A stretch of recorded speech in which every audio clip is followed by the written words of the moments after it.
Hello.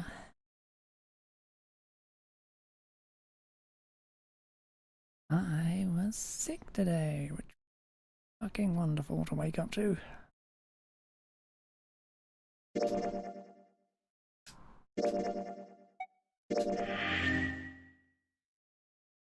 Burnt my fucking throat on the way out. All right then.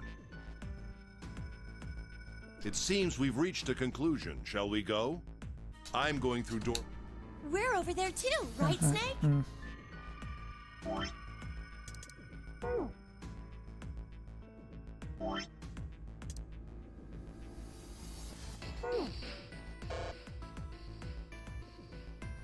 Okie doke. Decided that it had to be door 5. Hey, wait. Not on the right fucking setup. Junpei's cry echoed across the room. The 4 people walking towards the door stopped and turned back toward him. I want to go through door 5 too. The words were scarcely out of his mouth when June spoke up. What? What are you saying, Jumpy? If you're going through that door, then I'm going with you. Turned around to look at her. No, you can't. I can't take you with me. Why? Well, you know what's in there, don't you? Are you sure you want to see that? Well... June opened her mouth as if to say something. Instead closed it again and looked at the floor.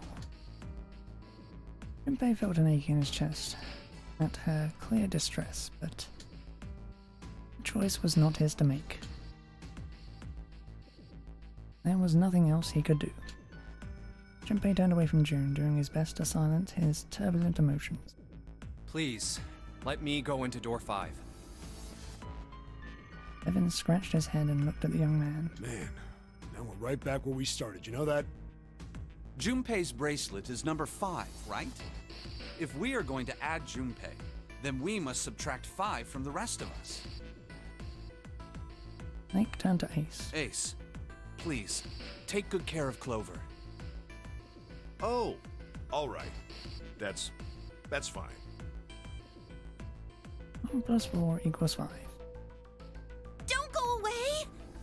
You need to listen to me, Clover. Go to door 4 with the others. No! Don't be so selfish. Snake's tone was harsh. Why?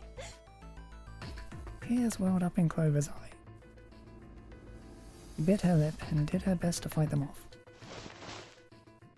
Snake's expression softened, and he put his arms around Clover. He held her close and whispered into her ear. You'll be fine. Just relax. It looked as though he whispered 2 or 3 more words, but whatever they were, Junpei didn't hear them. Huh. What did he tell her? He couldn't help but wonder what the other man had said. Snake pulled back from his sister, his eyes kind and inquiring. Okay, I understand. Her voice was barely audible from where Junpei stood.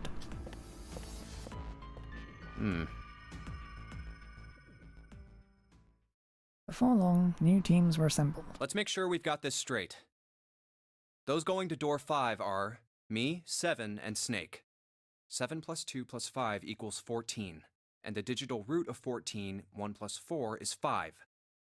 And those going to door 4 are Lotus, Santa, June, Ace, and Clover. 8 plus 3 plus 6 plus 1 plus 4 is 22. And the digital root of 22 is 2 plus 2, 4. We're okay with this? No problems here. Yes, let's do it. All right then.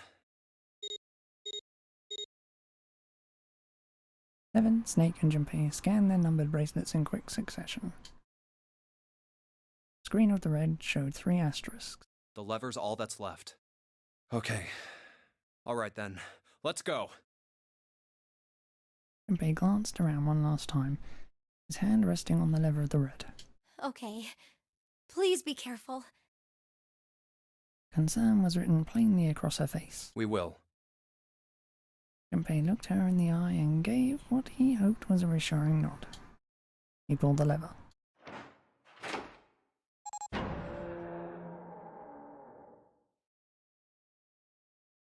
With the sharp clack of a lock releasing, the door swung open. And it's open. Ahead of them in the small hallway were the pitiful remains of the ninth man. Oh, That's messed up. that was the ninth man. For a moment, Junpei froze. Try as he might, his eyes would not leave the corpse, and his feet would not leave the floor. 7 too seemed paralyzed. Snake, on the other hand, seemed unconcerned. He walked calmly down the bloody hallway and only stopped when he realized his companions were not following. Oh, How can you... Well, do you intend to kill me? I assume you haven't forgotten the door only remains open for 9 seconds, have you? He hadn't even bothered to turn around his head. Turn around. His head was, at most, slightly cocked towards one shoulder. sorry. Let's go! Junpei and Seven looked at one another, nodded, and threw themselves through the door. As they did, a cold tone sounded from the left wrist of all 3 men. Seven and Junpei looked down at their bracelets on both of them, and on Snake's, a red skull had flickered to life. Damn it! The countdown started! They had scarcely processed the information when...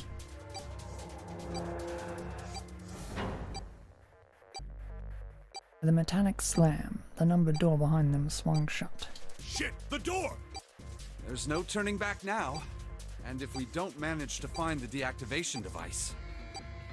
Hey, where is the dead? The fear and urgency in Seven's face reflected what all 3 of them felt. How the hell should I know? Stay calm. Look around you. Okay, I get it. Junpei spun around, searching desperately for the dead. Ah! He found it easily enough. It was on the wall next to the closed door labelled 5. Found it! Right here! As he yelled, he struck the scanner with his hand. The other 2 scrambled to follow suit. As soon as they finished, Snake threw the lever down.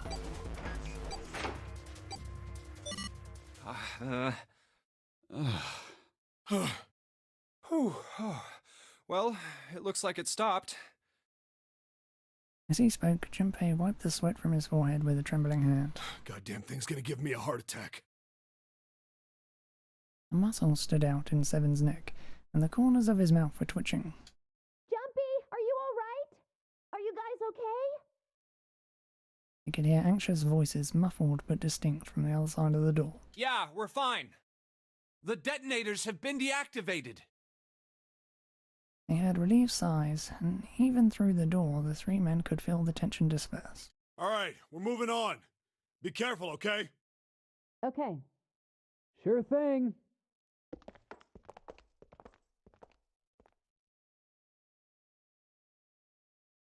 And they're gone. They heard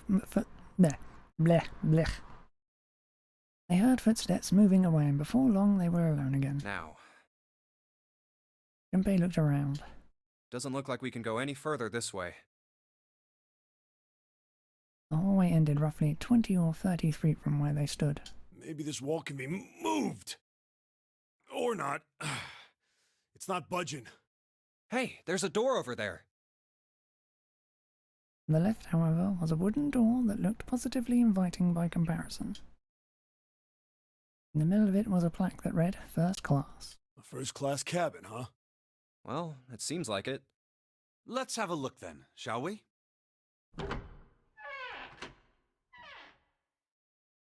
All right then, let's go. Yeah. Without hesitation, Snake opened the door and stepped inside. Seven followed closely behind him. Junpei moved to follow them as well, but Oh. he stopped just short of the threshold and looked back, not knowing why. I don't want to look, but... Lying in the small hallway was a man's body, or at least what was left of it. Tried hard to avoid looking at the grisly scene, but it just wouldn't leave. his mind. It's so horrible. I can't even tell what's what. What had once been a man's internal organs now looked like so much vomit. As though something had chewed up and spit out the better part of his torso. It was hideous, but worse still, it was cruel. It was hard to believe the thing on the floor had once been human. The black pool of thick blood, lumps of glistening flesh spread across the floor. The awkward twisted angle of the shredded intestines. The head wrenched to some grotesque unnatural position. He'd been wearing these. The man's glasses lay next to his head. The lenses were cracked and the flames bent and distorted. And next to the glasses lay a bracelet, the number 9 still displayed on its face. The bracelet's off. Oh wait, Zero did say. Lastly, let us discuss how to remove the bracelets. There are only 2 ways to do so. 1. You escape from this ship. 2. Your heart rate reaches 0. In other words, once the bracelet is taken outside the confines of the ship, or the backside of the wearer's heartbeat has fallen to 0, it will shut down automatically. The bracelet comes off when you're dead. But what the hell's the point of getting it off when you end up like this? Just imagining how it must have happened. This was a human.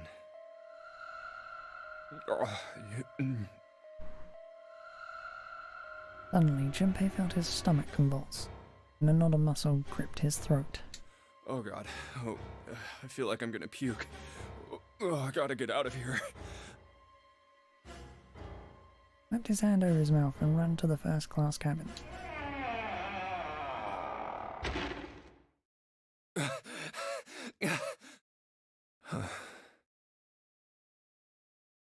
The atmosphere changed immediately.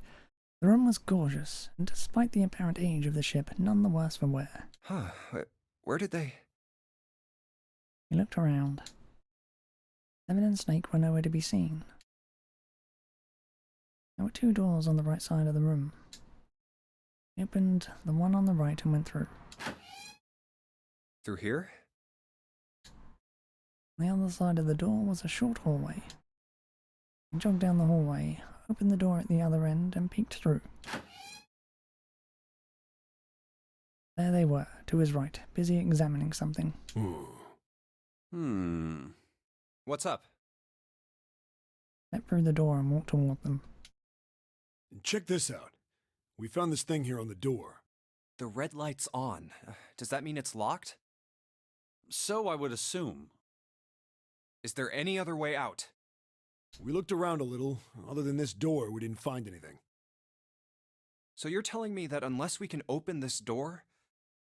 Yes, we won't be going anywhere. Bay stepped away from the door and looked around the room. This looks like a bedroom. Then the other room is probably a living room, or the closest you can get to one on a ship. All right, let's find a way to open this door. Come on, guys.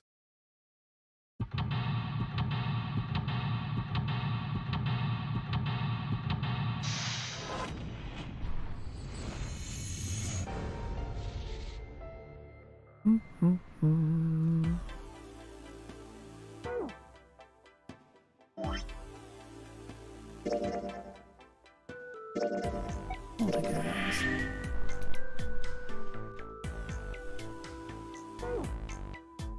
Can I...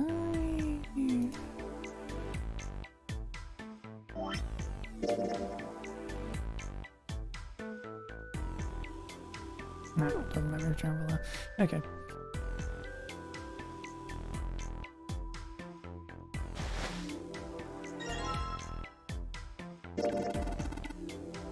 I see, this feels like glass. Rectangular plate of glass.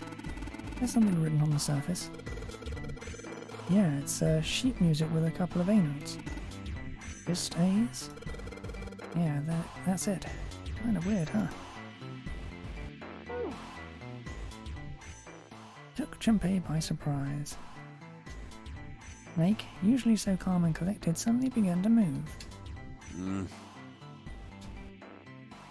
Started about the room almost frantically, clearly looking for something. No, Junpei thought, not staring. After all, he's blind. Mind or not, Snake was clearly attempting to do something. At last, Junpei could no longer contain his curiosity. What's wrong? You got weird all of a sudden. Snake waited a moment before answering. I heard something strange. Something strange. Ah, well, never mind. It doesn't seem to be anything suspicious. I don't wish to toot my own horn, but my auditory senses are considerably more advanced than those of most humans. I notice even the slightest of noises. Right. Are you gonna tell me you can hear a needle drop from a mile away? No, such a thing would be impossible. However, by listening to the sound of footsteps and breathing, as well as sound echoing off the environment, I can locate most objects. Oh yeah, that's right. When Clover fell on the big staircase a little while ago, you were at her side immediately. So that was... Yes, I could hear it happening. In fact, I can run quite fast. Certainly as fast as you. And should someone attempt to start a fight with me, I am quite confident that I could defeat them. Oh, really? Junpei was somewhat taken aback by this revelation. He stared at Snake skeptically. You don't believe me, do you? Care to give it a try? I must warn you, you'll no doubt regret it. Well, I suppose that's enough playing around. Let's resume our search, shall we? With a small, self-satisfied smile, Snake turned and walked away from Junpei. White desk. Kinda fancy. Small round chair. Looks like it probably goes to the vanity. So this is the locking thing. Flashing red. That's usually not a good sign. A microphone? Looks like a satellite dish. Let me see. Well, judging by the feel of it, I would guess that we are meant to produce some sort of sound. The device will sense it and unlock.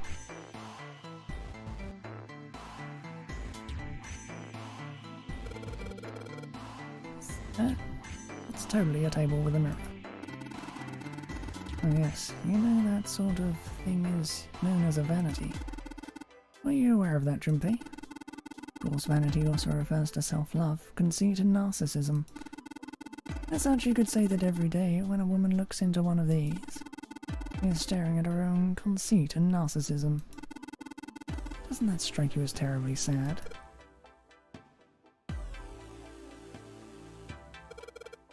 What's this? This isn't a score. Is this a map of the ship? A map? There's a map of the ship here. Yeah. And I imagine it will prove very helpful. You'd be best to hold on to it, Junpei. Okay.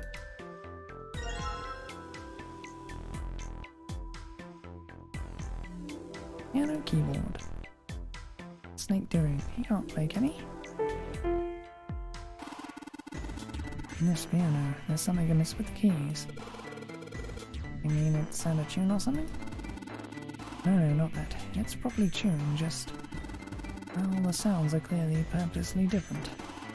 The C key doesn't yield to C, but rather a different note entirely. Same goes for the D keys. I'll play some other note. Why do you think it's like that? Isn't it painfully obvious? Zero modified it in some way. This piano, you see, part of one of the puzzles Zero has set for us. Perhaps if we play the keys in the correct order, something will happen. In other words, we need to play a song on the piano. I believe so.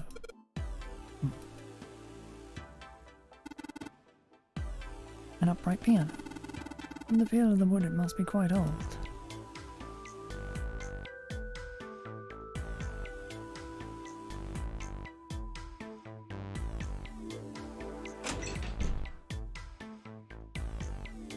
Another suitcase. There's nothing inside. You can tell by the weight, and it makes no noise when shaken.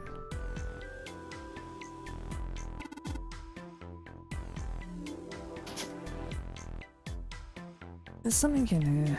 I'm trying to click on it. Yes, yes. Well, this feels like glass. Rectangle of glass. Transparent, I assume. I can feel something printed on the surface. What is it? Sheeted music with some C notes on it.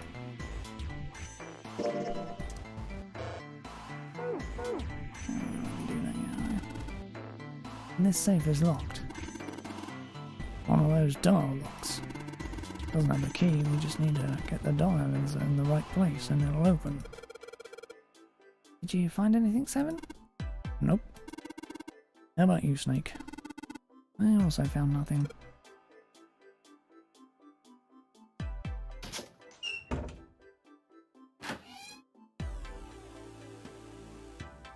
It's a light switch. Nothing happens when I press it. Okay.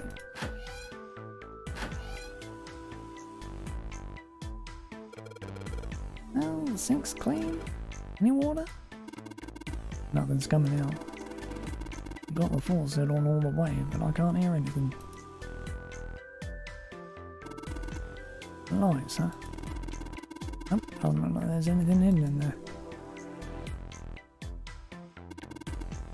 Testing, testing. Hey, great to see you all here. I just flew in from New York and boy am my arms tired. Yes, thank you. I'll be here all week. Try the bill. That's not a mic, Seven. It's just a shower head. What? What the hell?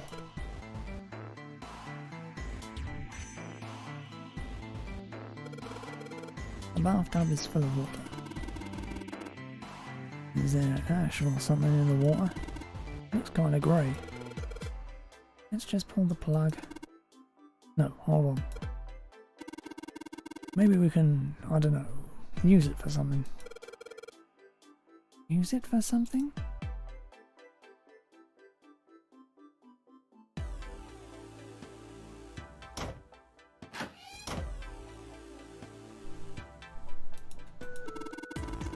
Some sort of antique desk. Makes sense though, I guess. This whole room's full of antiques. Get a nice handful of cash for all the stuff that's in here. Heavy piece of paper that's been folded in half. It has score printed on the front of it. Score. That's got to be musical score. That's true, then the score we just found was probably in here. At least at some point.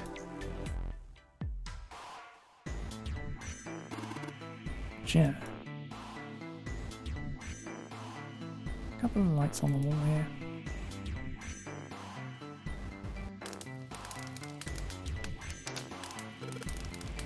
Huh? Something in the back. If I can reach it. Just a little... God damn it, that's odd. You ain't real smart, are you? Come on, of course it's gonna be hot. It's a fire. The monkey knows they shouldn't stick your hand in a fire. There.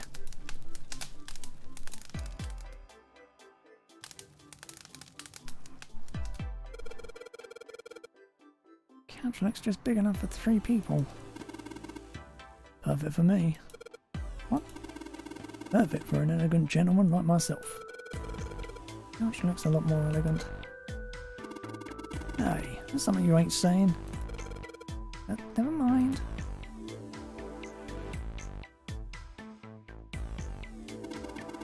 I get it. You're gonna use this face, right? Pretty clever, Junpei. You just gotta fill this thing with water.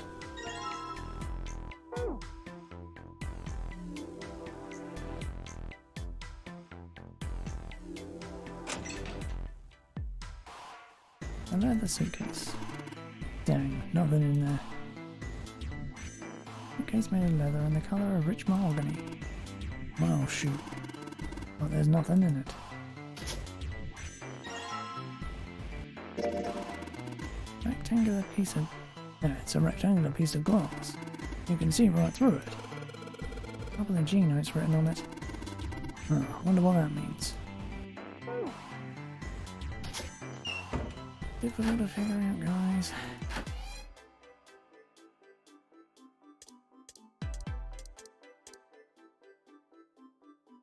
Bathtubs full of gross, cloudy water. Alright? It'd be too hard to fill this vase up.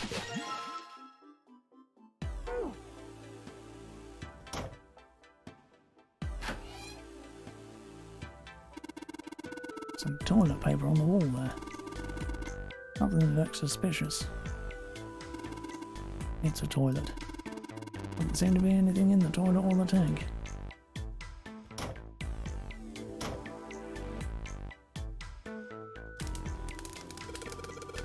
Alright, time to put this fire out.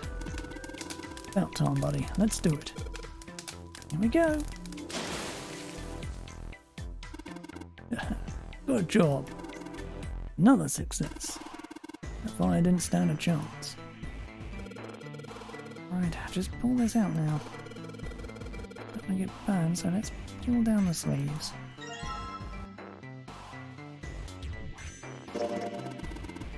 It's a ceramic plate of some kind. It looks like a blank sheet of music.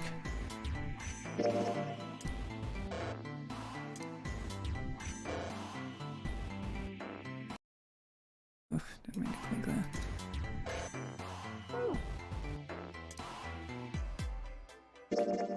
Let me combine these, are you?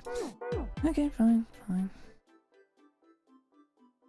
As Jinbei tucked the plate into his pocket. Oh. Evan cried out and stumbled, his balance lost. He had a hand and caught the wall in time to steady himself and avoid the floor, but his face was flushed and he looked startled. Hey, Seven. What the hell was that? Are you alright? Yeah, I'm fine. I just felt a little dizzy, that's all. Seven rubbed a couple of fingers across his brow and then shook his head as if to clear it. What the hell is wrong with me? First memory loss, now I'm getting dizzy for no reason. Memory loss? Jinbei couldn't hide the surprise in his voice. Evan, for his part, seemed unconcerned. Oh, yeah, I guess I didn't tell you, huh? I told the rest of them before we ran into you on the stairs. I told them I couldn't remember a damn thing from before I woke up. Didn't realize I hadn't told you. Whoa, wait a minute. You're talking about amnesia, right?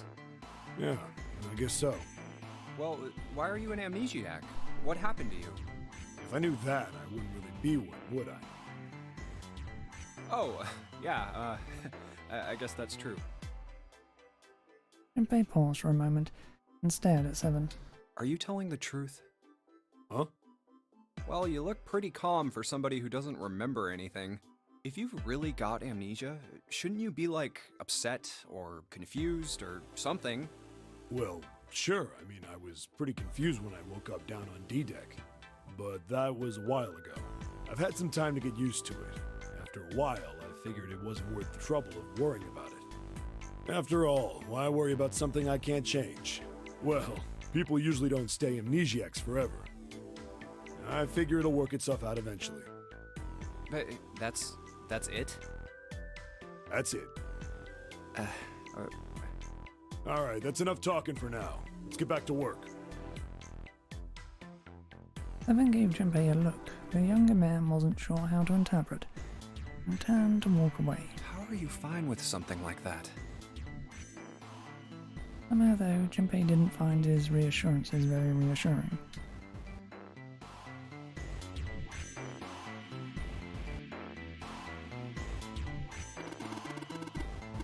Hey, Jinbei, where are you going? Didn't we come out that door? No point to going back there. All that's out there are a locked numbered door and dead body, or what's left of it. Yeah.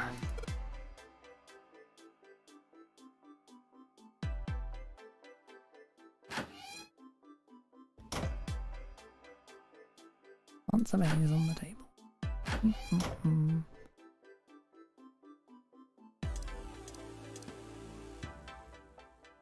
Music stand. Might as well put the music I found on it.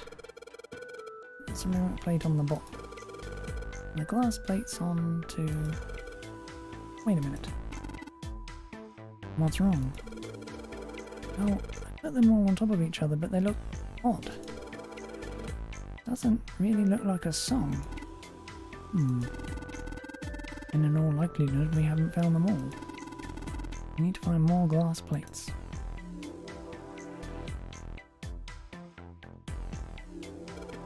A bed.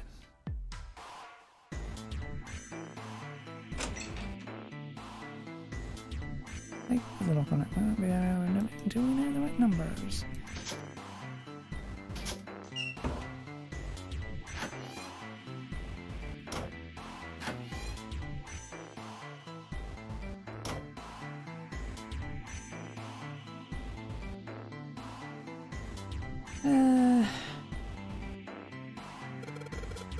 Bed with a canopy. Seen things like this in movies and stuff, but never in real life. Oh, you don't see too many these days. Can't see the details, obviously, but I imagine it's one of those princess beds Clover is so fond of. Clover wants one of these? Yes. She wants a princess bed? Didn't I say that? You think it doesn't suit her? Yeah, I guess you could say that. Junpei, judge her by appearances, will you?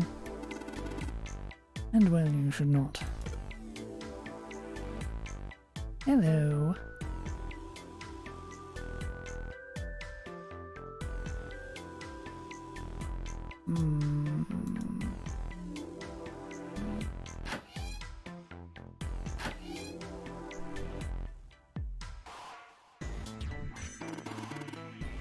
Man, this water's dirty.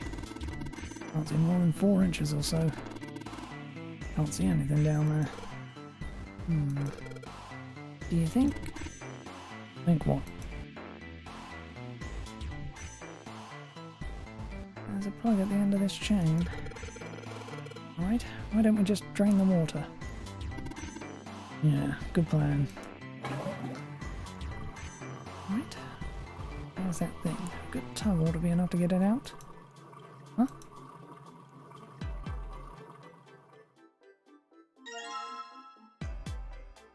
And the D plate.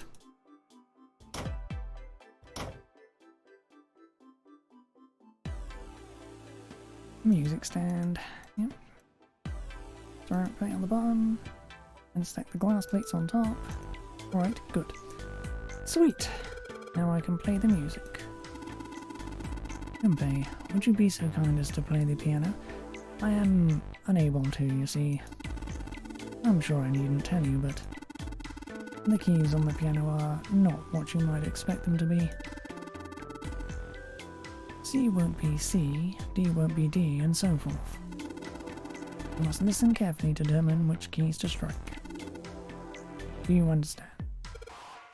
Yeah? Let's give this a shot.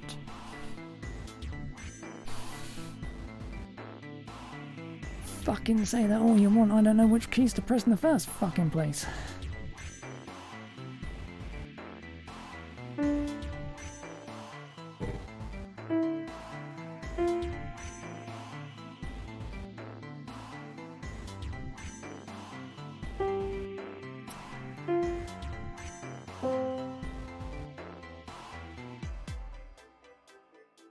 Okay, 3.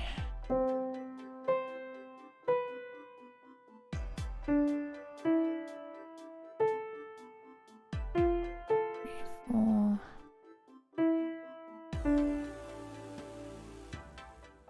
for the love of God.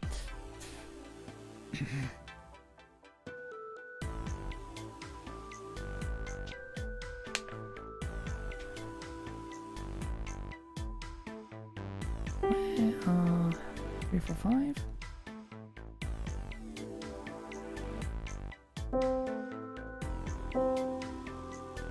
4, 5, 6.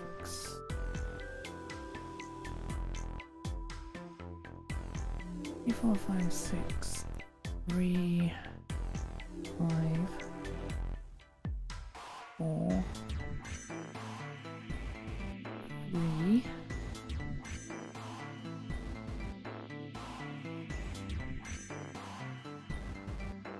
4, 3, 5.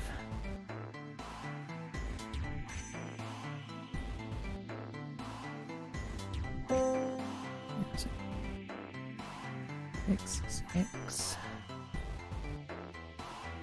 5.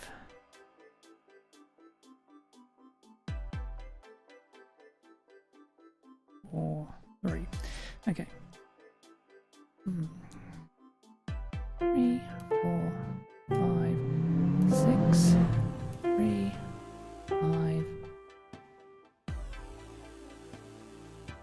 4, 3, 4, 3, 5, 6, 6, 5, 4, 3.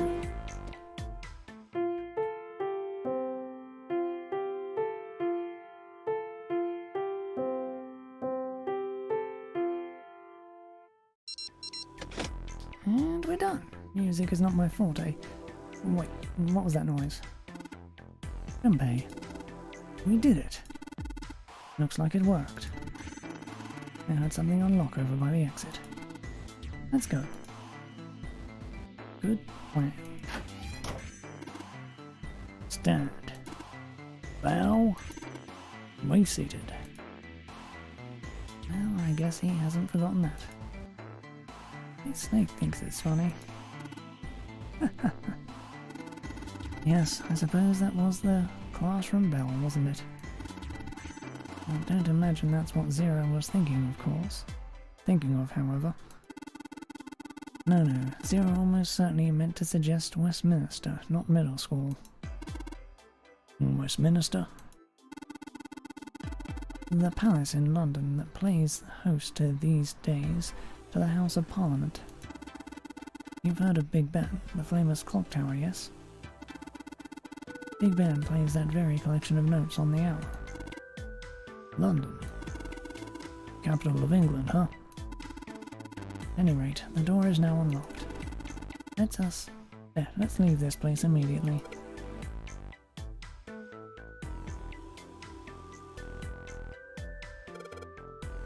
Right, let's go.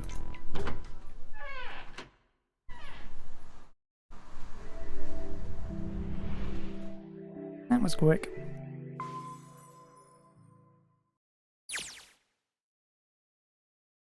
He came out of the door and into a long, straight hallway. Another hallway? Hmm? He paused for a moment and turned around to look behind him. That should do it.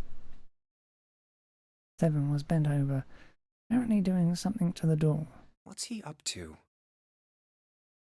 Junpei had spoken more or less to himself, but apparently Seven had heard anyway. The larger man stood up and turned to Junpei. I was just putting one of those plates in there. It ought to keep the door from locking again. Now we can come back here anytime we want, right? Ah, why would you want to come back here? Snake was a reasonable one. Seven thought about it for a moment before he answered. I might like to play a little piano. Piano?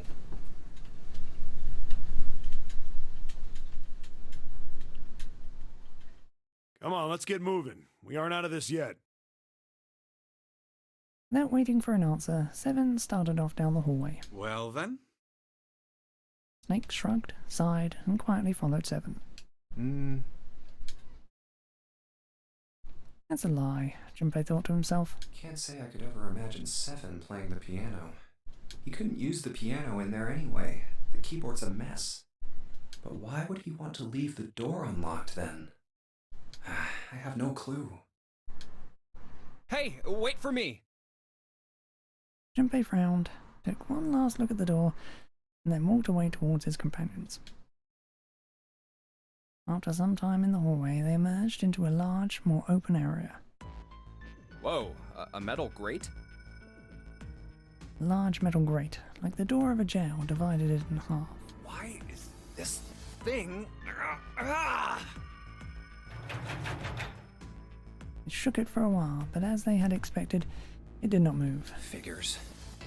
Are those elevators over there? No way to know if they're working or not from here. Oh, there's a door just to the left of this grate. Unfortunately, however, it was locked and refused to open. Sounds like it's locked. Yep. Junpei took a moment to examine the left side Stairs of the leading room. down. They're blocked by the grate, though. But this here seems accessible. So we can open it? Nah, I think it's locked too. Look. In the center of the door was a small keyhole.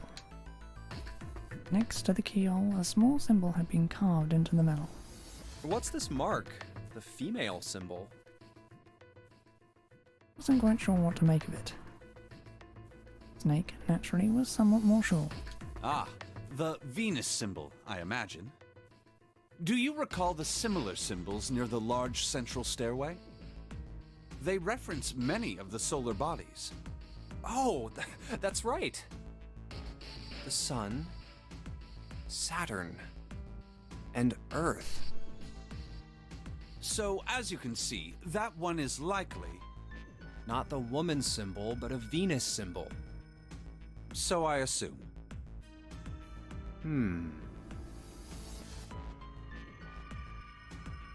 Hold on. Where's 7? While they had been discussing the symbols, Junpei now realized 7 had slipped away. His absence now felt. Snake and There he Junpei is, down that hallway. turned to look for their missing companion. 7 had left them to head down the hallway extending to the right of the stairs. This way, Snake. Follow me. Junpei grabbed Snake to lead him in the right direction, and they both headed off after 7. All along, the three of them stood in front of a door. I wonder if this door will... It was a How French. about that? It opens. It was a French door. Junpei tested the door and realized that, unlike so many others that they'd encountered, it was unlocked. Almost as though he was afraid it would suddenly lock itself, Junpei threw the door open.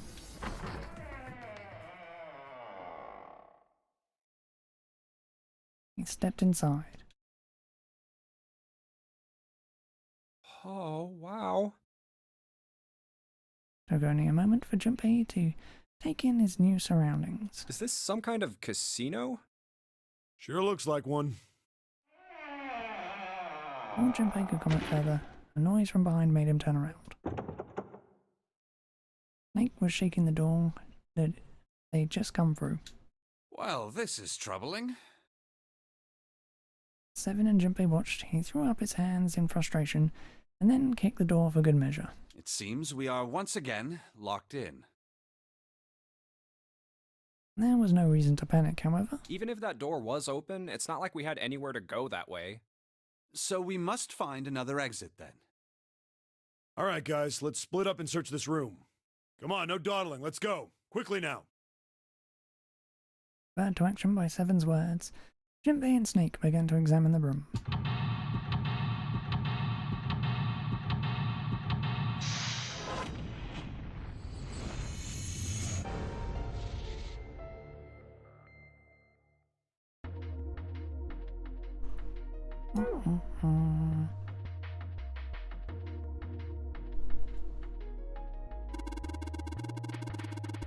Well, will you look at that? Someone left a bottle of booze here. Don't mind if I do. Glug, glug, glug. Ah! Oh, and it's a spot. Feels like my throat's burning. Damn, he really drank it. I don't even know how long it's been there. Something on the counter. Like a card. Playing card.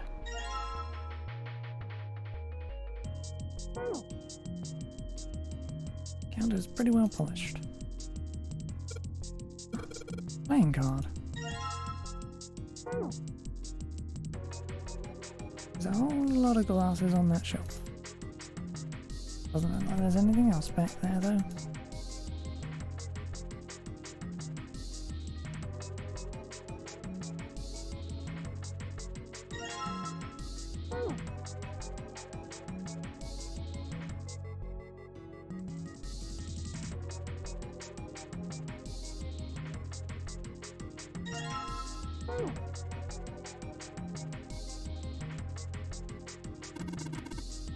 That square table.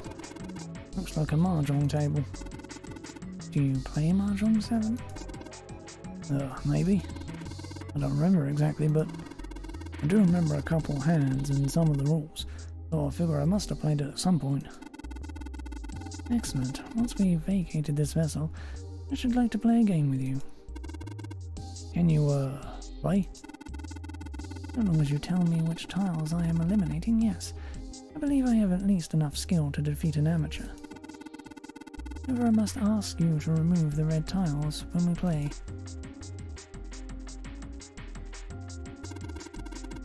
Check out that stained glass. How beautiful. What? Huh? Stained glass is coloured pieces of glass placed together in frame.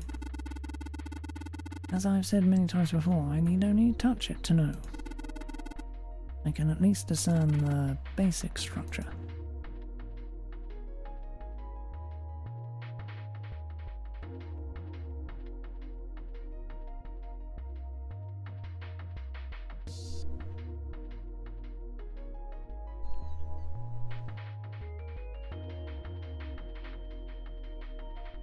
Plate says 3. It says 2. And the plate will say 1. I didn't bother looking.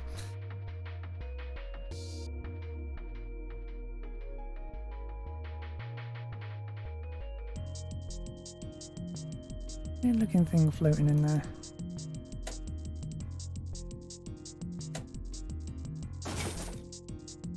Wait, when those two lights are turned on, I heard something from the bottom of the fireplace. And what was that? I had something down there. Yes, I'm trying to click on it.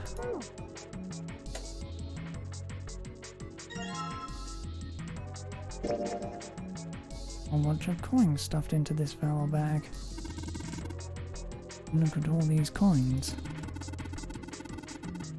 Yeah, look at all these coins. Perhaps these coins will allow us to convince the machines to move.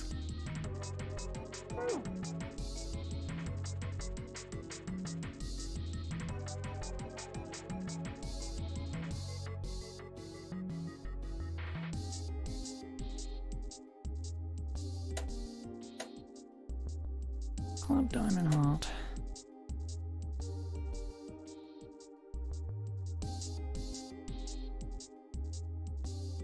Stand for the slot machine, I don't see anything suspicious. All the same.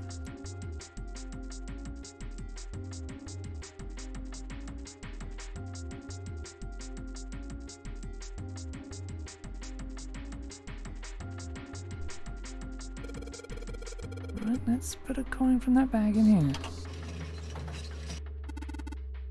What happened? I heard an odd noise. To be honest, I don't know. Press some of the buttons and smack the machine once or twice, but nothing happened. Oh. Looks like the coin got stuck. Oh dear.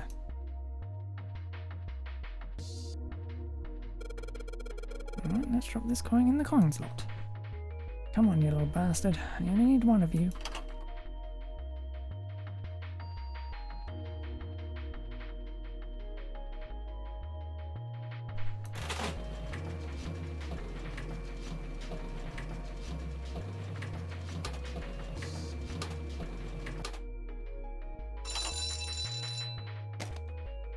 Seven, 7, 7. Yes, 777. And I think I hear something unlocking in there. Impressive, Junpei. It appear to be unlocked now. There is something akin to a drawer in the bottom part of this machine, yes? And that is a pickup drawer for dividend. Probably the lock for the drawer got unlocked. Please open it if you would. What is it? There's something in there. Yeah, playing card.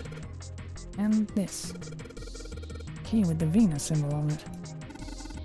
Excellent, Junpei. Now we will be able to open the gate. I just need to figure out how to get out of this room. Correct. Come on, Junpei, hurry up. And he's off. There was a playing card and a Venus key. I'll put the key in my pocket for later. As for the card...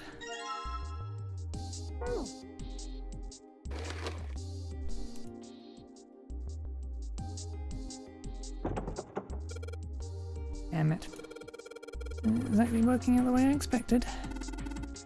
It's locked, isn't it? Is there a keyhole?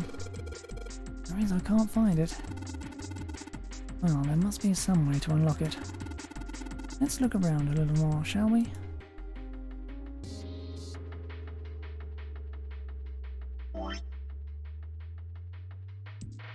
Seven, 6, 5, 4, 3, 2. Oh, I need an 8 for that, don't I?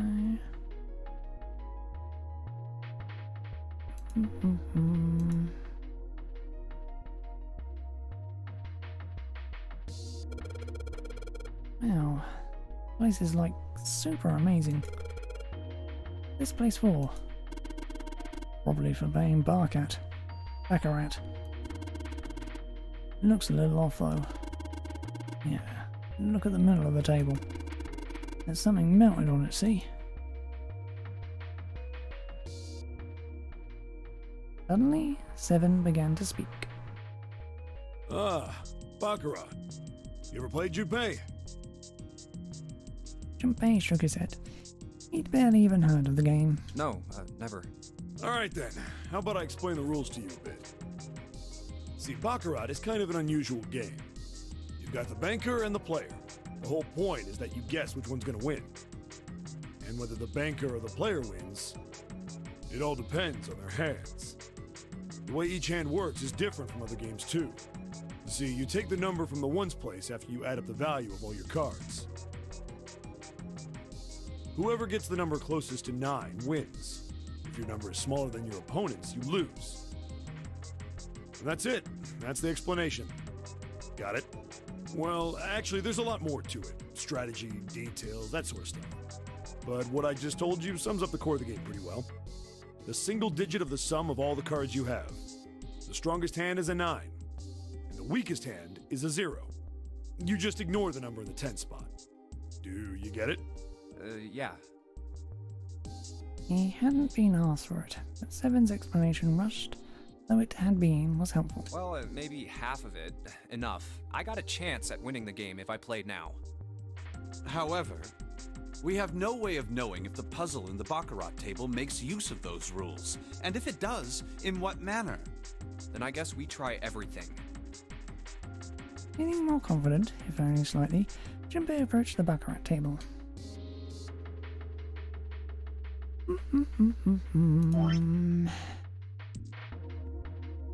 9 and 3 cards, eh?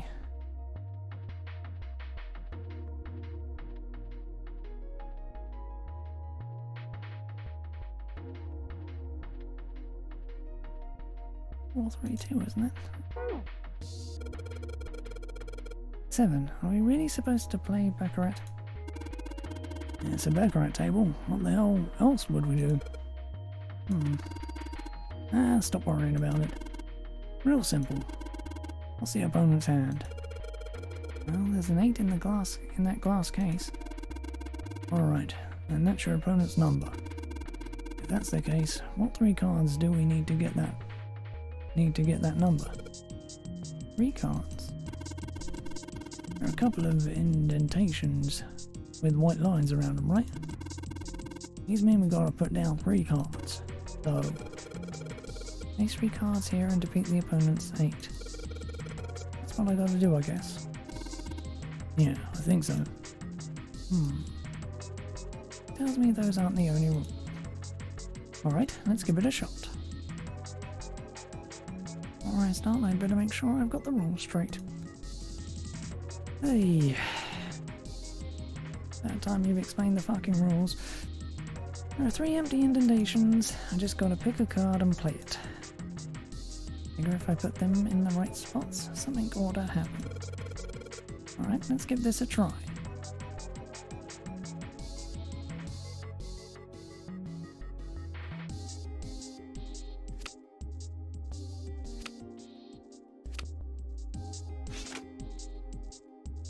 Right, if I just put down these 3 cards. Yes, open for me.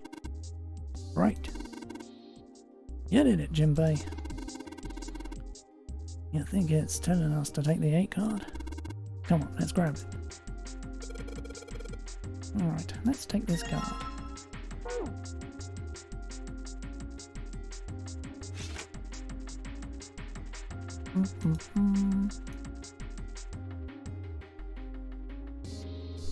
It's the card slot. Looks like we need to put a playing card in here. Alright, let's give it a shot.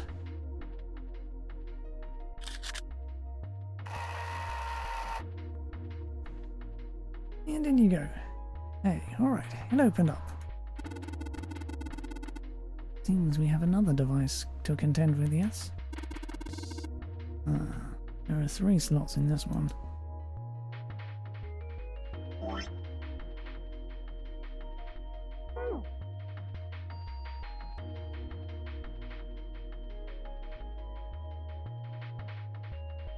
Got 3 cards here.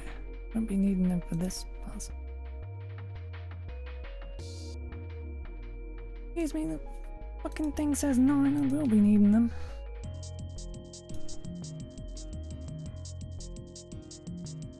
There's lock. Let's see. 3 slots for cards. There's a 9 right below them. That probably means we've got to make 9 with the 3 cards we put in the slots, right? Just like what we did over at the baccarat table. Alright, let's give it a shot. We can't. These are 5, 6 and 7.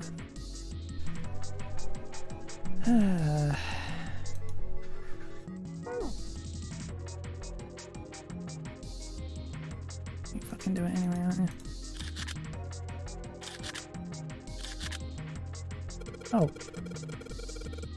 Alright, so I put all the cards we had left into the slots.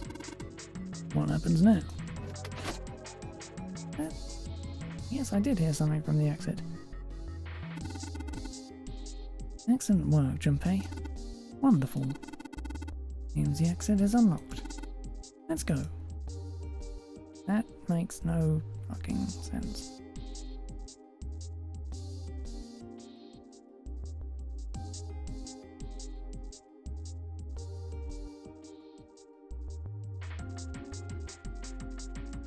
Whatever. Alright, let's go.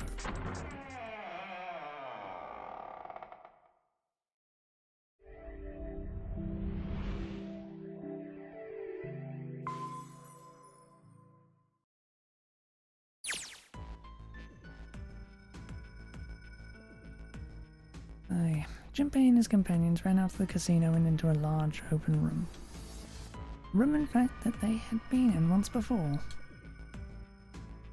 There was little to surprise them there.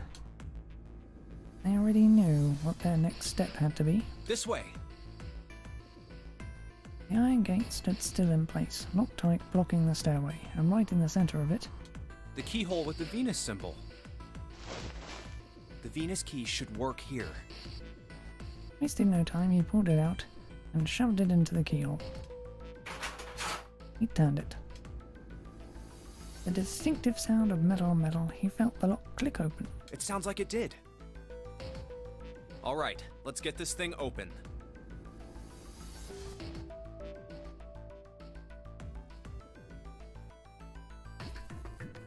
No problem. Let me help with this one.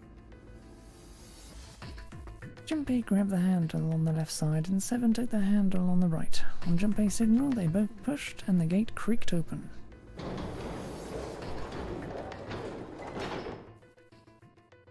It sounds as though you have opened it. We should be able to reach C deck now, I imagine. Snake, are you gonna be alright? I mean, the stairs. Please, do not do yourself the embarrassment of underestimating me. I would be unlikely to trip even if I were running backwards. Good to hear. Let's move. At Seven's words, they leapt onto the stairs and jogged quickly down them. In no time at all, they found themselves on C deck. Everything looks okay here. We should check the next deck down, just in case. When he reached the water, he called back up to Snake and Seven. Just what I thought. D-deck is completely underwater. Just like the bottom of the central staircase. The surface of the water below them was flat, like a mirror. I'm just glad the water level hasn't changed much. Back to the C deck then. Now, how about we check out what's here? They began searching around and taking stock of what was on C deck. There are 2 elevators over there, which means it's probably the same upstairs. There's a card reader between them. And another weird mark. Hey, check it out. It's the symbol for Lotus. What? See? It's got the woman symbol, and then it's got the devil horns, right?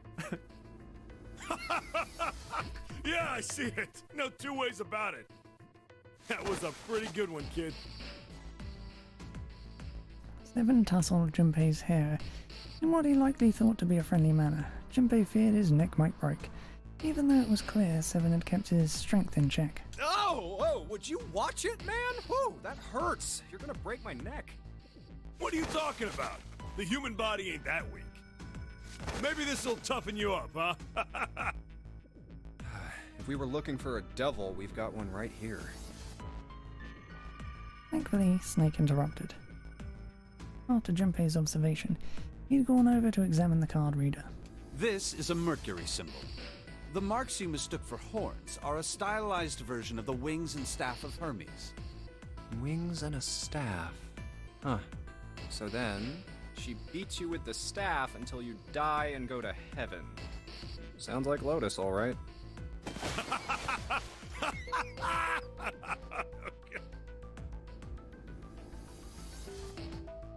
Seven shook Junpei's head even more vigorously, and the younger man began to feel as though his brains were being jostled about inside of his skull. 7! Oh, that's too much! Oh, my head! Junpei's stomach began churning uncomfortably. Oh, I think I'm gonna puke. Unless we can activate this device, I doubt the elevator will function. In other words, we gotta find a key card with a Mercury symbol on it. So I would assume. Let's forget the elevators for right now. How about that hallway to the left? Whoa, there's a bunch of doors. There are a great many doors lining both sides of the hallway. They seemed to stretch on forever, and all 3 men suddenly felt very small. Ah, shit. We're not gonna have enough time to check all these, are we? Maybe we can come back here later. We should check out the other side. Let's head back. To the right of the stairs, another hallway stretched out, reaching deep into the bowels of the ship. To the right this time. After a few moments of moving briskly down the hallway, they emerged into an area roughly the same size and shape as the one at the top of the stairs. On the left side of the room were 4 French doors. There are doors here too. Well, I guess it's just 4 this time. Let's open them up, starting with the closest one there. Okay, I'm on it. Junpei nodded and grabbed the one closest to him. Gave it a small tug and felt it move. Huh, it isn't locked. I'm going to open it. After he found another unlocked door, he threw it open.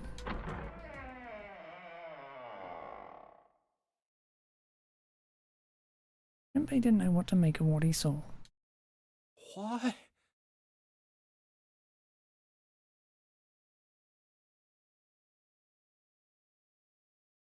Simply stood, unable to speak. Seven's eyes opened wide and his mouth gaped. After a few long moments, Seven at last managed to speak. Hey, what is this place? It's so huge and empty. A massive room stretched out in front of them, More a cavern than a room. Its vastness was oppressive, and it bore down on Seven and Junpei. It was not empty, however. The entire room was filled with lines upon lines of beds. They were simple things, little more than a pile and thin mattresses. Oh, Pipe there are thin beds mattress. Yeah. everywhere. Is this a hospital? The harsh scent in the air is reminiscent of antiseptic solution. I think so. There are shelves in the center of the room with medicine and surgical tools. Hey, look there. The 4 doors at the end. 3 of them were emblazoned with the large single-digit numbers, which made with thick red paint. The left door says 3. The second door is blank, but the third has a 7. And the rightmost door is 8. There's no doubt, they're numbered doors. Hey, why is that door between 3 and 7 blank? Does that mean anything? No point worrying about it right now. Let's see if these will open first. Yeah, good idea. The 3 of them threaded their way through the beds toward the back of the room. On reaching them, they proceeded to investigate each door in turn, but to no avail.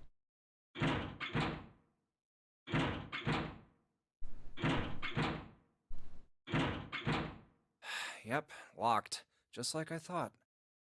Naturally. After all, there are rules to the nonary game, and to allow these doors to open easily would violate those rules.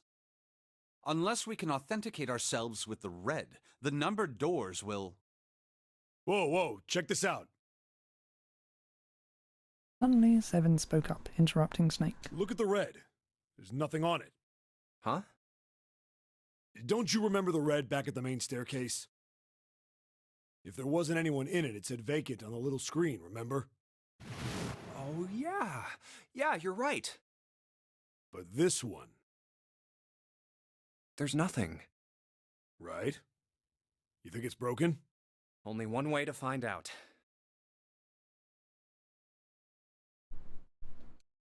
No, nothing. Junpei and the others put their hands on the panel, but nothing happened. The red refused to change. They tried pulling the lever and still nothing. As they soon discovered, it wasn't only the red on door 8 that seemed to be malfunctioning. How about the red on door 7? And door 3? I didn't think all of them would be malfunctioning. What does it mean? They've got to be broken. Man, that bastard. I didn't think Zero was the kind of guy who'd screw around with something like this. Whoa, Zero's been prepared for everything so far, and you're saying he's gonna make a mistake now? Well, that's the only thing I can think of. This thing ain't working at all. While Junpei and Seven talked, Snake busied himself with examining the red. For a time he lowered his hands and spoke. It seems as if some of the internal hardware has been removed. Internal hardware? That is what I said. Take a look at the underside of this red, if you please. The bottom? Junpei obliged and bent over to look at the underside of the device. Huh, there's a thin slot here. I think it's a slot for something, probably electronic. The other 2 reds are the same. Something's been removed from all 3 of them. I get it. So the reds aren't working because somebody pulled out their guts. So I assume. But why? And who? I mean, it really doesn't make sense. I have no idea. Why on earth would I know something like that? Just then, they heard the sound of a door opening. Oh, what now?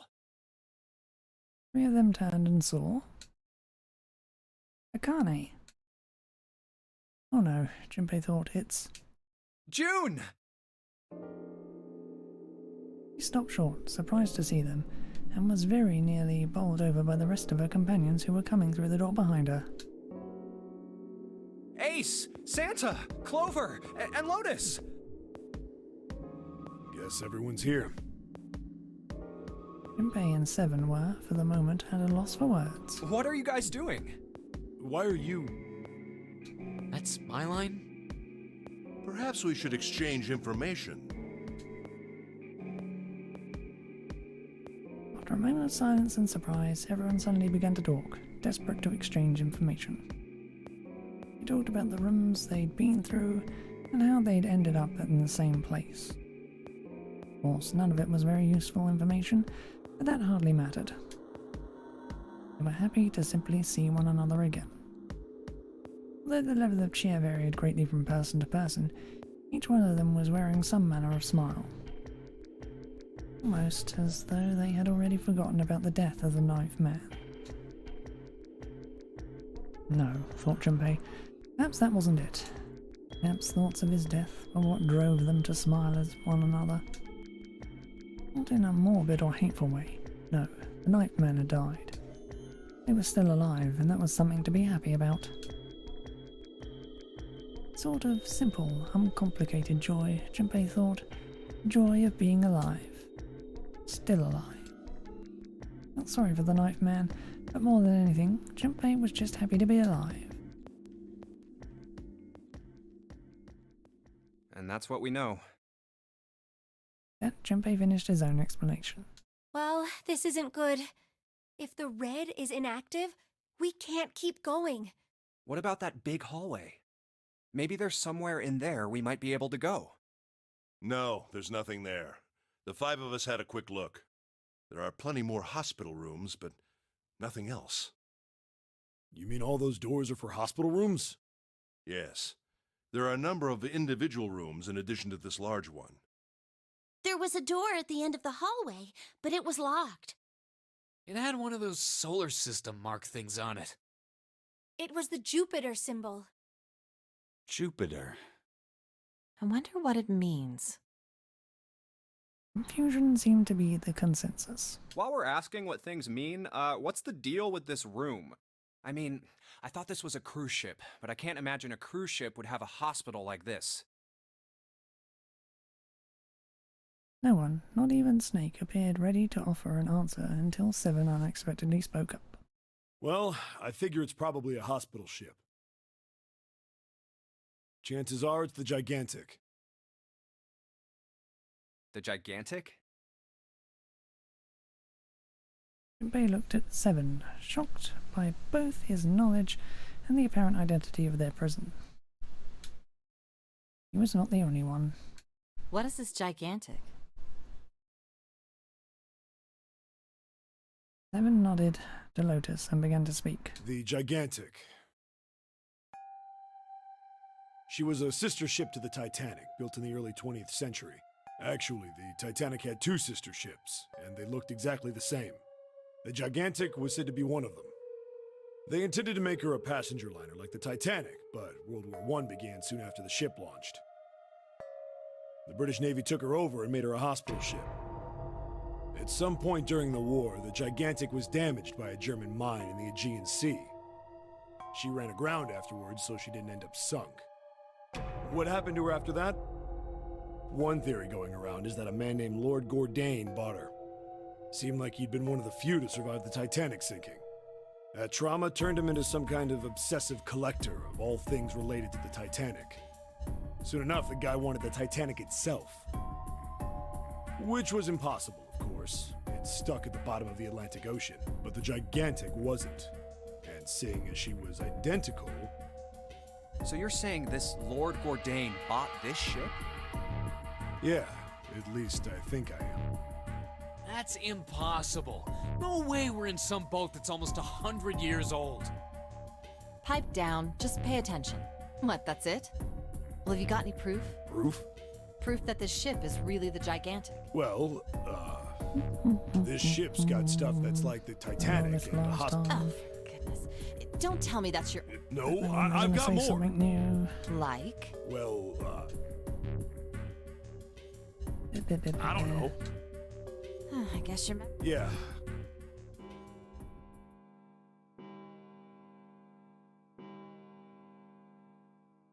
Huh. It sounds like the clock. 10, 11, 12. Huh, 12.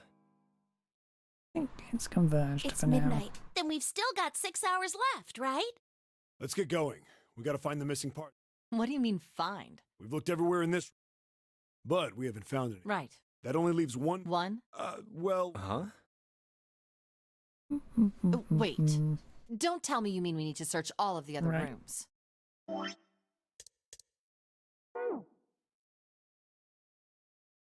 Get to the next room choice then. Guessing this is all the same.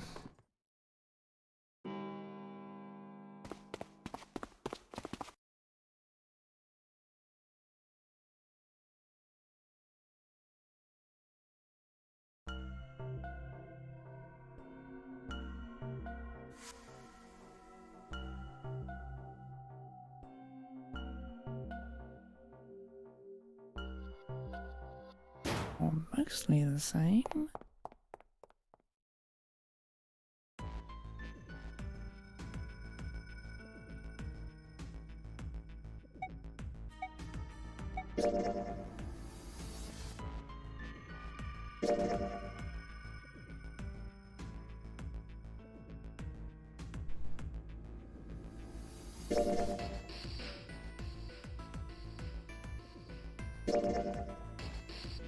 Blah blah blah.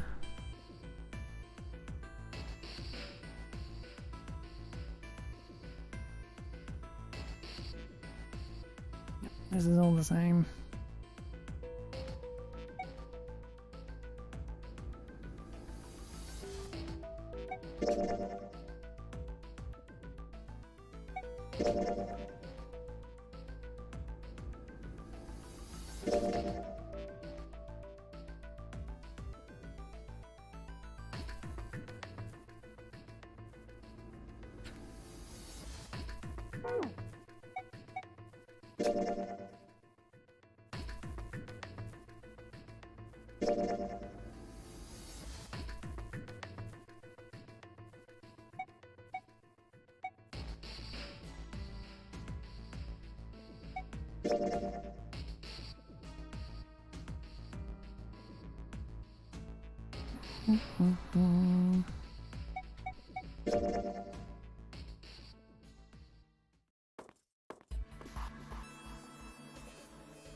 Fine.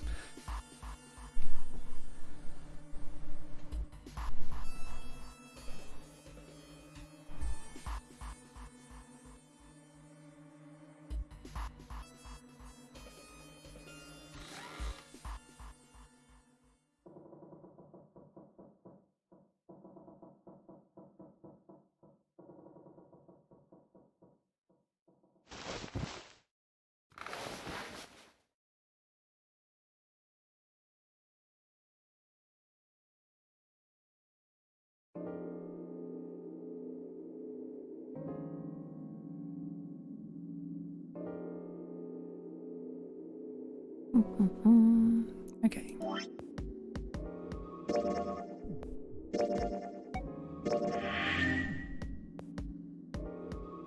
Be smarter to save in multiple slots, but whatever.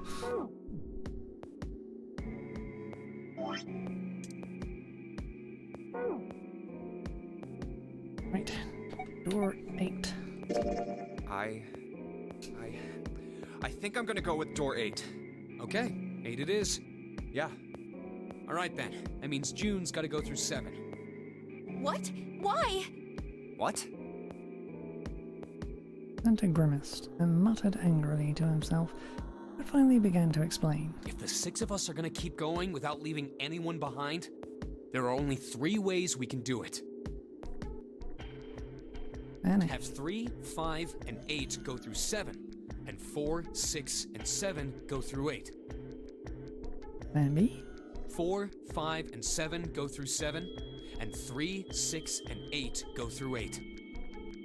Nancy. Or 3, 6, and 7 go through 7, and 4, 5, and 8 get 8. There are no other combinations. In other words, 3 and 4 and 7 and 8 can never go through the same doors. You get it now? Yeah, Santa finished. June looked over at Junpei with tears welling up in the Oh corner. no! You're saying we aren't gonna see each other again for a long time. Junpei felt just as June did. He wanted to be at her side, through whatever trials they were preparing to face. He knew if they were to survive, he had to swallow his feelings. In order for the six of them to move forward, he and June had to be separated. He looked at June. He was scared to lose her, but he swallowed, stilled his resolve, and did his best to smile. Hey, come on. You're making it sound like we're never gonna see each other again. We gotta split up, but only for a while. This is just like when we went into the 4 and 5 doors, remember? We got split up then too, but we all met back up. I'll bet 7 and 8 are just like that. You mean they're connected somewhere? Yeah, probably. Probably. He didn't sound very hopeful. It was 7 that interjected. I'm sure they're gonna connect somewhere. Why? What makes... If they, in other words, 0, I'm damn sure he's not gonna... This is the same as before. Everything's... Yes. You got... Anyway, that's pretty much it. Clover and I figure I'll take 7. Any problems with that, Clover? Whatever. All right, let's move.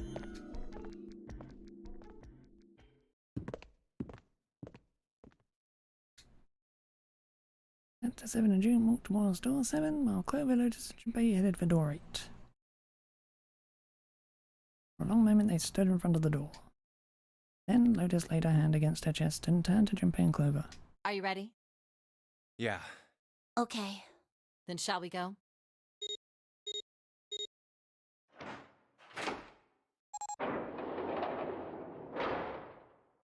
It's open!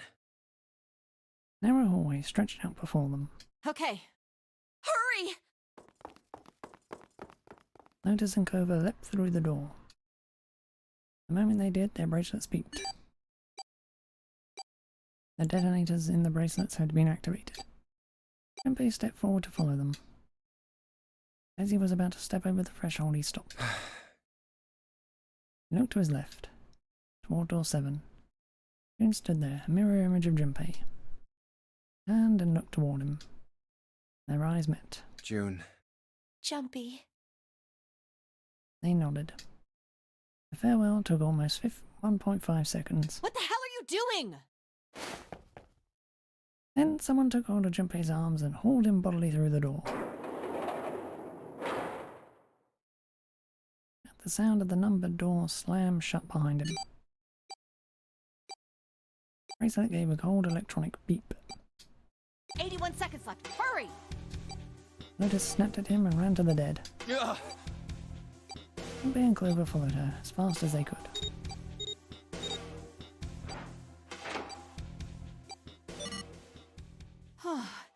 It stopped. With shaking hand, she wiped a few beads of sweat from her forehead. Clover, however, was calm, aloof, perhaps. Pointless. She muttered to herself without emotion and began to walk down the hallway, leaving behind a confused Junpei and Lotus.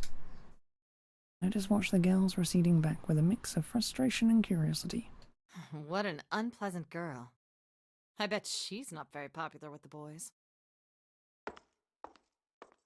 Her sarcasm seemed a little more biting than was perhaps necessary, but she sighed and started after the younger girl. Maybe pairing these two together was a mistake. Too late now. I better catch up to them. After taking a moment to catch his breath, Junpei followed. Ah, it's a dead end. The hallway made a number of turns before at last coming to a dead end. There's a door on the left, though. A few minutes they stood in front of the door, examining it. Above the door was a plate with the word laboratory engraved on it. A laboratory? Huh. Oh, that doesn't sound very pleasant. I don't like the look of this place. Me either. But there aren't any other doors. It's not like we have a lot of choices. Junpei, Huh? please, you first. Junpei suspected her politeness was motivated by something other than respect. Ugh, fine. Junpei muttered to himself and pushed open the iron door.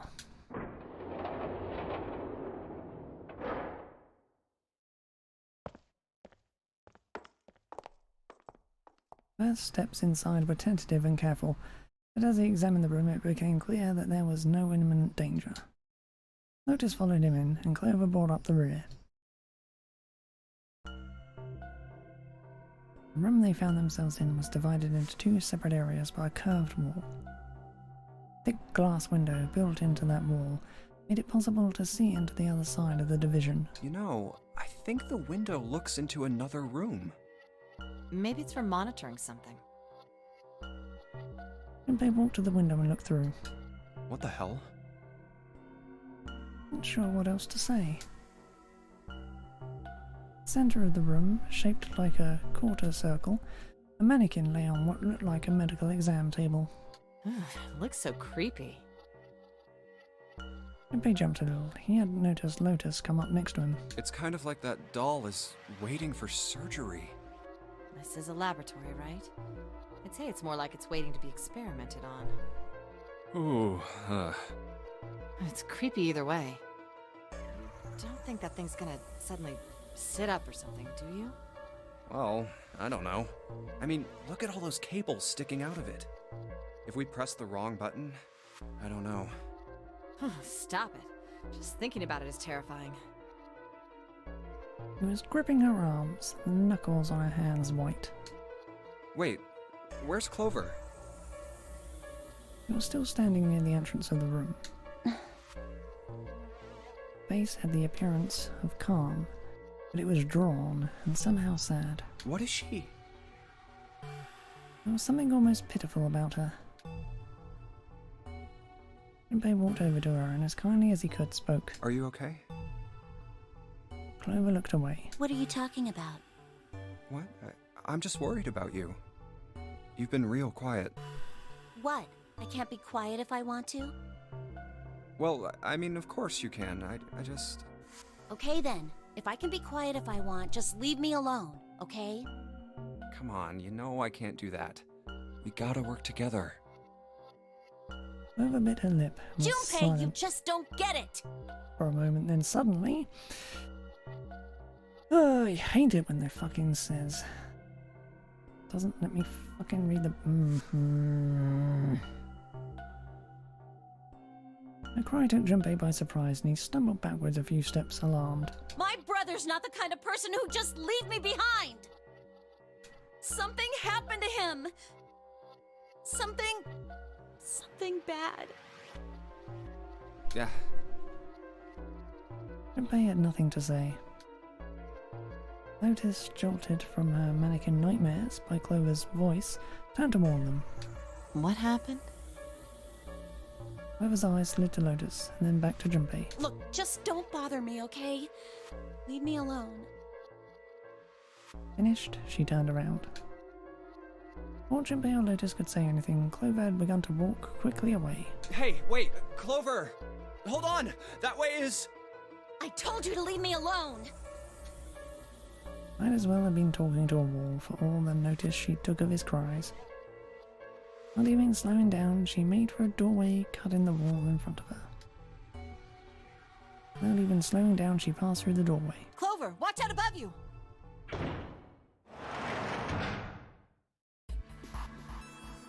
And without warning, an iron grate fell from the ceiling like a portcullis, sealing Clover in.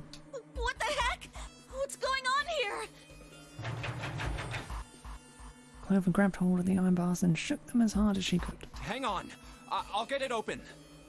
Oh, for crying out. You'll never do it on your own. Junpei grabbed the bars and pulled. In a moment, Lotus joined him. Three of them pulled as hard as they could, but...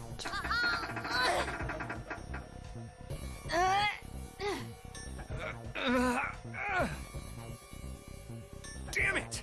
It's not moving. Wait! Are you gonna give up? Just like that? No, I'm not giving up. This has got to be another one of Zero's puzzles. If it is, then there's gotta be a way to open it. Junpei nodded. Just what I was thinking. Now all we gotta do is find it. Lotus and I can look around out here. Clover, you're gonna have to see if you can find anything in there. Oh, yes, I'm on it.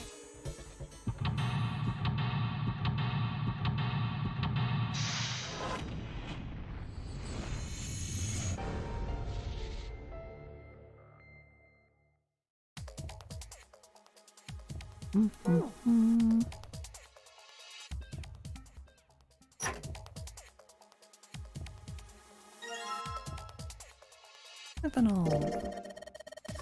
Ethanol. I wonder if this is for antisepsis. Oh, it says anhydrosis ethanol. Anhydrosis? That different from regular ethanol? Come on, that's common knowledge. Anhydrosis ethanol is a powerful cleaner. Can even erase marks left by a permanent marker.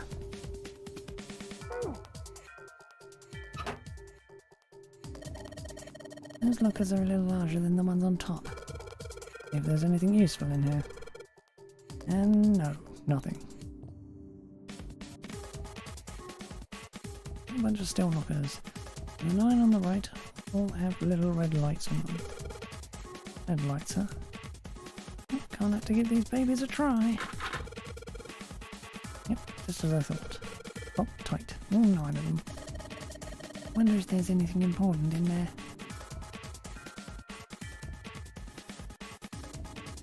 A keyboard. A mouse. This is the computer. Power is on. There is a power button. This is a waste of time. What? I don't see a power cable. Yeah, you're right. No power cable. Thing isn't even connected to the main computer though. It's got a monitor, keyboard, mouse, but that's it. Sticking the power cable in isn't going to do anything. Oh, I don't know about that.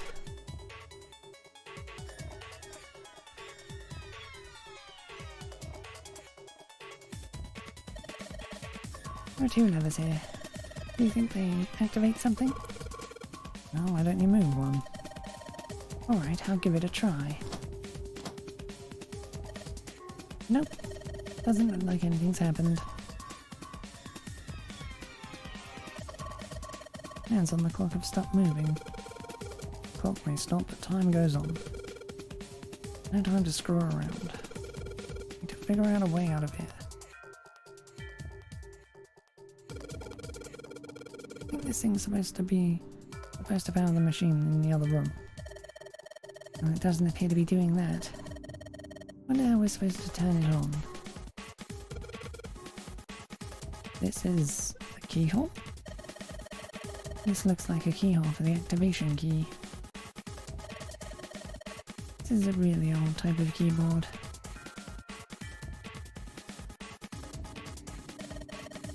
There's a lot of stuff here. Don't know how we could use any of these. But I can say for sure that I don't know how to use at least one of these things. Which one? One on top. I think it's a power cable. Power cable, huh? I'll take that.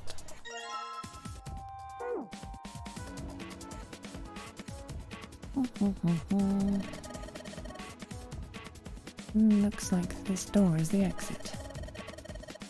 The door on the right just goes to the laboratory. No, this door isn't going anywhere. No dice. Won't open. I think that's about as much as I expected. I don't think Zero would let us out of the room quite that easily. Clover, there's a door over here too. Wait, I'll be right there. I can hear her over there. This door gonna... Damn it. Can't open it. Clover, what about your side? Won't work. Can't even move the knob.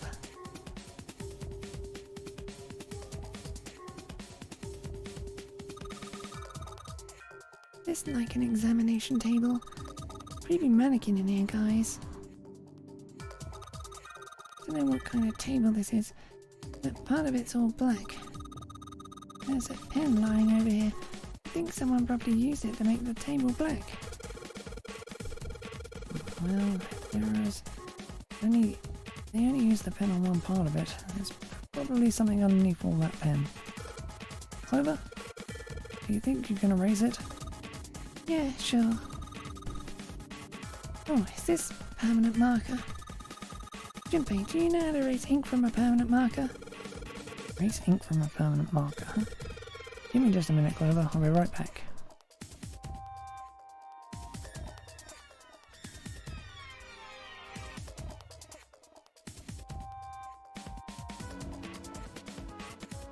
One of them doesn't have a power cable. And one end of the cable needs to be connected to the monitor. And the other end needs to be plugged in under the disk. Alright, let's just slip you in. Huh? Oh shoot, can't use this. What's wrong? The cable has 3 prongs, but the socket only has 2 holes. Not gonna fit, is what I'm saying. In other words, we're gonna need a plug to change the power cable to one of the 2 prongs. That's right.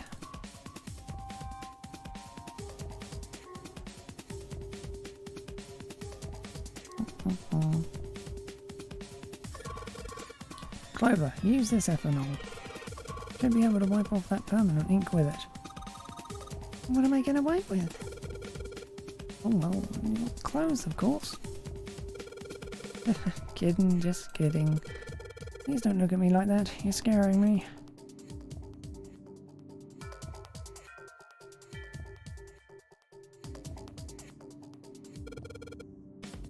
Clover, can you use the cloth on the table? Use, huh? Soak it in ethanol and then use it to wash off all the stuff from the permanent marker, okay? Right, okay, so I gotta soak the cloth with ethanol. Well, she's got the cloth, but she seems to be having a little trouble with the bottle of ethanol. When she's ready, I should ask her to get to work on that stuff on the table. Soak the cloth in ethanol and... Junpei, it's working. It's wiping the permanent ink off. Huh? Some kind of weird drawing under all the permanent ink. The deal with that drawing Clover found. Maybe I should ask her to take another look at the table. Wonder what this is. Bunch of numbers in some kind of grid. Can't see it from there. Clover, you got a pen and notebook, right? Could you write those numbers down and then hand them to me through the bars? Okay.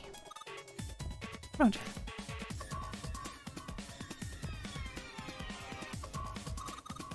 It's a rack. A bunch of cables on it.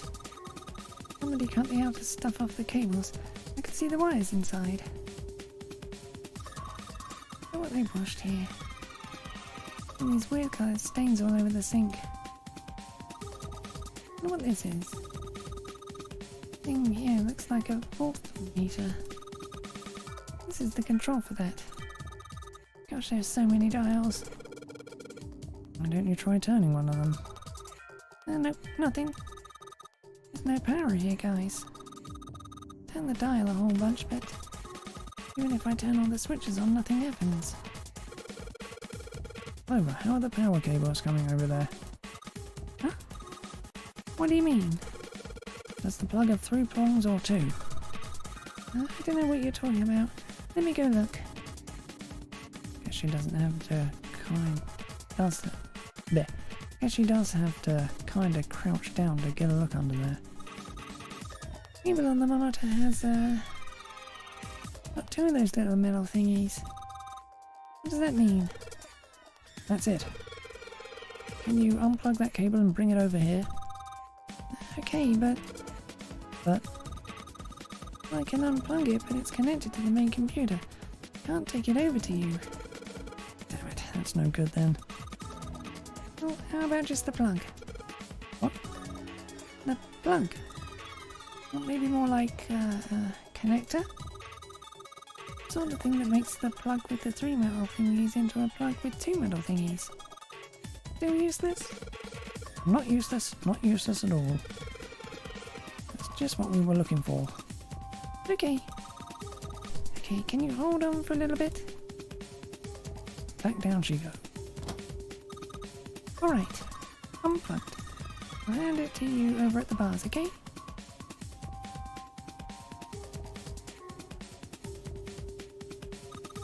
Here, Junpei. I wrote down all the numbers from that desk on here.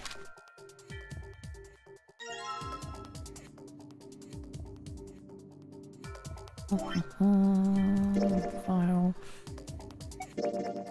Clover's note. The note from Clover on the stand in the laboratory has numbers written in 9 separate cells. Alright. This is room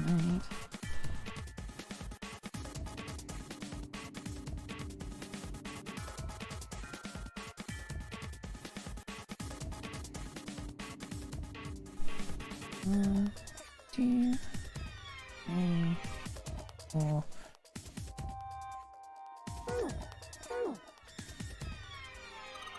Here you go. The 2-prong plug. Thanks. Okay. Put the 2-prong plug into the head of the power cable.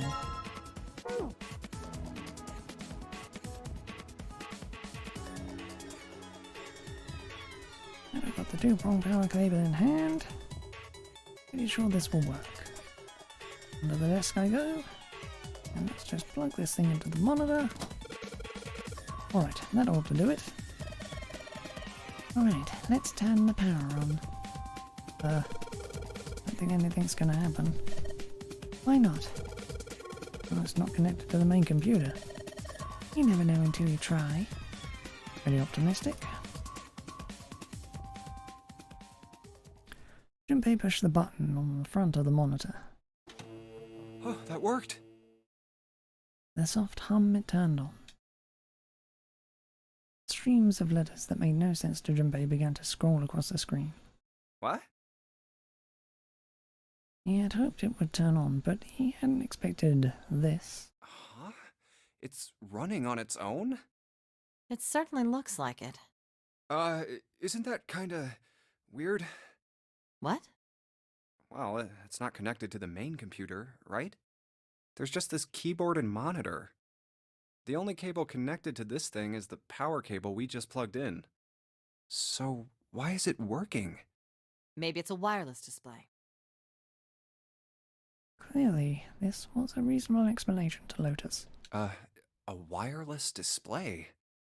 Yes, it connects to your computer wirelessly, hence the name. Have you been living in a cave, Junpei? He most certainly had not, but... Is that normal? Yes, at least where I worked.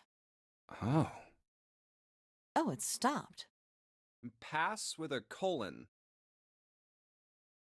Looks like we need to enter a password. Again? There must be a hint around here somewhere. Could you go take a look? Yeah, I'm on it. What are you going to do? I'll see if I can do something about this on my own. On your own? Yep, on my own. Lotus? Lotus pulled over the nearest chair and dropped herself down onto it, in front of the keyboard. For a second, she stared at the screen. She kneaded her hands, knuckles popping, twisted her back left and right. All right. Let's kick some ass. Lotus smiled to herself and rubbed her hands together in anticipation. Then, before Junpei had time to blink, she was typing at an incredible speed, the click-clack of the keys running together like machine gun fire. What? Junpei was, for once, at a loss for words. Didn't expect that, did you? Of course I didn't! You're typing so fast, I can't even see your fingers. What kind of job do you have? What are you? I'm unemployed at the moment. I used to work for a cybersecurity firm, but I quit. Why? Lotus blinked. Huh? Oh, it was just something. She stopped typing for a moment, and her face fell. I see. This was not an avenue of questioning to be pursued. Junpei realized and quickly shut his mouth. Lotus's fingers began to move again, and in a few seconds she was back up to speed. As she typed, more letters and symbols that meant nothing to Junpei began to pour across the screen. Oh, what are you doing now? I'm going to try and brute force it. Brute what? A brute force attack is... Well, the short version is that I just attack the thing head on. The long version? Without looking up or slowing down, she began to explain. A brute force attack is one of the simplest ways to break a cipher. It checks every possible combination until it finds the right one. For a complex cipher, it can take a very long time. I'm writing a program that would run an attack like that on its own. It's not the most elegant solution, certainly. But given the circumstances, there isn't much else I can do. Even as she talked, her fingers never slowed or missed a key. They couldn't help but feel a little awed. Oh, but back to what we were talking about earlier. What were we talking about? The wireless display? It's kind of strange if you think about it, isn't it? How do I put it? Well, let's say you write a program that calculates an addition problem for you, all right? So you enter 1 plus 1. The screen will show you 2. See? Isn't that strange? No, not really. Oh, come on now. Of course a caveman like you would think it was strange. You said so just a minute ago. You're just not getting it, are you? Who calculated 1 plus 1? The main computer, right? You said it connected to the monitor wirelessly. Yeah, but someone who grew up in a cave wouldn't know that, right? They'd probably think that this thing here, the monitor, is doing the calculating. And once they've decided that, they'll start examining this monitor. They might poke the screen or something. Ah, I see the color changes when I press it here. Then they might investigate the hardware on the inside. Oh, I see. So this wire supplies the power. Eventually, they might even cut the wires. Ah, yes. Just as I expected. When this wire is cut, no results appear. Therefore, it must be this device which does the calculations. Oh. But the truth is that, just like you said, the computer is doing the calculating. But these cave people wouldn't know that. Because they have no idea that the monitor and the computer are connected wirelessly. Otis continued to type. May scratched his head. So, what are you trying to say? Nothing, really. It's just, I thought maybe. What if the relationship between human beings and our brains is like that? Huh? Well, let's say you stick a bunch of electrodes into parts of the brain. A scientist examining the signals they send out might say, interesting. So stimulating this part of the brain causes the person to see colors. That must mean this neuron cluster controls that function. Okay, let's see what happens when I cut out this part. Ah, just what I thought. Cutting off this part causes that function to cease. Therefore, human thought processes must occur in the human brain. See? Doesn't it sound the same? Maybe the brain is just an output device, like this monitor. Maybe our thought processes actually occur somewhere else, in a main body. We just don't know it. We never even think about it. Just like those cave people wouldn't know about wireless communications. We can't imagine that there's some unknown medium that transfers information into our brains, where we experience that information as thoughts. Bay didn't say anything. Not so much because he had no retort. No, her argument just seemed silly. He was a little surprised to be hearing something like it from someone like her. The brain is just an output device. Human thought actually occurs somewhere else? That's just crazy talk. Did Otis really think that, he wondered? That's a little creepy, Junpei thought. It sounded altogether too much like a bizarre cultish religion. Maybe that's the cause of Seven's amnesia. Oblivious to Junpei's increasing discomfort, Otis continued. If memory is actually stored somewhere else, in some sort of main body somewhere, maybe he hasn't forgotten anything at all. He's just having a difficult time accessing his memories because the monitor, his brain, has been damaged. Huh. I suppose that would explain aphasia and blindsight, too. Perhaps they actually can't speak or see. the monitor just isn't functioning properly. I guess people with prosopagnosia could be suffering from the same thing. Wait a minute. What? He knew what apophagia was from watching medical dramas on TV, and blindsight was easy enough to guess. He'd never heard the word prosopagnosia before. What? You've never heard of prosopagnosia? Lotus spun around in a chair to look at him. Junpei just shrugged and shook his head. Oh, what is it? Well, put simply, it means a condition where the mind can't distinguish between human faces. In other words, my face would look the same as Clover's or even yours. So they can't remember faces, which is how most people recognize each other. That means that people with prosopagnosia have trouble recognizing even people they're close to. Usually they can make do by associating people with other things. Their voices, their clothes, their hair. Does that mean other people's faces look like blanks? No, I don't think so. Look, you've seen monkeys, like in a zoo, right? To you and me, all the monkey faces look the same. Even though they've obviously got faces, it's almost impossible for a human to distinguish between them. The zoo staff that works with them would learn to identify different monkeys eventually, but you or I couldn't unless one had a scar or something else to set it apart. Well, that's how people would be to someone with prosopagnosia. Prosopagnosia? Huh. I didn't even know that kind of thing existed.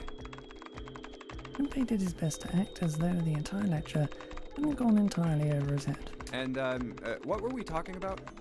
The idea that your brain is just an output device, like a monitor. Are you serious about that stuff? Not really. I was just kidding for about half of it. What about the other half? Well, I guess I was just adulting.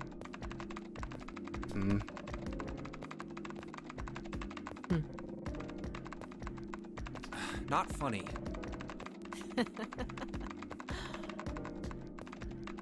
Lotus's smile had something rather masochistic to it.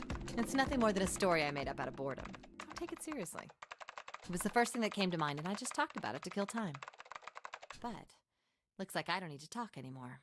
Why? I don't have to kill time any longer. As she spoke, Lotus raised her right arm high and brought it down on the enter key. Oh, then you finished that brute whatever thing? I certainly did. And let's see what we got. Chunks of text flickered on and off in quick succession, and then a line of numbers appeared, blinked, and disappeared. Screen cleared, and all that was left was the word accepted. Piece of cake. Lotus would clearly have patted herself on the back if it would not have made her look entirely ridiculous. After a few seconds, the accepted disappeared, to be replaced with 9 squares arranged in a 3x3 square. The screen changed again. What the hell is that? No idea. Looks like a puzzle. Suddenly Lotus stood up. Huh? Aren't you gonna, I don't know, do more computer stuff? No, I can't do any more. It won't let me do any more programming. See? The keyboard. Nothing. So, there's nothing more I can do. Well, I guess I'll leave this to you then, Junpei. What? Let me take a break, all right? I did my part. Well... Wasn't sure what to say to that. Certainly had done her part. In fact, without Lotus, they probably would have run completely aground. Didn't rely on other people so much, Junpei thought to himself. I guess you're right. Thanks, Lotus. No problem. And make sure you know when you should thank people. Now, I better take care of this myself. No more relying on anyone else. Junpei crossed his arms and stared at the puzzle shown on the screen. 1, 2, 3, 4. Alright, I solved it. Did you hear a noise just now? Yeah, I did. Sounded like something unlocking. Where did it come from?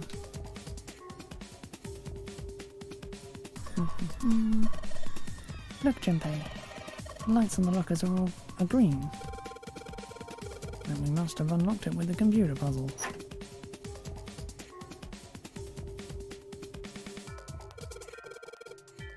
More than one key in here. And this one is small and looks like it goes to some sort of machine. And this one has the Earth symbol on it. I think the Earth symbol matches a keyhole in a door on A deck. Well, if that's the case, you probably don't need the Earth key right now. Alright then, Earth key. I'll just tuck you away deep in my pocket. Now as for the other key...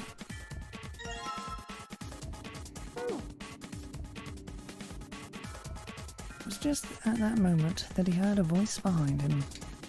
It was Clover. Hey, Junpei, do you have a minute? Put the puzzle aside for the moment and walked over to Clover. What's up?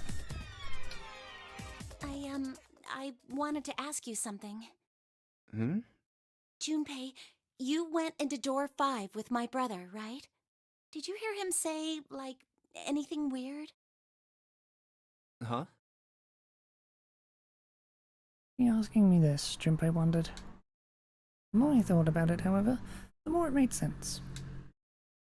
Snake had been gone for a long time. Clover was quite attracted to her brother. Of course, she would have been worried about him. Well, let me think.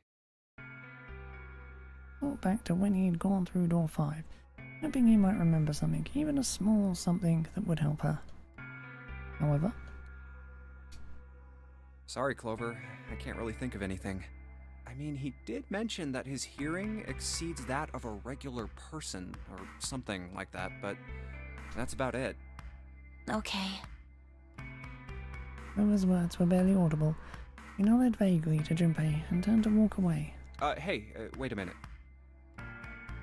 Hmm? Look, I don't know if I should ask you things, but if you don't mind, I was hoping you could tell me if, is Snake, was he born... You're talking about his eyes? Yeah. No, he wasn't born blind. When he was a kid, he got in an accident. A really bad car accident. He couldn't see after that. And his arm. His arm? Yeah.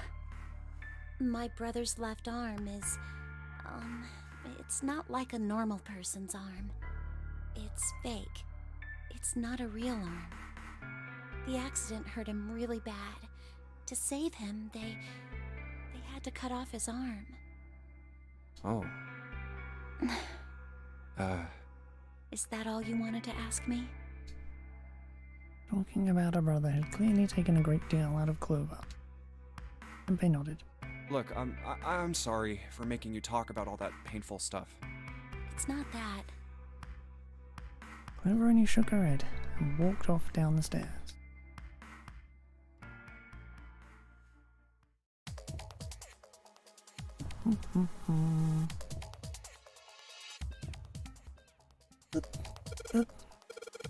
This key, the shape sure makes it seem like it goes to this machine. Right, I'm turning it on. Okay, the monitor is on now. And it's full of letters. Showing some kind of warning. Power restored to experimental device. Emergency system will activate in the event of abnormal subject behavior. Okay.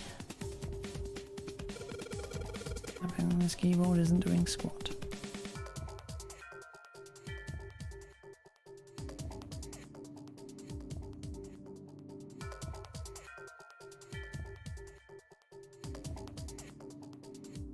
Anything about this one that's changed is that the lever is down now. Not very impressive.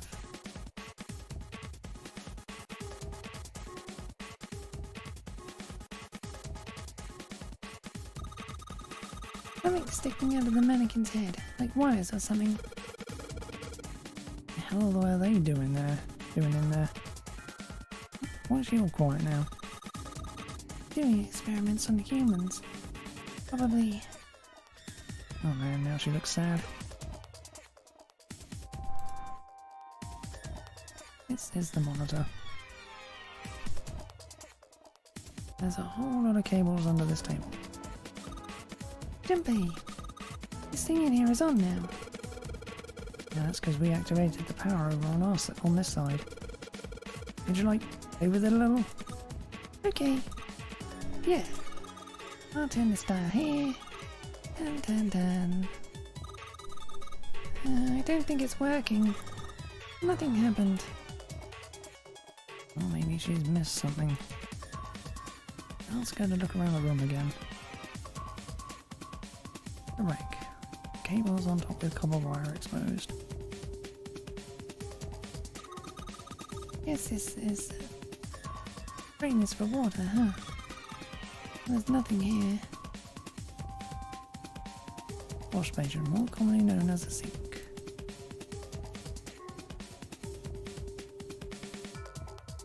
The monitor, there's a hole, okay, yep, under the table. Mannequin lying on the exam table. Can't really see it very far from here, but it looks like there are a bunch of electrodes sticking out of its head.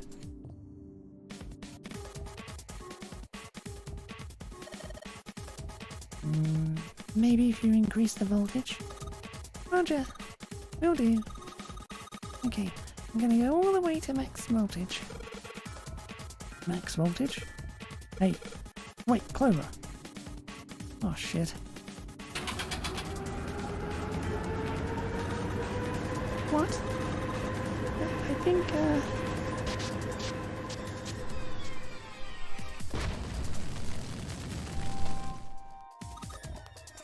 Oh my god. The mannequin's head. Oh man, that sounds like a fire alarm. What the hell? Fire detected. Fire detected. The emergency system will be activated. Evacuate the room immediately.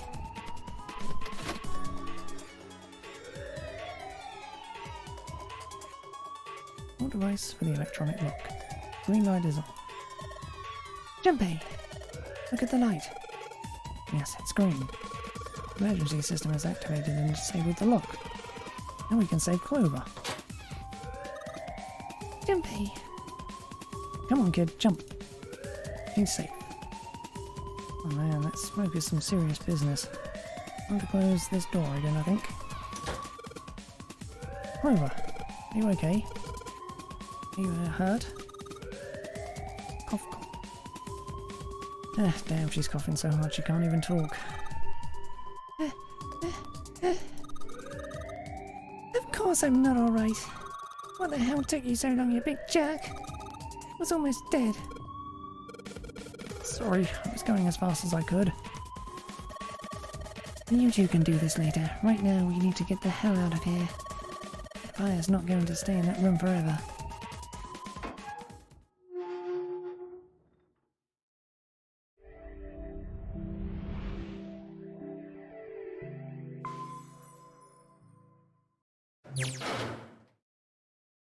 Junpei, Clover and Lotus leapt out of the laboratory, slamming the door shut behind them. Whew, thank God we got out of there. Yeah, finally. Oh, yeah. All three collapsed against the wall, breathing heavily. Junpei's heart was pounding in his chest, and his whole body felt weak. He inhaled gulps of clean air, and with each one he could feel his body beginning to calm down. All right, let's go. Okay. They nodded to each other and started off down the hallway.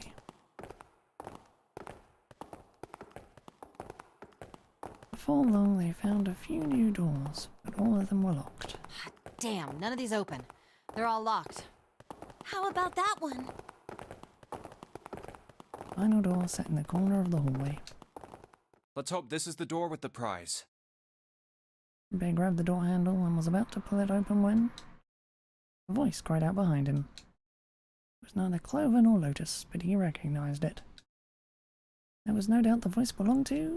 Jumpy! Huh? Spun around. There at the other end of the hall Jinbei saw human figures running towards him. 3 of them. June? Santa! 7! He stopped short in front of Jinbei and his companions, gasping for air. Hey, what are you guys doing here?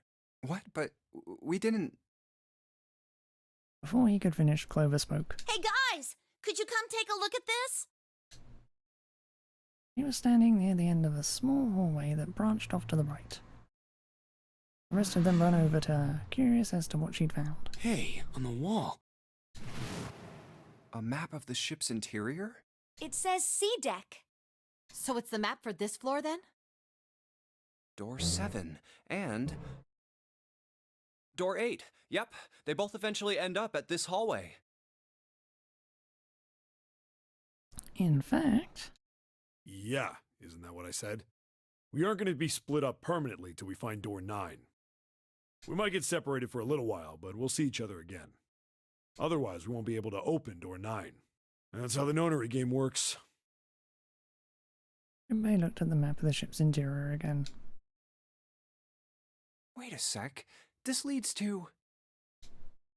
As he looked more closely, his surprise and excitement gave way to weariness. Oh, You've got to be kidding me. Wombo and the others saw what he'd seen. We may as well go. yeah. When they all moved back toward the door, Jinbei had only a moment ago been ready to open. Oh, almost forgot. We should keep this. Pulled the map of the ship's interior off the wall, put it in his pocket, and followed the others. 6 of them stood in front of the door, arrayed in a semicircle. Santa stepped forward, took hold of the door, and spoke without looking back at the other 5. Ready? I'm gonna open it. They nodded their silent assent. With a deep breath, Santa threw open the door.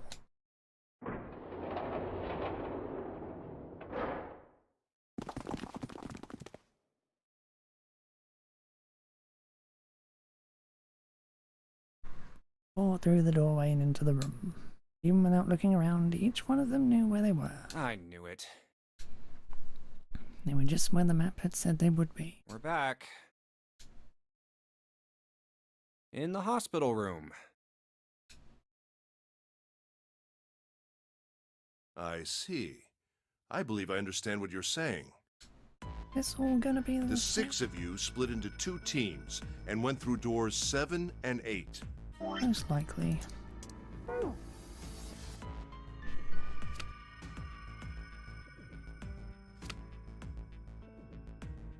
Except they're gonna have found them, aren't they?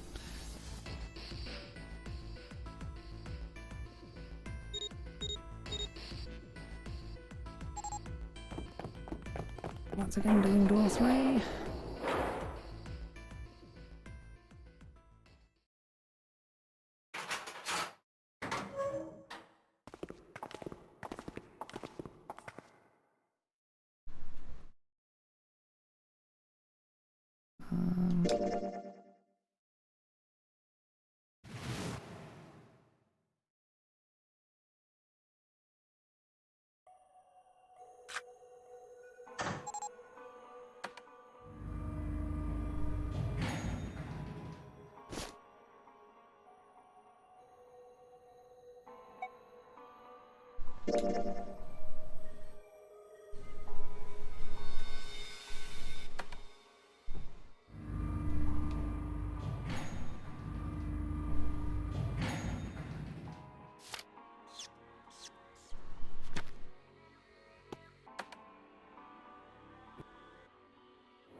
looks the same.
Doors 2, 3, and 6 to go now.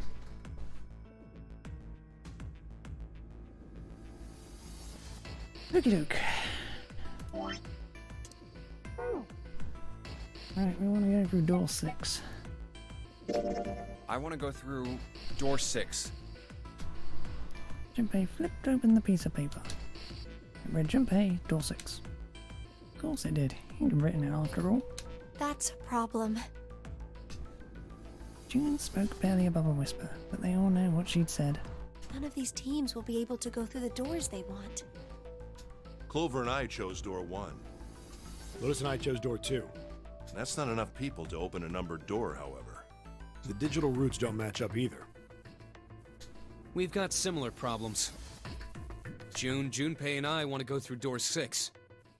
But our digital route is 5. If we're gonna open that door, we need a 1. Damn, what are we gonna do now? What are we going to do?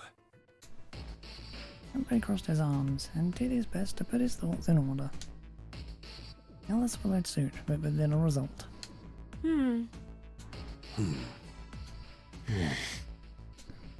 Eventually, Clover broke the silence. Why don't Seven and Lotus go through door 1? With me. Her face was cold and flat, as was her voice, but her logic was sound. Seven and Lotus looked at each other. 7 plus 8 plus 4 equals 19. 1 plus 9 equals 10. 1 plus 0 equals 1. First problem resolved, Ace spoke up. What about me? Isn't that obvious? Wasn't one of the teams just complaining that they didn't have a 1? You mean I should join Santa's team? Yes. Clover nodded, her face still cold and emotionless. Her attitude and posture could not have been more different than the energetic girl of only a few hours before. No one seemed ready to contradict her. Her response was understandable, given the horrible situation in which she had found herself, but even so... Huh. I understand. I'll go through door 6 then. If we do as Clover has suggested, we can all pass through a numbered door and no one will be left behind. This seems to be the most reasonable solution. 3 plus 6 plus 5 plus 1 equals 15. 1 plus 5 equals 6. 7, Lotus. What do you guys think? I don't have a problem with it. Me either. Alright then, we're good to go. See you later. Wait, Clover! Don't move on your own! Oh, I'll be going too then. Yeah, be careful. We should get going as well. Last, Junpei and the other 6 had managed to separate themselves into 2 teams. Clover, 7 and Lotus headed to A deck, where door 1 was, near the main staircase. Junpei, June, Ace and Santa, however, took the elevator to E deck.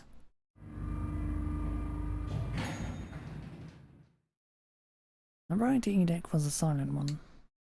This is E deck. There should be a door at the end of the hall. All right, let's go. Santa's words jolted them to action, and they stepped out of the elevator into a long, straight hallway. Before long, they arrived in front of door 6. Here it is. You guys ready? Yeah. Then let's get to it. One by one, they put their palms over the bread.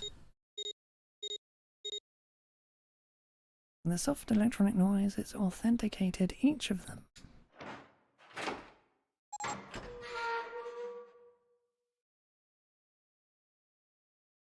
The door opened, and all at once the 4 of them leapt through it. Hey! I found it! It's right there! Fortunately, the dead was located easily enough. This one had been placed quite close to the door they'd entered through. They gathered around it quickly and hurriedly placed their palms on it for authentication, one by one.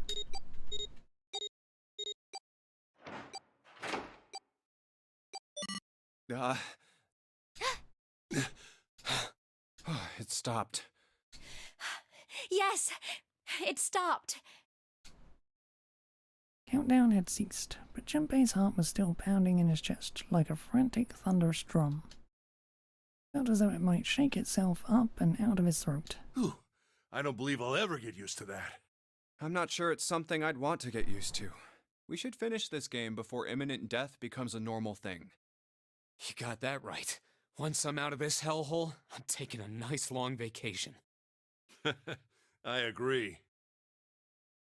With that, the doom and gloom from before was done, and the moon turned somewhat lighter. All right, let's go. An attempt at good humor, Junpei took a deep breath and began to walk.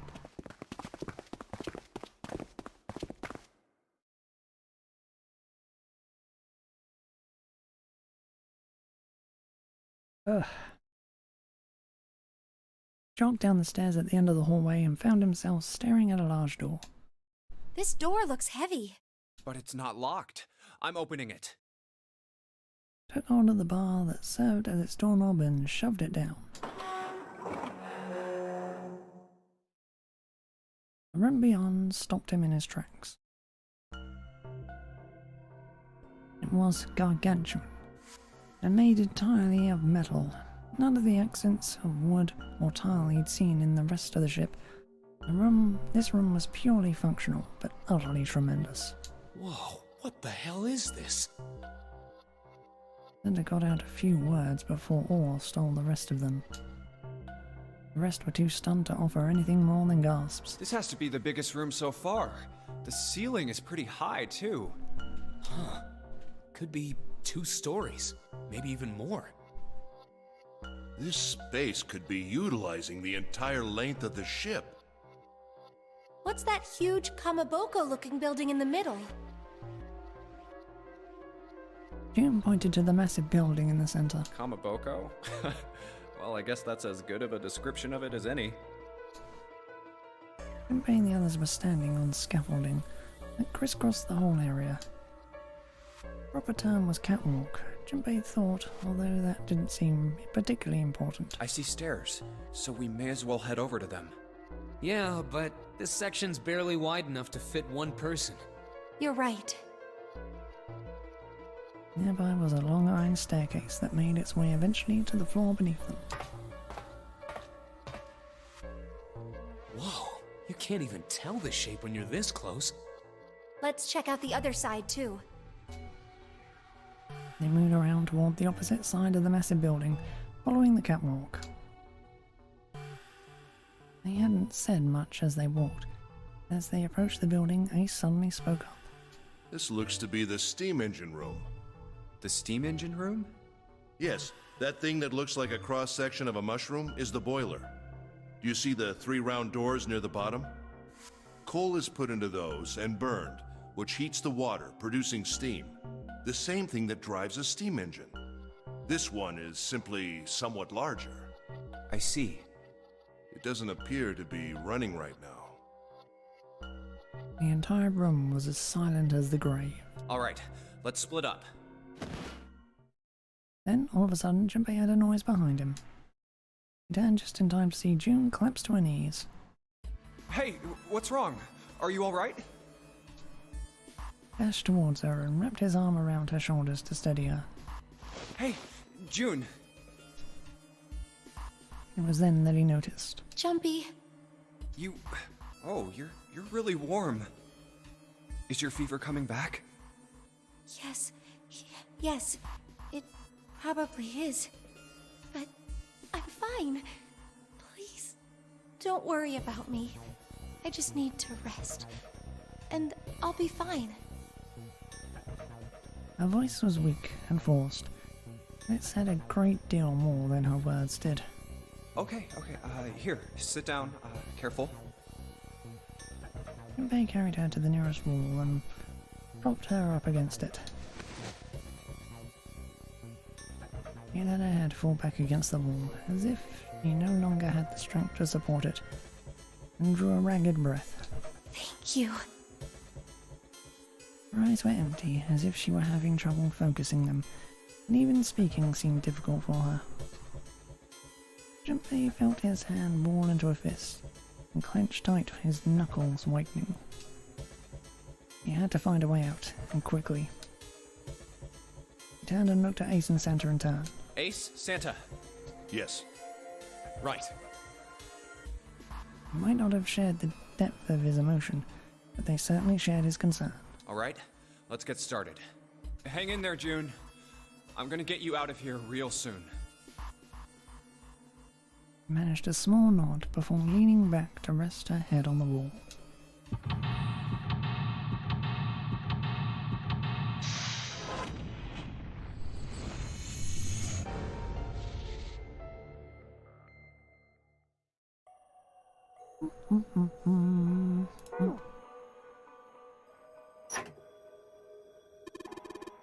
It's a square hole. Nothing in here. Oh, look at the back wall there. You can see 3 small slots, terminals for some sort of connector, perhaps. You mean you think we're supposed to plug something in here? Perhaps. Look at that button. Glowing orange, right? Gotta mean something. Guess pressing it is the best way to find out if it does anything, Santa. Nothing.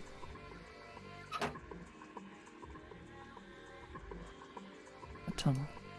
Goes all the way across the ship.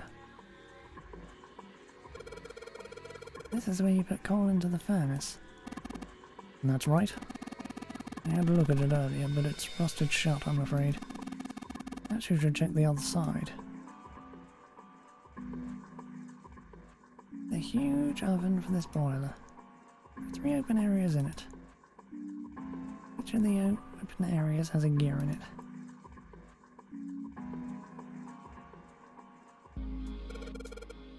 The silver gear. You think it's made out of pure silver? No way. Silver's way too soft to use for a gear.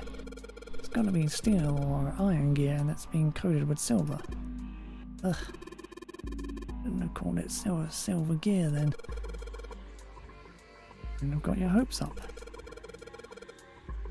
Were you thinking you'd hold this thing back? Nah, but I think 7 could probably carry it, don't you? Conveyor belt runs into a sort of arch tunnel.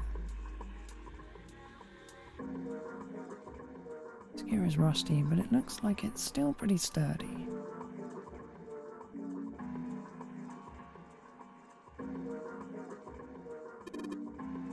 Look, Ace. Some kind of snowman secret meeting. Those are just bags full of sand. You use them as a counterweight when you're lifting something with a pulley system. Man, you're too serious. There are wooden boxes here. There's nothing in them.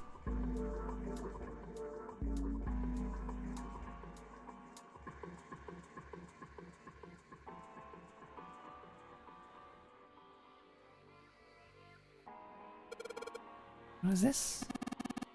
Given its placement, this must unlock the door to the left. Weird indentation on top of this thing. I think this means you have to insert something here. Yes, I would imagine so.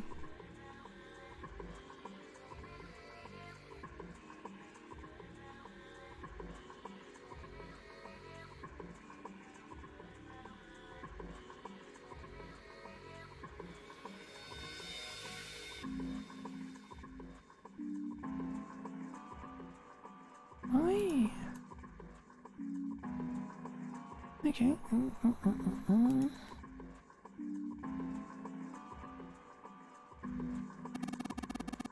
Looks like there's a door over here in this tunnel.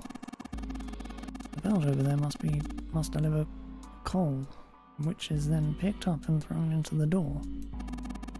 The door appears to be welded shut, however. Golden gear. Doesn't look like it was always golden like this. Well then, I imagine it was prepared especially for this game.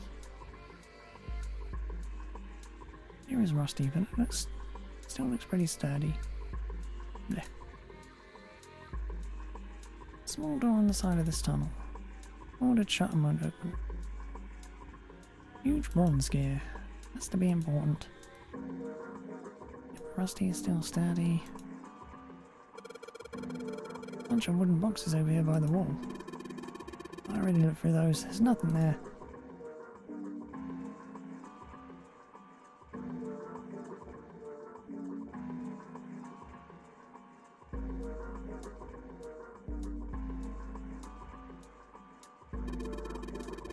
Not going anywhere with that pile of boxes here. What the hell's in these things anyway? Radio to move. Another doors on the furnace. There's an A on it. Circular wheel in the center of the door. Right, let's give that sucker a twist. It's noisy, but it opens. Totally pitch black in there.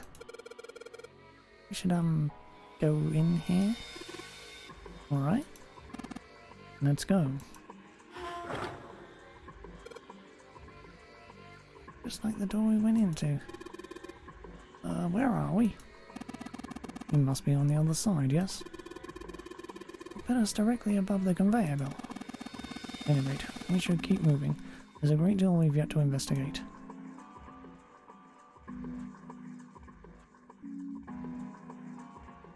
Bunch of boxes in the way, can't get through.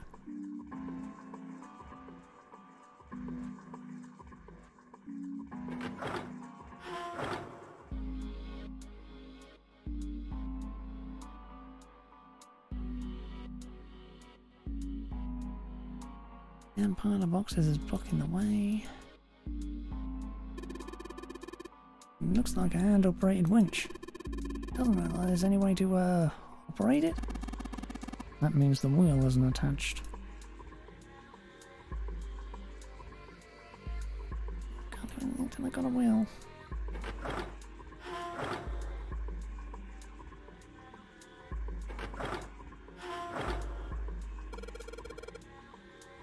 Down should be on the other side of these boxes. You have an excellent memory. You also have to draw a map inside your head. That way you won't get lost.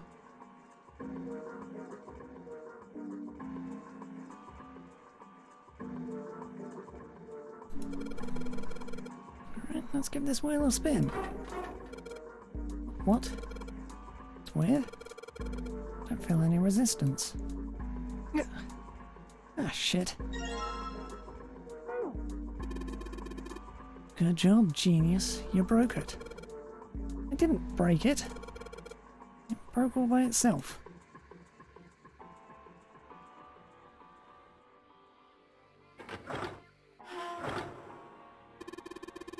Well, anyway, looks like that's the pipe. Like the bottom connects to the conveyor belt housing. Then coal must come out of this pipe onto the conveyor belt. In other words, there must be a great deal of coal in that pipe. A number of boxes on the catwalk. I think we can go over there.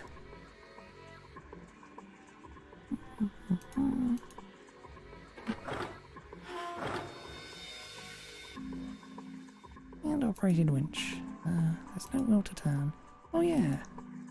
I've got the wheel I pulled off the other winch, don't I? Let's see if it fits. Wait, it's a perfect fit. Looks like they were made for each other. Shaky door. Good. Should be able to turn this now. Good work, Junpei. We should be able to wall up the wooden box now. You see? The wooden box. Under the catwalk. Can you see it? Hanging from the rope on the winch, isn't it? Looks like there's some sort of device in the box. Not sure what it is. At any rate, you might as well turn that wheel for now. I'm counting on you. Alright, I'll turn the wheel. What's this? What happened? Wheel only turns to the left. Only turns to the left. Means we can't reel up that rope. Yeah. You can only let the rope down. Interesting. I don't think that will be a problem. I'll simply need to go downstairs after letting the wood box down. I'll be counting on you, Junpei. Sure thing, no sweat.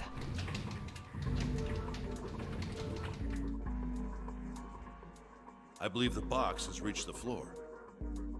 Yeah. Stuck his head out over the side of the catwalk and looked down. The box that had only recently hung just below the catwalk now sat on the floor, come to a rest near the end of the tunnel that covered the conveyor belt. June's down over by there. Junpei could see her still leaning against the wall as if she barely had the strength to sit up.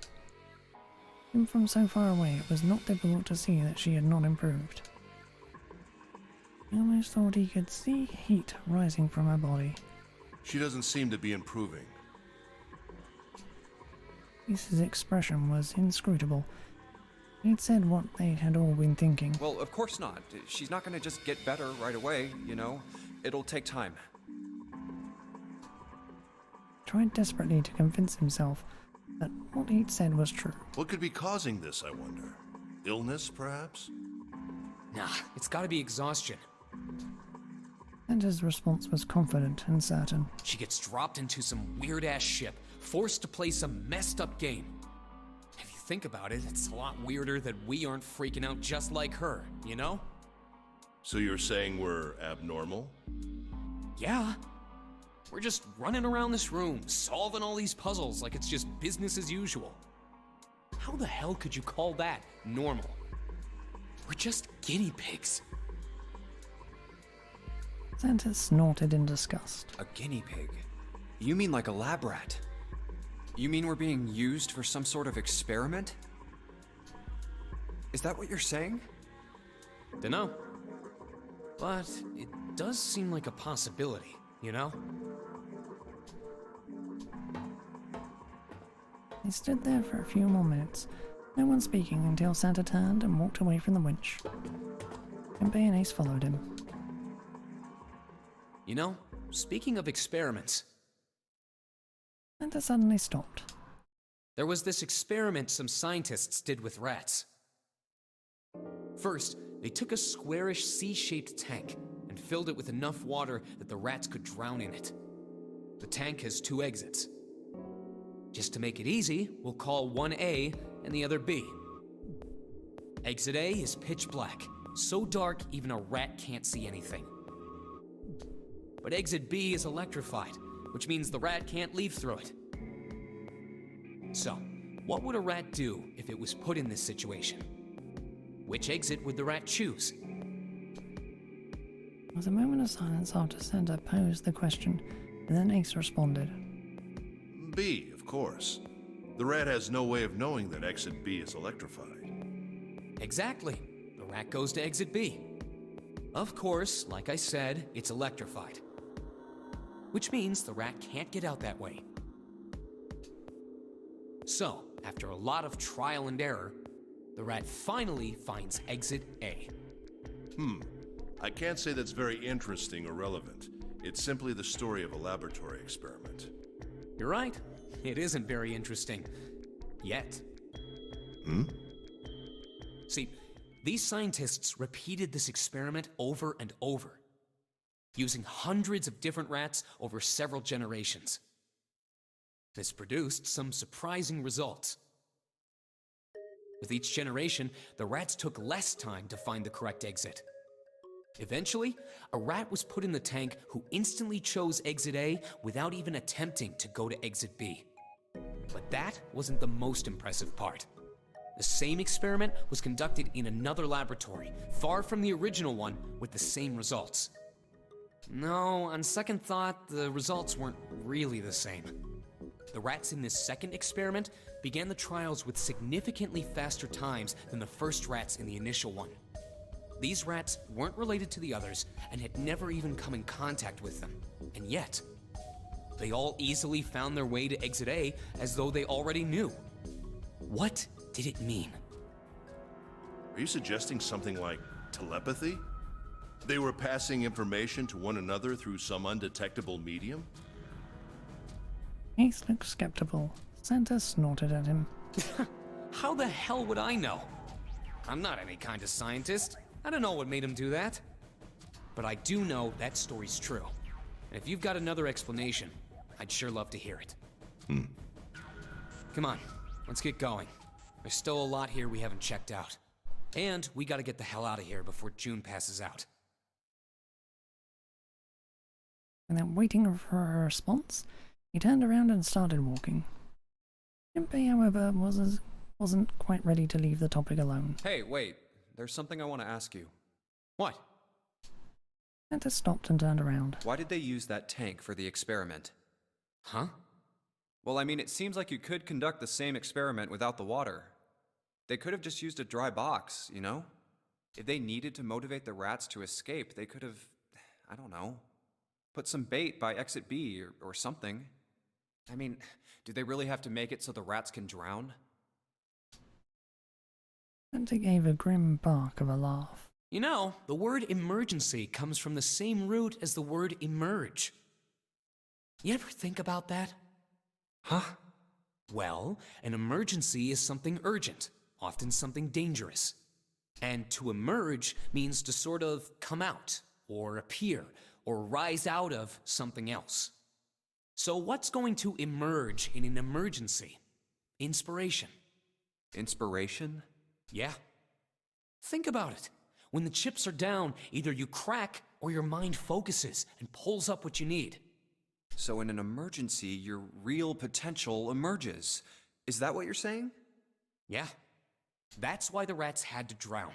They had to be in danger. There had to be an emergency for inspiration to emerge. Oh. Junpei suddenly felt cold. The back of his head was aching, and his stomach felt strange.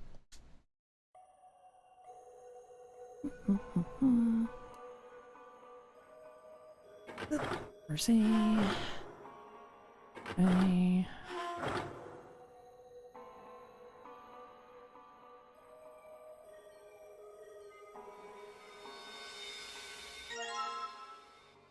Control panel for something. Wonder what it could go to. Maybe this hole is where the control panel goes. Only one way to find out. In you go. Dude, you did it. Everything looks alright. Okay, but what do we do now? Why don't you press the button next to it? The orange one? Yes. Alright, I'll do that. Pushing. Wait, all sorts of lights are lighting up on this thing. And, oh yes, I think I just heard something turn on. Oh, what's that? What happened? Junpei, look, the conveyor belt's moving. Conveyor belt? I guess it's done moving now. There's a bunch of coal on the belt though. Looks like a bunch of it got dumped off the end of the belt into that wooden box where you found the control panel. Coal. Coal, huh? Belt started moving, it transported quite a bit of coal. It all drops off the left end of the belt right into the wooden box.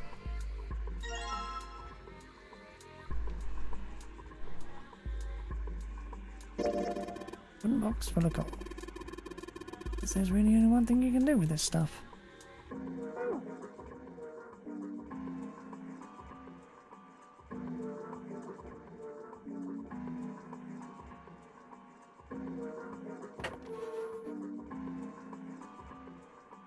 Oh, that'll let us put coal into the furnace. Maybe if we get some coal in there and set it on fire. Okay, let's do it. that's the last of it. No coal left in the wooden box. And nothing. Great. Well, I guess I should have expected that. Why would just throwing coal into a cold furnace do anything? Oh well, a man can dream.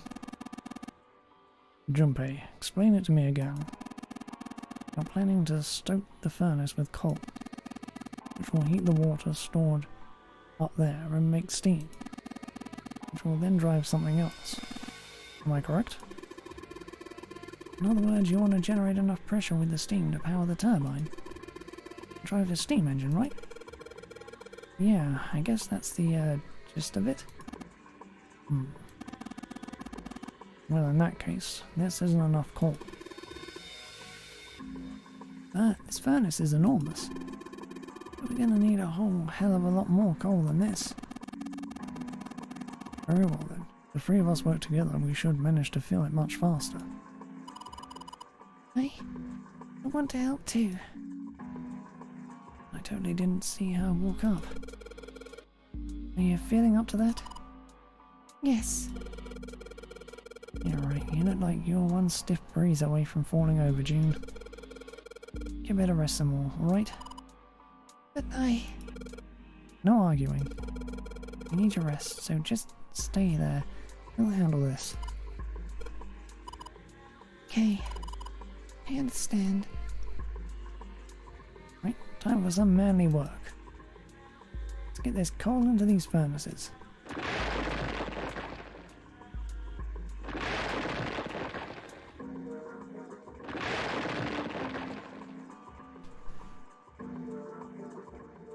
Man, this is a lot of work. Alright, I think this should be sufficient. Alright, now we just gotta light it. Junpei, hand me your matches. Makes you think I have matches. I see. Now we're gonna light it. Perhaps there's a device nearby that will allow us to remotely ignite the coal. Let's take a look, shall we? What sort of ignition device, huh?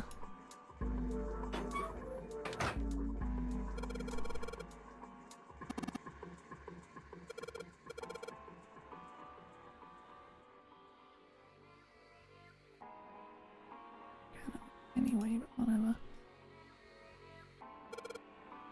Is this? I think it might be. Probably is. This is how we might ignite the furnace. That means that if we move this thing down... Right, let's do it. Here we go! Hey, Junpei, Ace, look at this! Big gears turning under the boiler here.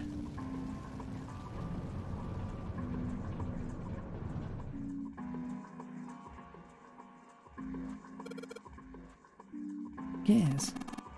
They're spinning. What are you guys waiting for?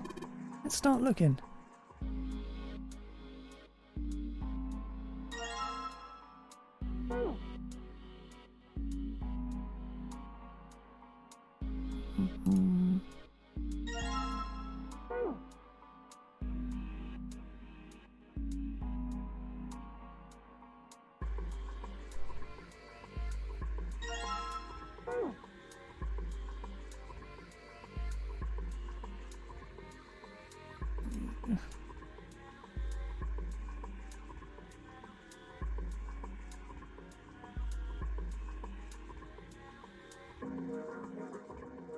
Wait, where the hell was it?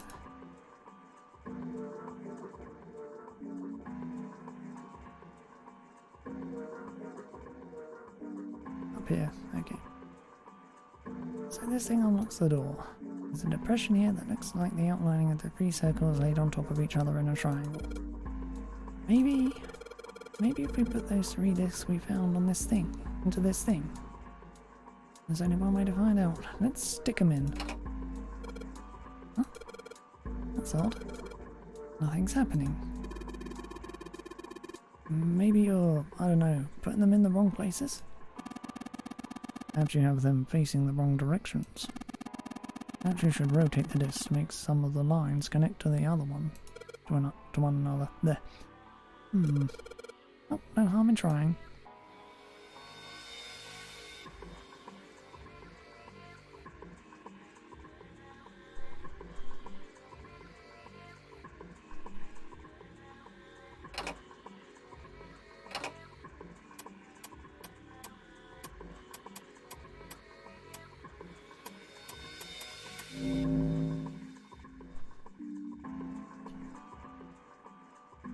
remember how I got them out of the damn thing. Red lines on these discs.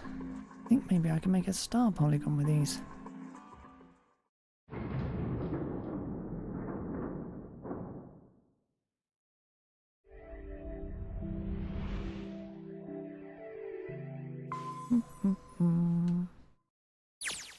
Yes! The door's open! Given the circumstances, Junpei's happiness was certainly understandable. He seemed to share his excitement. All right, Junpei. Why don't you go get June now? Santa and I will keep an eye on the store. Santa snorted. Why do we need to do that? Even if it shuts, we know how to solve the puzzle now. We could just open it again. Well, I suppose that's true. Shall all three of us go and collect June then? Nah, I'm cool. I'll let Junpei handle it. He still seemed irritated by something, however, and sat down on the stairs petulantly. So are you only interested in being contrary? Ace sighed, with the air of a long-suffering parent. All right, I'll go get June. I'll be right back. He gave a quick nod to Ace and Santa, and dashed off down the stairs. Before long, he was back on the first floor next to the conveyor belt and June. Oh, Jumpy! He drew closer. She stood up slowly. Are you okay? Did his best to sound calm and nonchalant, but there was no hiding the genuine concern in his voice. Yes, I'm fine now. I'm sorry I made you worry. June blushed. He wasn't sure if she was embarrassed or still feverish. Let me check. Just to make sure, he reached out and put his hand against her forehead. Good.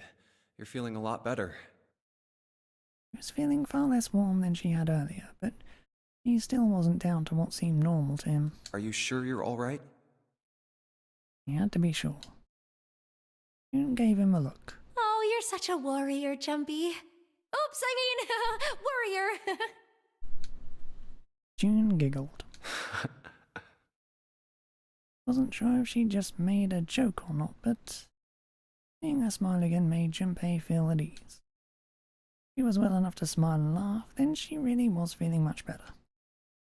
Gave her a friendly poke on the forehead. All right, let's go. Go where? Oh, right. I didn't tell you. We got the exit open, so... Great! Let's go! June clasped her hand and nodded urgently.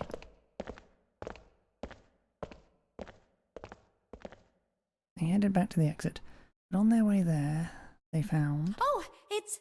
Santa? Santa was sitting on the stairs. He was, however, holding something in his right hand and staring at it with a strange expression.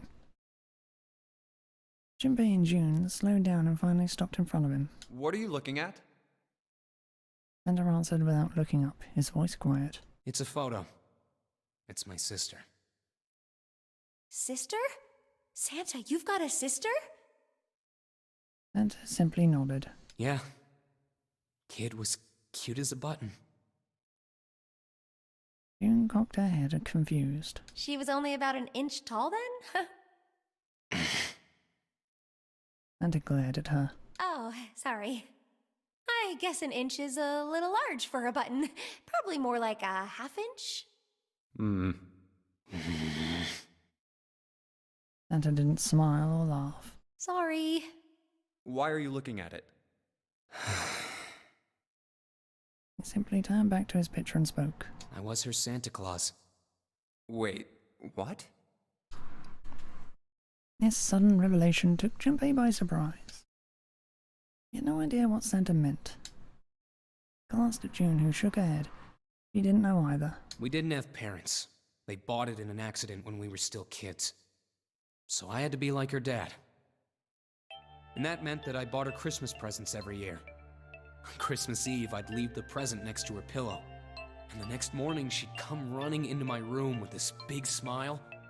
Look, look, Santa left me a present. He got me that doll I really wanted. I'm so glad he got my letter. She was always so excited. I was the one who told her to write those letters. I'd say, write down something you want and mail it to Santa. The address I gave her was somewhere in Northern Europe that doesn't exist. Anyway, she'd write the letter and stamp it and send it out. And then a few days later, it'd show up back in her mailbox marked address unknown. I'd open the letters before she figured out they'd been sent back. Once I had the letter, I'd go around to a couple stores with some money I'd saved up over the year and buy her the stuff she'd asked for. It took a lot of saving, but I managed to buy her presents every year. Huh. Junpei was silent. He could think of nothing to say. Huh. June looked down, uncomfortable. The wall next to him suddenly groaned. Either he hadn't heard the sound or didn't care, and they kept talking. But one year, her letter was different. She didn't write a list of toys she wanted or anything like that. Instead, it said, "I don't want any presents this year. Instead, I want you to make my wish come true.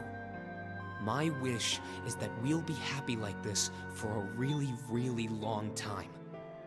That was it. Nothing else. But I couldn't make that wish come true. Some Santa I am.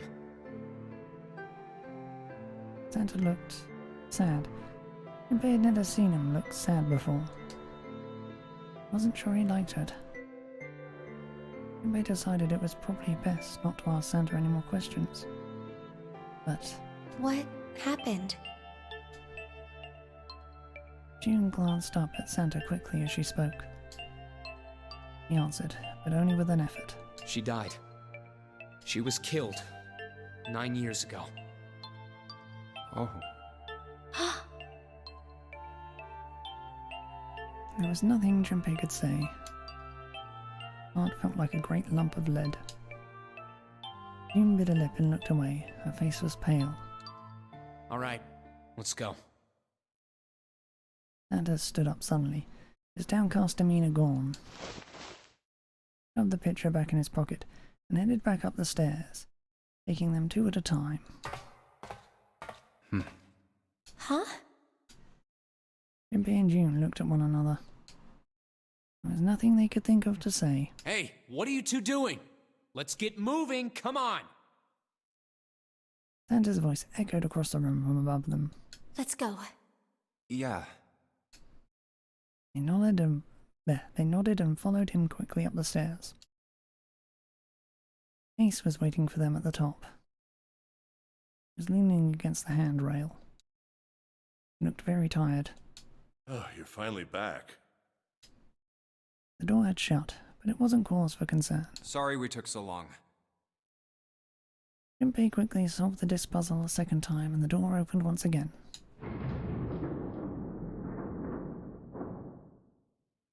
Let's go. In single file they walked through. After walking for nearly 15 feet, they found themselves in front of a metal door. It opened easily enough and they passed through it as well. A new room stretched out before them.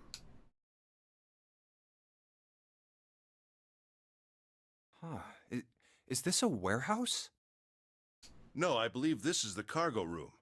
This must be where they store all of this vessel's freight. There are wooden crates everywhere. I wonder how old they are. Junpei, Ace and June stopped unconsciously, pausing to take in their new surroundings. Santa's voice broke through their momentary trance. Well, we probably ought to start with finding the exit, right? Let's get going!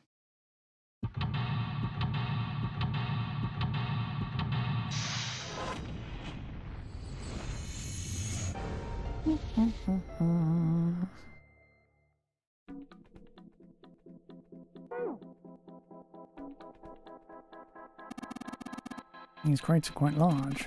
They seem to be tied to one another with sturdy straps. There's a bunch of bags here. Wonder what's in them.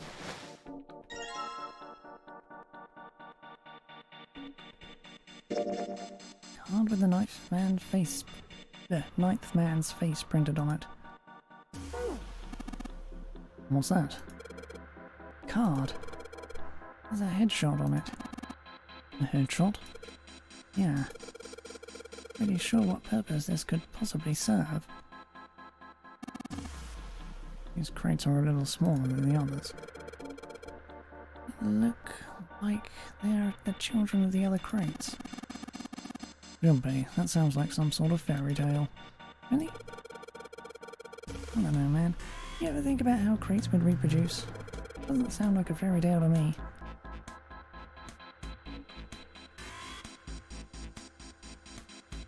A box. Nothing inside. Card with Santa's face printed on it.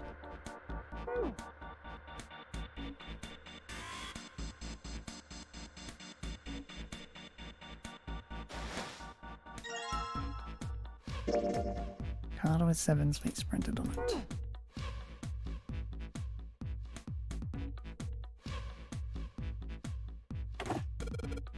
It's locked. We need the key. All the boxes have numbers on them. Do they... Oh. He bent down and picked up something that had been sitting next to the box. Jumpy, take a look at this. Cards.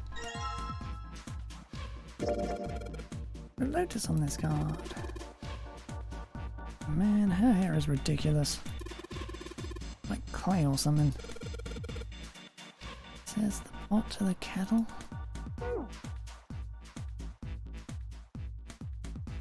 Right. So number boxes and cards. Does that mean we need to go to the cards we don't have? Searched all the boxes. There's nothing in them. Not cool, man. Get this picture without my permission. It looks pretty cool, though. You look real handsome in this picture. Knock it off, lovebirds. What? We're not a couple. Not at all. Not in any way.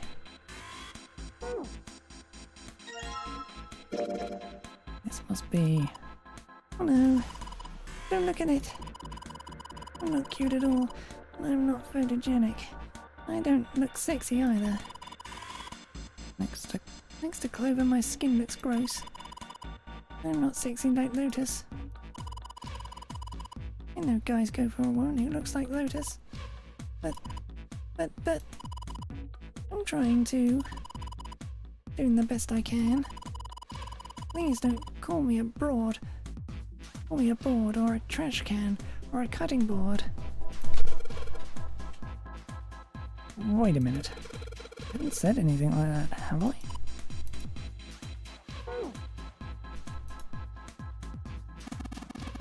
Some sort of liquid in these barrels. Not sure what it is, however.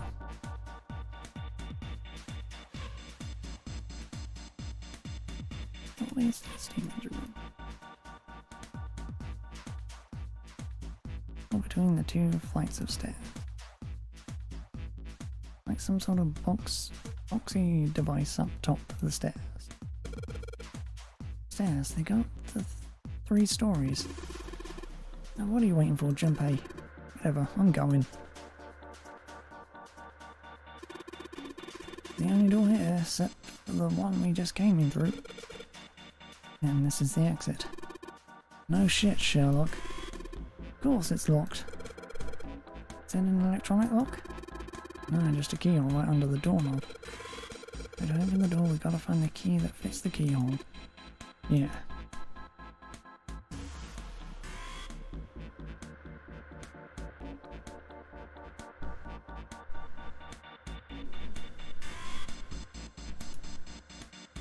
Several lights here with numbers from 1 to 9. Only the light with 9 on it is lit. Well, there's 6 holes here. They look like jacks for a headphone cable. Jacks, huh? Maybe if we put something in them. Yeah, something might happen. Looks like a cover for something. Looks like some kind of little shutter. Maybe it'll open if we do something. Gonna come out of it if it does open. Yeah, like I know that.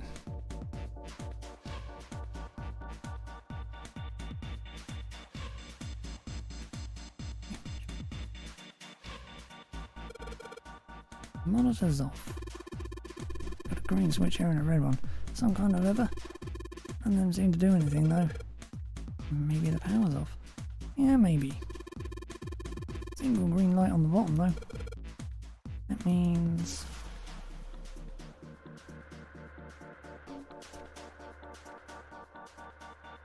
Can't touch the light with anything, so...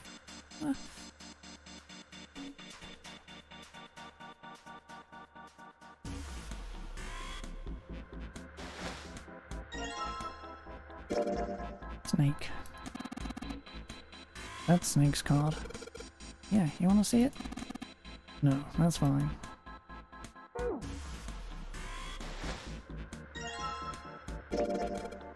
There's Clover's card. Looking at this photo, she's kinda cute, isn't she? Huh? What's up? Oh, nothing. Nothing at all. Why does her smile make me feel cold? I don't know what's in these barrels. Judging by their weight, perhaps a liquid of some sort?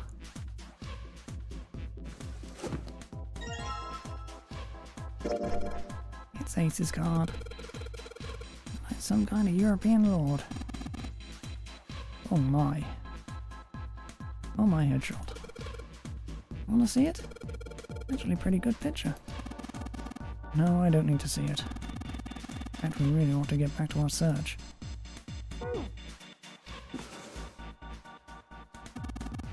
Nothing in these crates.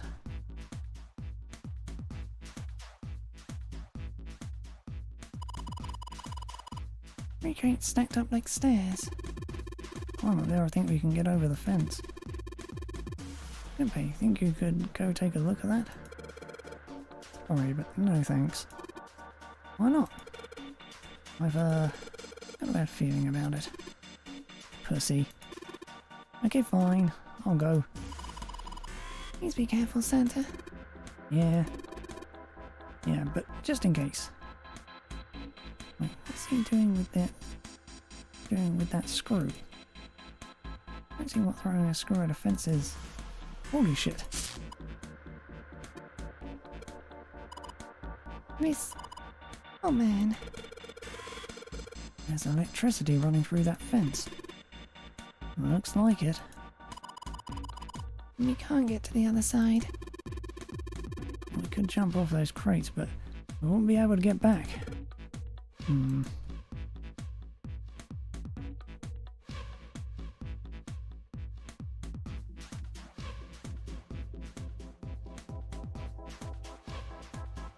Now we finally have all 9 picture cards.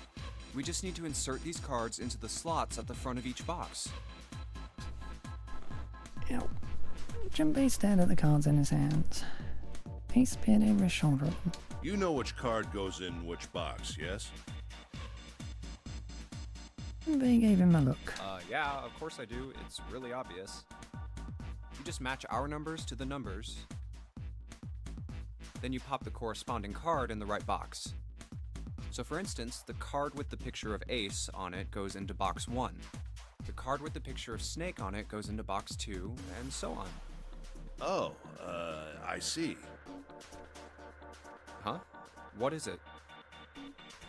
Ginpei thought he might have imagined it, but he could have sworn Ace stiffened. Just then, Ginpei heard a noise. Spun around just in time to see June collapse in front of the fence. Hey! June, are you okay? He did not respond. Ginpei spun back around to face Ace. I'm sorry, I gotta go check on her. You finish the box thing, alright? Just put the cards in the boxes. I'm counting on you. Shoved the cards into Ace's hands and ran off toward June. Are you alright? What happened? Ginpei called out to her as he ran. Can you stand? As he arrived, June was climbing to her feet with Santa's help. Oh, I'm sorry. I'm fine. I just tripped. Don't give me that. Now is not the time. But it's true. I tripped over a box. Just let me see for a sec. Ginpei put his palm on her forehead. Huh. You're still warm. Temperature was much the same as it had been the last time he checked. She wasn't hot like she'd been before, but she was still warm. Her fever wasn't completely gone. I saw her fall. I think she really did just trip on something, you know? Junpei would have been more willing to agree if June hadn't needed quite so much help standing up. Still, to fall down like that? I think she's probably still a little messed up. June was doing her best to busy herself brushing dust off her dress. Smile looked a little embarrassed, and her face was a bit flushed. But she did look a great deal better than she had. Still... Alright, well, let's just get out of here as fast as we can so we can get you to a hospital. Oh, I don't think it's anything that serious. I just need a little medicine and some sleep, and I'll be fine. Medicine? Medicine, huh? Well, if we could get in touch with anyone outside, I'll bet Ace could swing that for you easy. Ace? Why? Huh? Don't you know? He's the president of a pharmaceutical company. Cradle Pharmaceuticals is the name, I think. Their flagship product is an anesthetic drug called Soparil. Soparil. Soparil. I've heard of that before somewhere. Junpei couldn't shake the feeling that he'd heard about Sofaril before. Santa continued. Soparil. It's an anesthetic that's a gas at room temperature, a lot like how nitrous oxide is. It takes only a few seconds to spread, and even a small amount is very effective. A bunch of countries quickly accepted it for widespread use within their police and military forces. It was an effective crowd suppressant and room clearer. It was practical, ethical, and the humane nature of it made it the ideal drug. It's been around for about 6 years. They developed it from the extracts of several different roots. It became popular almost as soon as it was made public, with many governments placing large orders.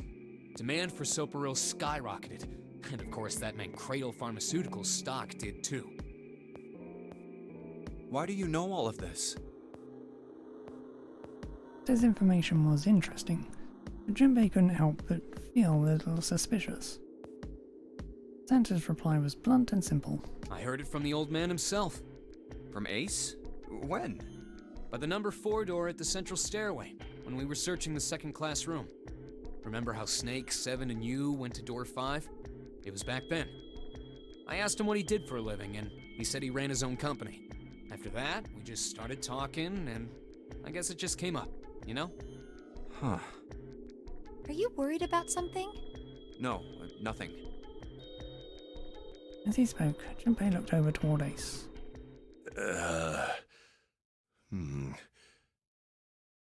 Seemed to be having difficulty with the 9 boxes. What the hell is he doing? And back to June and Santa. June, don't push yourself, alright? Yes. Santa, could you take care of her? I'll go check on Ace. Looks like he's having trouble. Sure. Gave them both a short nod, then turned and headed towards Ace. What are you doing? Ace's back was to him as Junpei approached. The older man turned around to look at him. His face was pale and covered in sweat. What happened? Nothing. My vision has gotten rather blurry, I think, because of fatigue. I can't see very well at the moment. What can't you see well? These pictures. Ace held the cards out to Junpei, laid out in the shape of a fan. I don't care to admit it, but I may be developing presbyopia. Growing old is a difficult thing. Made the best attempt he could at a self-deprecating smile, but his face was flushed and his lips were pale and drawn. At any rate, I'll leave the rest to you. I'm feeling awfully tired, so if you don't mind, I'd like to rest for a bit. Shoved the cards into Junpei's hands and walked quickly away. Junpei looked at him quizzically. How could simply looking at cards have tired him out? Junpei looked down at the cards in his hands. All of the pictures were quite clear, and each person easily recognizable. Was Ace's vision truly so bad? But if it wasn't, what had made him so uncomfortable? That was when Junpei remembered what he'd heard from Lotus much earlier. Prosopagnosia. Well, Put simply, it means a condition where the mind can't distinguish between human faces. In other words, my face would look the same as Clover's or even yours. So they can't remember faces, which is how most people recognize each other. That means that people with prosopagnosia have trouble recognizing even people they're close to. Maybe he's got prosopagnosia? Junpei took another look at Ace. And at the base of the stairs, looking quite depressed. Huh. Well, he looks depressed enough to have it. He really did have prosopagnosia. There was no doubt about it. No doubt it was a depressing and painful experience. Still, Junpei didn't feel like patting him on the shoulder and telling him everything would be alright. Telling him everything would be alright would help that much. There. That distracted her. Still, Junpei felt perhaps it was best he keep Ace's condition to himself, at least for the time being. Oh well. Doing his best to clear his mind for the task at hand, he turned back toward the boxes. Time to solve the 9 boxes puzzle. 9 cards with pictures and 9 boxes. Junpei stared at them for a moment, and then began. Ace's card is in box 1, Snake's is in number 2. I just need to do the same for the rest. And finally, the 9th man's card into box 9. All 9 box lids popped open at once. Yeah! Oh, they opened! He hid inside. What the? In each box was a single pin. 9 pins? They looked a little like sewing pins, but much thicker. I guess I'll take them with me. Junpei collected them all quickly and shoved them into his pocket.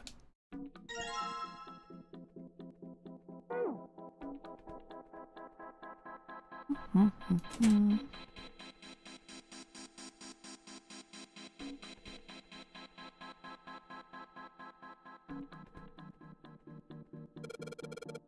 are 6 holes here. It looks like the pins I just found would be the perfect fit for them. The ones you found in the 9 boxes, right? Oh, why don't you try it? Let's see what happens. I think 2, 4, and 6 should go on the top part. 3, 5, and 7 on the bottom. Well, some of them lit up. Yeah, 3 and 6. There's some kind of rule that determines which light goes on. Put 2, 4, and 6 pins on the top part, 3, 5, and 7 pins on the bottom.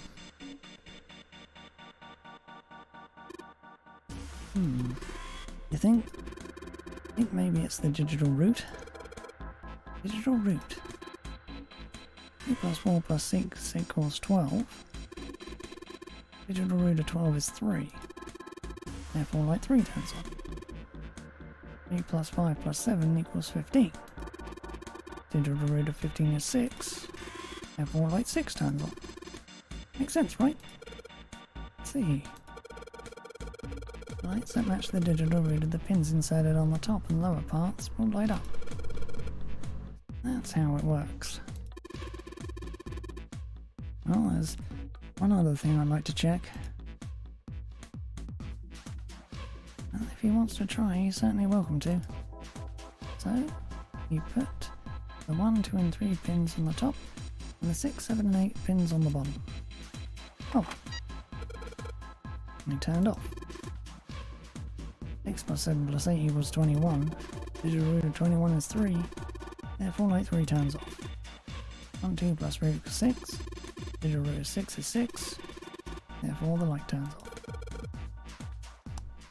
Ooh, I get it now. Digital root for the pins you insert is the same as the number of the lights that are lit.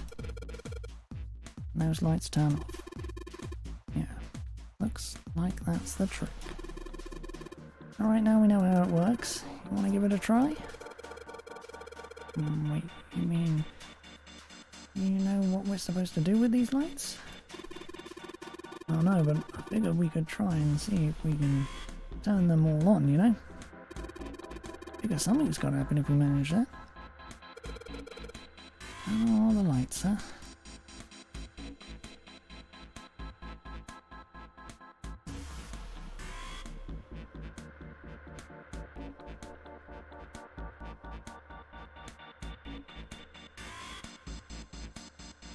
Okay, Junpei, let's make sure we know how this works, alright?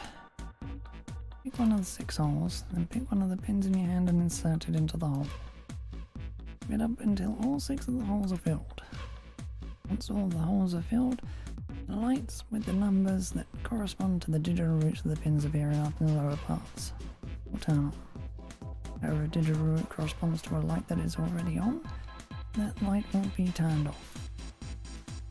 The goal is to turn all the lights on. Right, let's do it.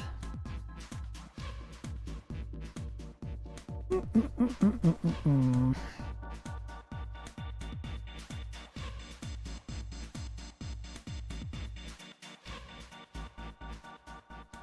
would be nice to know everything. He needs to get 6. 1, 2, and 3.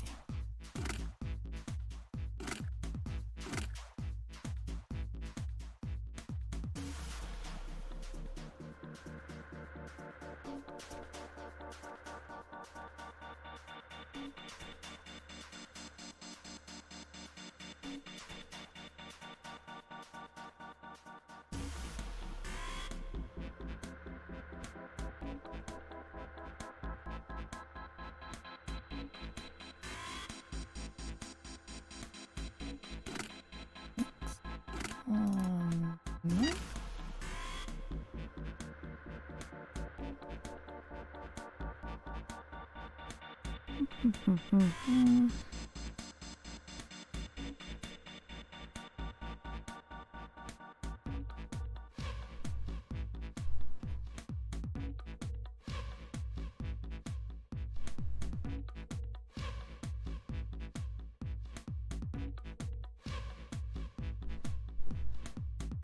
That's 17. I get 2. 2 is 11.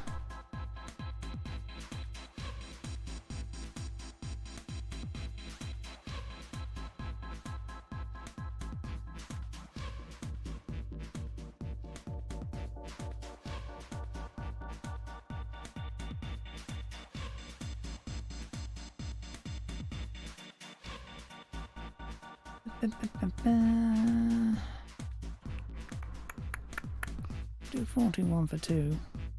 7.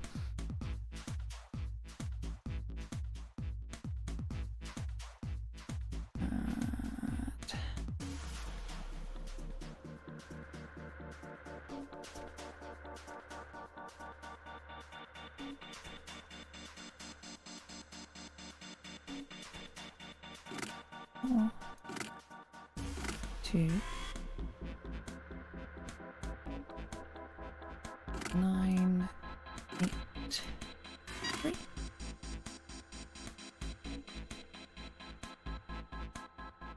Okay.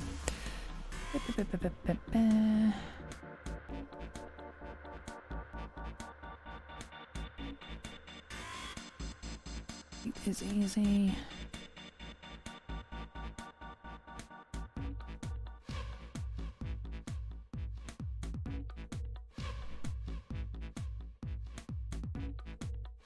Nine, 8, 4. 1, 2, 5.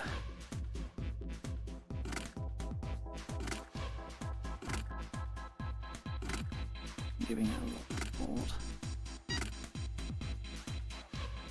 4 and 5. 1, 2, 6 would give me 5. I think. 8, 9. No, that would give me 9, wouldn't it?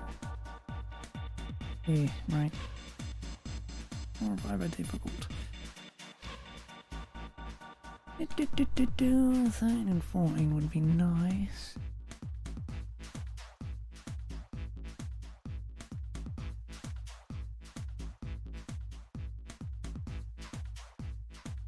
Do that.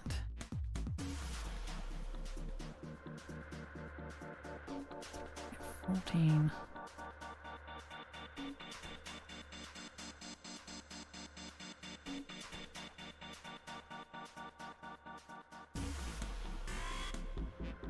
Of course. 1, 3 and 8, 4, 2.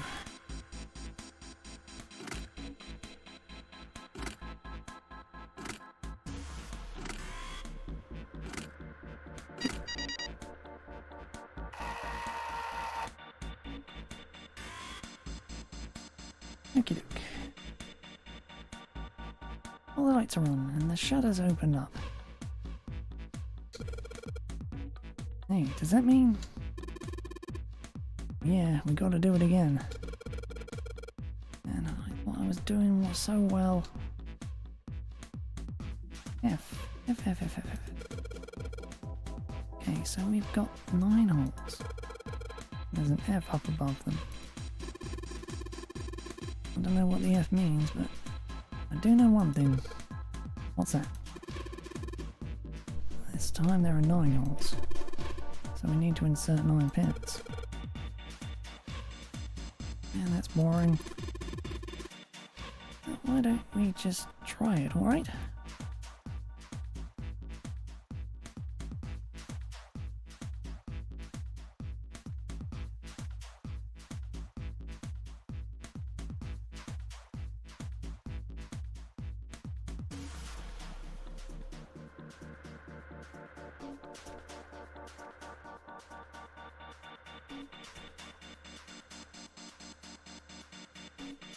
Oh, does everything have to equal everything else? I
mean...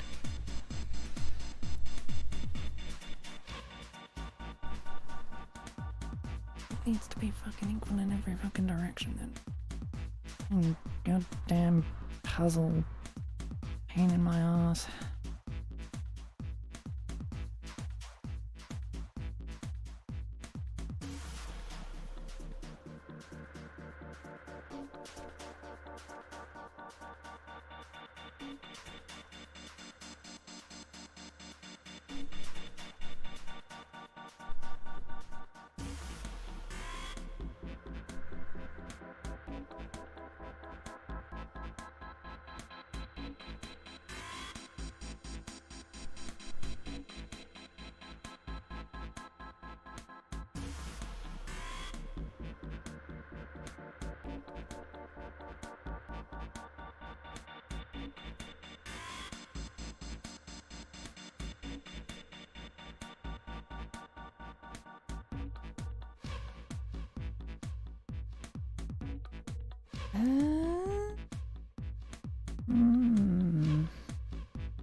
Think about it later.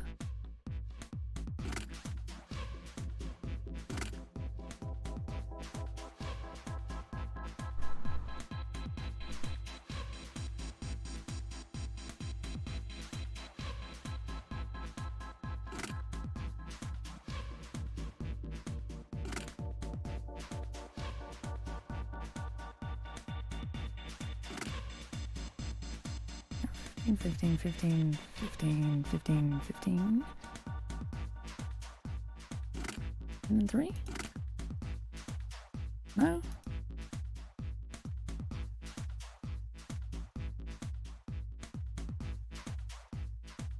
Oh, no, that's 12, isn't it?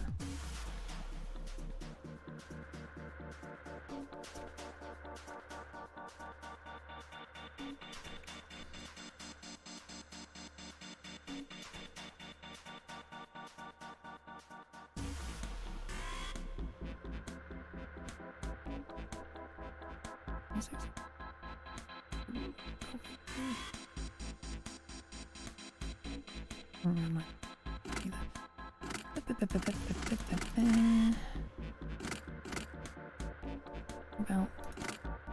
going vertical.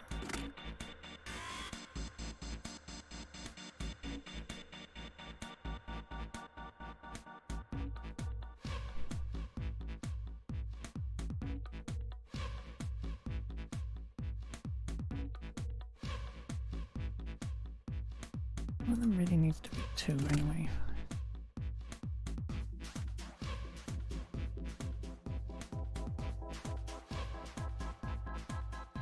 Need to be 8.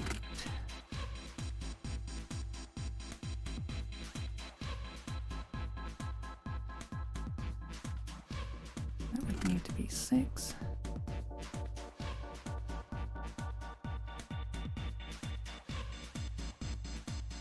Need to be 7. Need to be 3, and that would need to be 4. Yes, okay, good. Ugh. Really wish I wrote that down.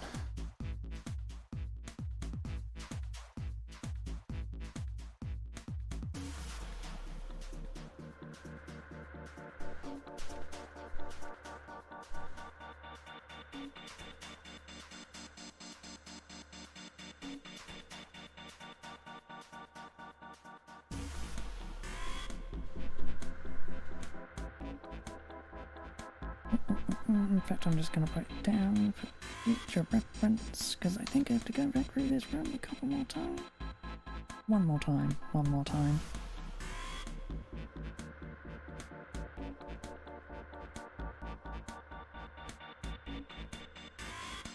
Okay.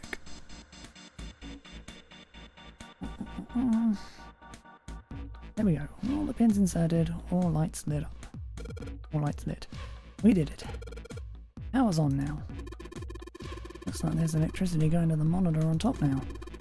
Right, let's see if we can activate the device on top. Green button, a red button, and a lever. Wonder what these do. I think this might help. What the hell? Where did you find this? What is that? Where'd you find it? Found it when you were messing around with the pinholes. Looks like instructions for this thing. I wonder what it says here. Things a remote control for that. That? Yeah, that. See pointing. Oh! That machine over there. Apparently it's called the Pushmaster 500. Are you serious? Whatever. So what are we supposed to do with the Pushmaster 5000? See that coffin on top of the crates? Yeah? I don't want to know what the deal is with it. I do. I want to check it out. Yeah. Right? How do you think you're gonna get there? Well... some crates on the right side of the fence. That's someone piled up like stairs. Maybe if we could make a path up to the coffin from there? Now would you do that? Line up the crates, I guess? Yeah, that sounds about right. Guess this is just another of Zero's puzzles. Yeah. Anyway, let's give it a shot.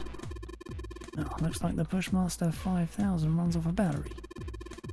And to keep it from using up that energy too fast, you can program it so that it'll only stop moving once its path has been completely programmed in. Alright. Keep that in mind.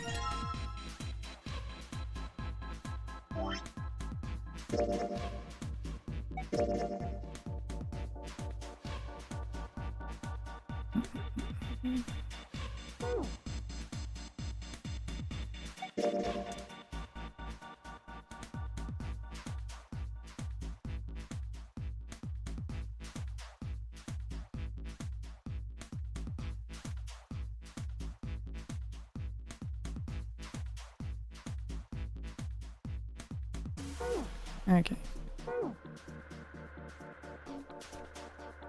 Monitor shows a top-down view of the area where we can move the machine. Since I want to send my orders to the Pushmaster 5000, I just pull the lever. Right, let's give this a try. Sure thing. Keep in mind that there is a limit to the battery, alright? Battery dies after 50 moves. At least that's what it says in the manual. 50 moves, huh? Also keep in mind that the Pushmaster 5000 can't move heavy metal crates, okay? The heavy metal crates, but got it.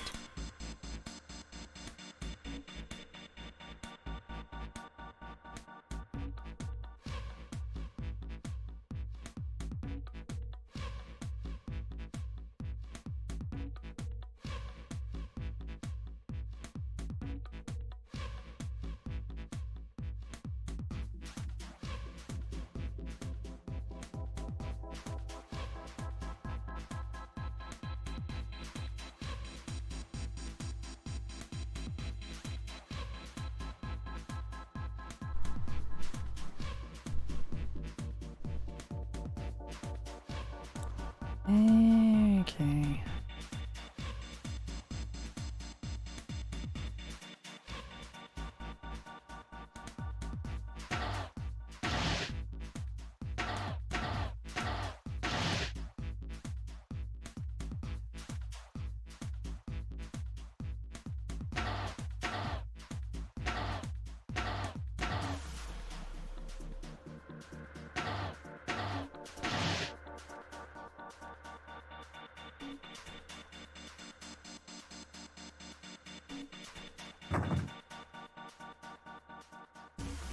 Can't push it down into the corners because it will fuck me up already.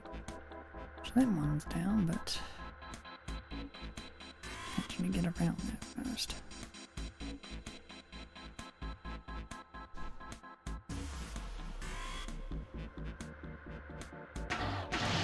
Needs to be this way first.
Yeah, I should have pushed it all the way down, shouldn't I? Okay. I think I've got it now.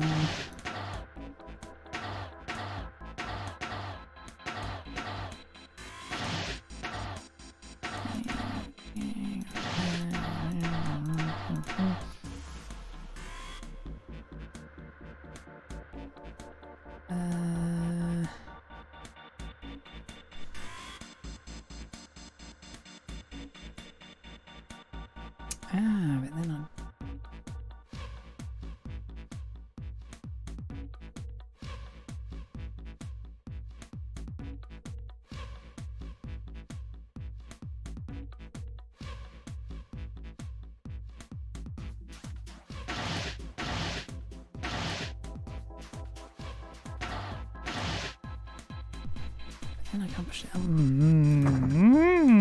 This is fucking annoying.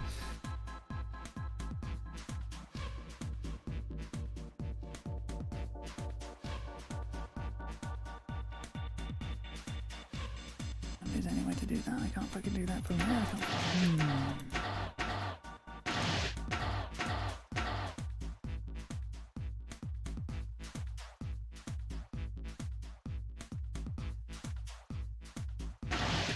You there?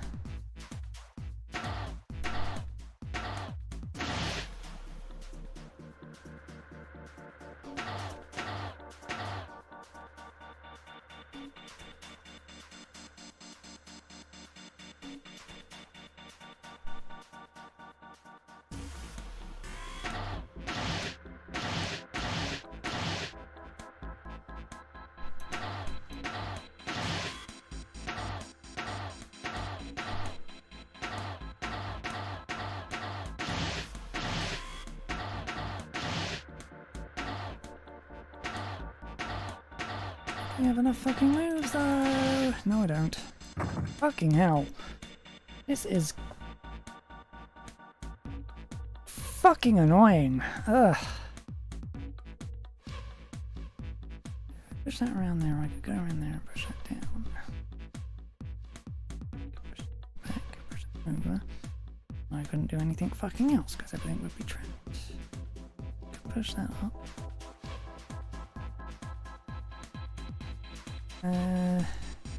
Okay.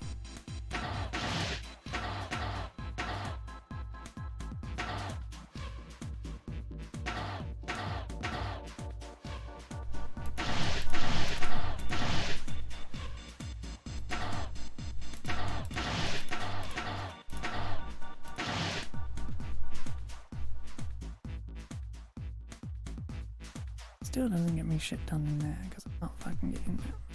That's there and that's there and that's there. I need to push something up from there because I can't get in there. I can't fucking do that either.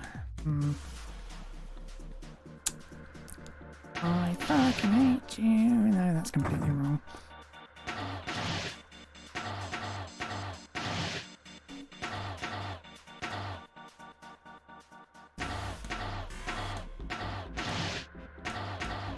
One up to fucking start with.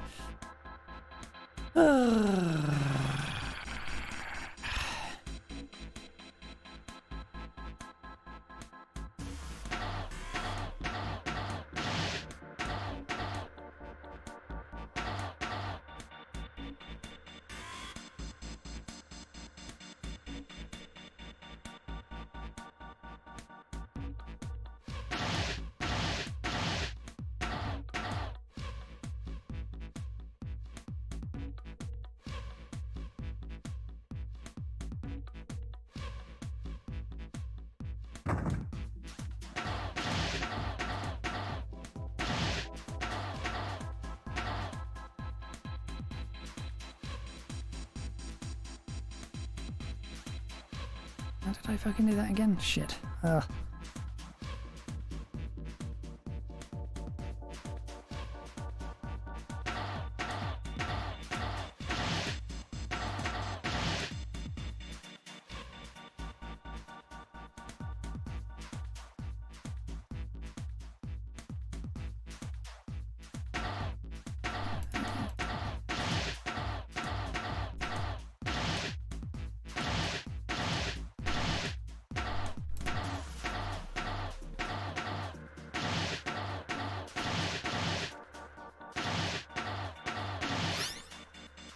Ugh.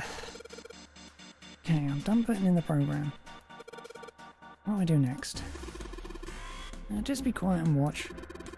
See, it's moving already.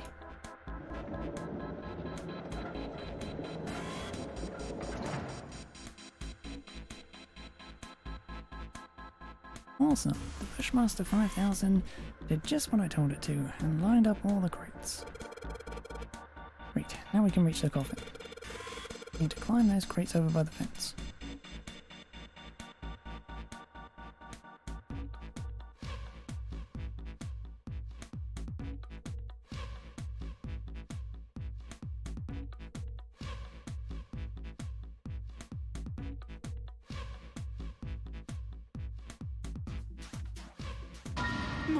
Mummy!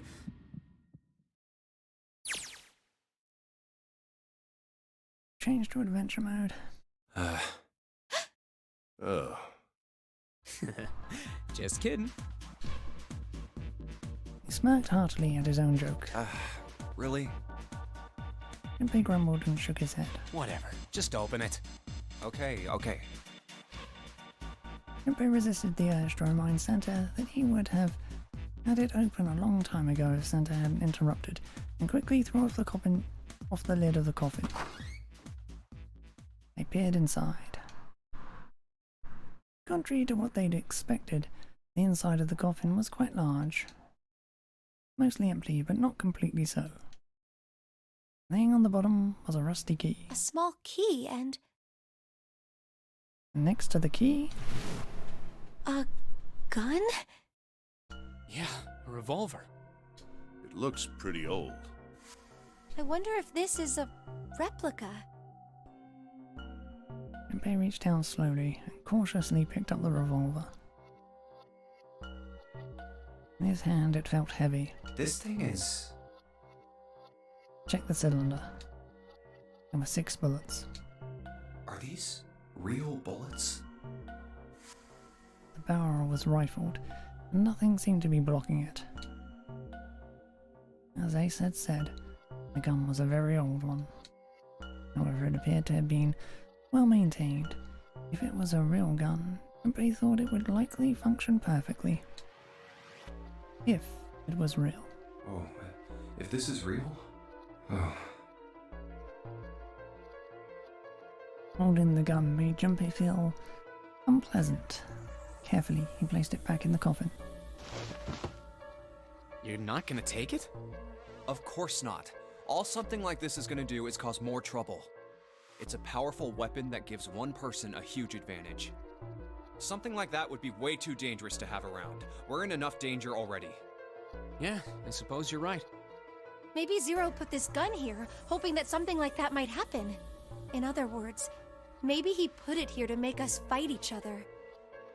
In that case, we should most certainly leave it here. I, for one, have no desire to let Zero control me.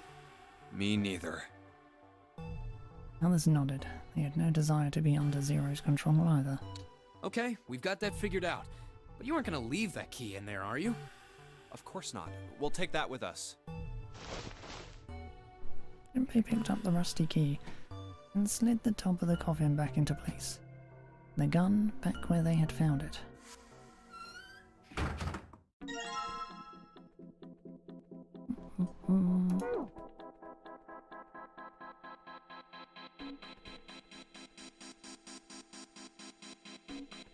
Let's put this key in here and... yes, sounds like that did it. Yay! Looks like it's open, Jumpy. I see. This key should open this door. Hey, what are you waiting for? Let's go! Yes. It's opening.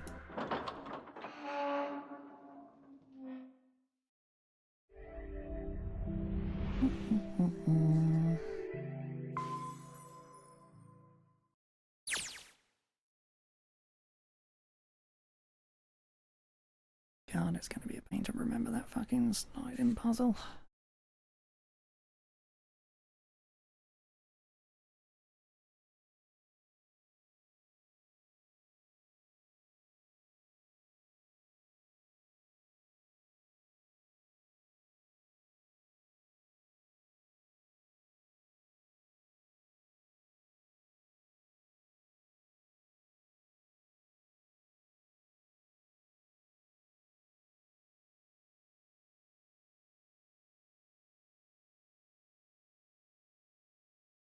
There. Hint. The hallway that left the cargo room headed straight toward the stern. A long hallway, huh? Let's check it out. Junpei and the other 3 proceeded down it silently. Some distance along it, a large room opened up on the left-hand side. It looked familiar. An iron gate covered each of the elevators. Junpei and his companions drew to a stop and began to discuss what their next move should be. We've seen this elevator before. We got off the one on the left just a little while ago. Then we went through the number 6 door, and that took us to the engine room. Yes, and after that we passed through the cargo room. And now we're back here. In other words, we made a loop. We're back where we started. Junpei approached the elevator. We needed a card to get to this point. I don't see a card reader here. Perhaps we aren't able to activate it from this location. Why don't you just try pushing the button? Yeah. Gently, he pushed the triangular button on the wall. A moment passed.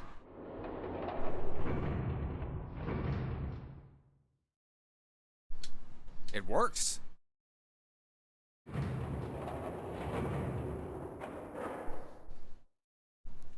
The elevator door opened, and then eventually shut again. I think so. Pushing the button had apparently restored power to the elevator. Good. Now we can go back if we need to. What do we do? Should we return to C deck? No, this hallway keeps going. Even if we do end up going back, I think we should see what's down there first. I agree. Let's go. A decision made, Junpei and his companions left the elevators behind and continued down the hallway. Sometime later, Looks like it ends here. Santa, who had been walking several paces in front of the rest, suddenly stopped. Only one door. He searched around just in case. There isn't anything else. It's the only way to go. It was the door or nothing. All right, let's open it. Junpei took a deep breath, readied himself, then grabbed the doorknob and pulled the door open.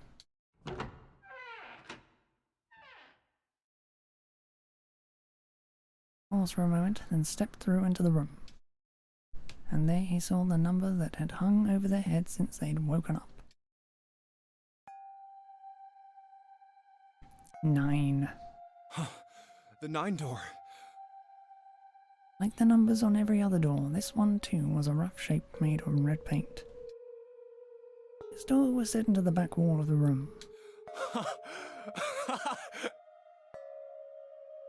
Junpei leapt towards it with a sudden burst of hopeful energy. The large double door, heavy and full of solemn importance. He grabbed the door handle and shook. Of course it wouldn't be that easy. The red sat on the wall next to the door. Displayed on it, Vacant. Huh. We finally found it. Junpei felt himself overwhelmed by a torrent of emotion. At last they'd found the exit. Cold gripped his heart, and he knew all too well why. As he stood frozen, unsure of what to think or feel, Jumpy! Huh? Look! Behind you! spun around. Couldn't believe what he saw. What? A 9 door. There's another one. Why? Junpei's voice was barely audible, even to himself. Stumbled towards the second door as if somehow compelled. A small single door. Sat in the starboard corner of the room, on the same wall as the door they'd entered from, but in the opposite corner. It's 9, no matter how you look at it. The red is there too. So this is a real one? Junpei shook the door handle pointlessly and muttered to himself. Why the hell are there 2 doors? It was Santa who answered. There were always 2 doors. I mean, if you think about it. Zero never actually said there was only one door with a 9 on it. It is hidden, but an exit can be found. Seek a way out. Seek a door that carries a 9. Of course, we just assumed that there was only one. After all, why would there be more than one? Oh, man.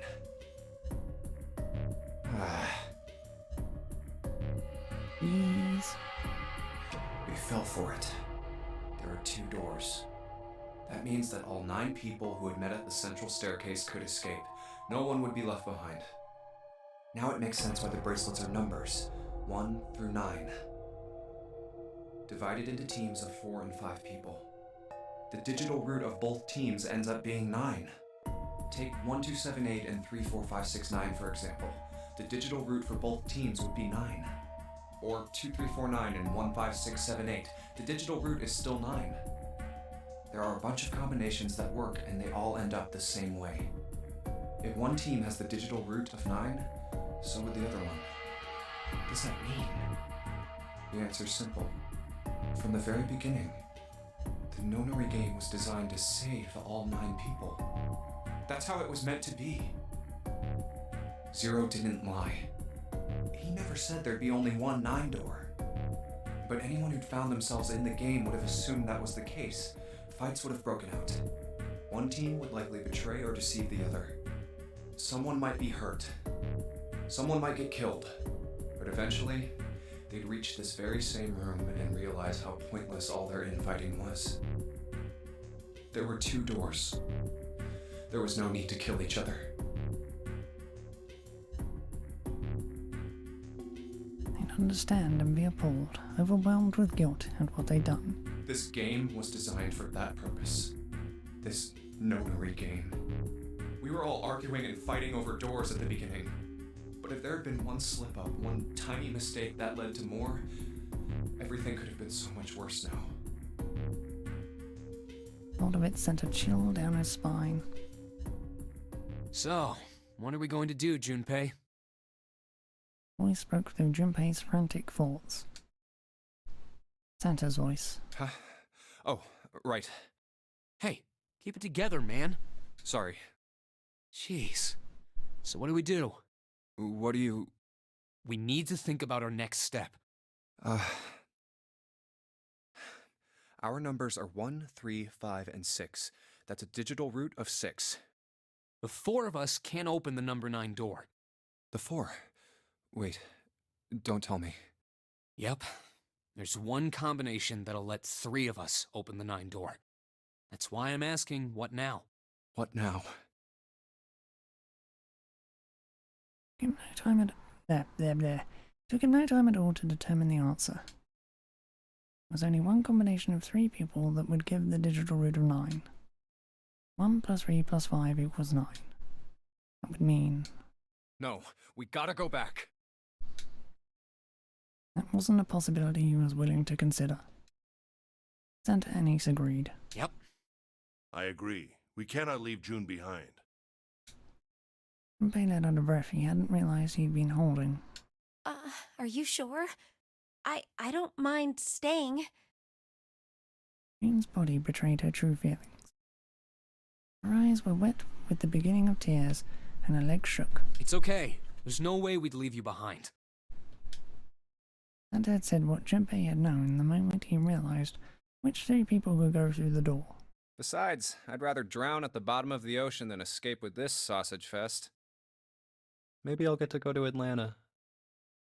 Are you sure you don't mean Atlantis? Huh? Oh, right.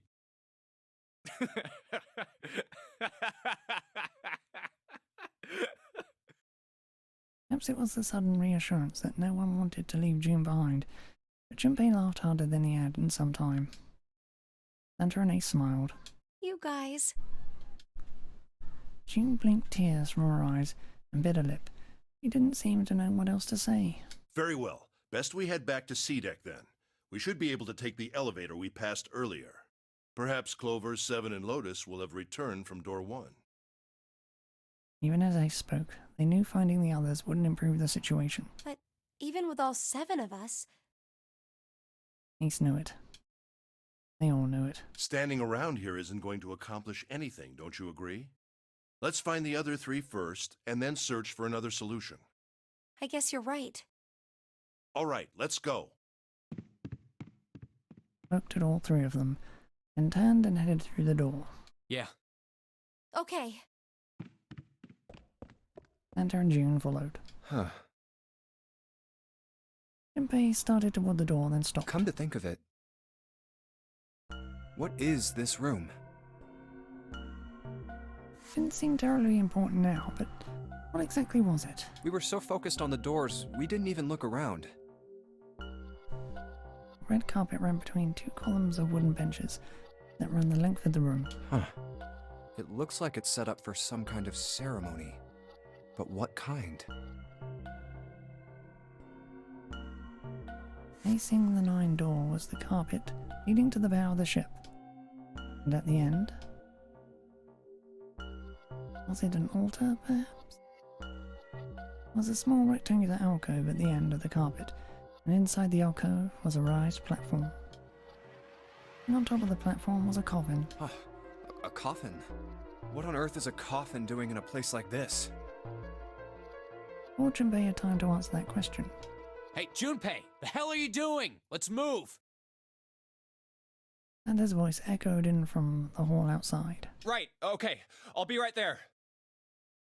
Junpei turned on his heel and left the quiet, somber room.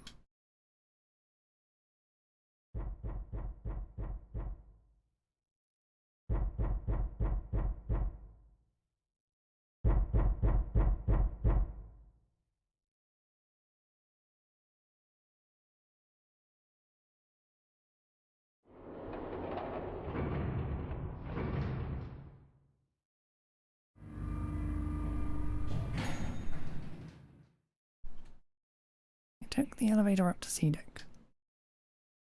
Once there, they headed back toward the main hall and the central staircase.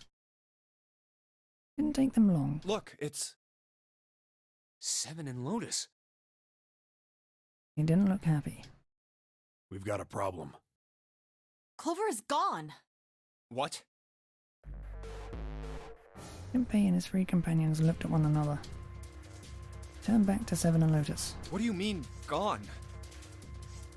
Santa, Ace, and June had their own questions to ask. When? Why? You two went into door 1 with Clover, didn't you? Seven and Lotus responded as best they could. Yeah, we went through the door together. But Clover barely spoke to us. She just did her own thing the whole time. Huh. There were 4 rooms on the other side of door 1. She wouldn't let us into the 4th room. She just said, I'll take care of this one. And shut the door. She must have blocked it with something on the other side. We waited for a while, but Clover didn't come out. We called for her, but she didn't answer. So I kicked down the door and we went into the room. But It was empty. Clover wasn't there. There was a door on the other wall. And it was open. We figure she opened the door and left by herself. We ran after her, of course, but Well, obviously we didn't find her. You figured that much out. Clover's gone. Junpei thought for a moment. When did this happen? We got here just before you. You certainly have excellent timing. So you haven't searched anywhere other than near the staircase? No, we haven't. Finally, Ace spoke. His voice had an edge of resolve and concern. Very well then. We'd best separate and look for Clover. We haven't much time left. Let's begin. Yeah. There were quick nods all around, and the 6 remaining players spread out. Junpei and June ran to the large hospital room together. Quickly as they could, they searched around and under the beds and in the corners. She's not here. No, she isn't. Alright, just in case, we should go take a look in the shower room. Shower room? That's where her brother is. She might have gone to see him. June bit a lip. He knew as Junpei did, but there was only one thing to see in the shower room, and it wasn't pleasant. Well, we might as well check, right? Let's go. There was a screwdriver stuck between the door and the frame. Good. We can still get in. We should thank Seven later. Junpei and June slipped through the door, moved down the hallway, and stepped into the shower room.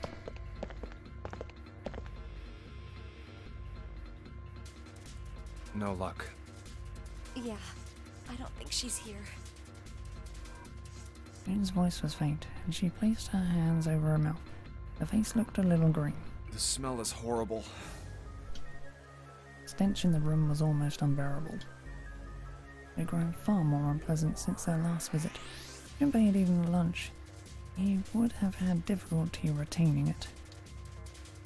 Wanted to leave the room as soon as possible, but he had to be sure. The only way to be sure was to check the other side of the divider. Let's check the back, just to be sure. June offered no resistance and nodded weakly to Junpei as he headed around the divider.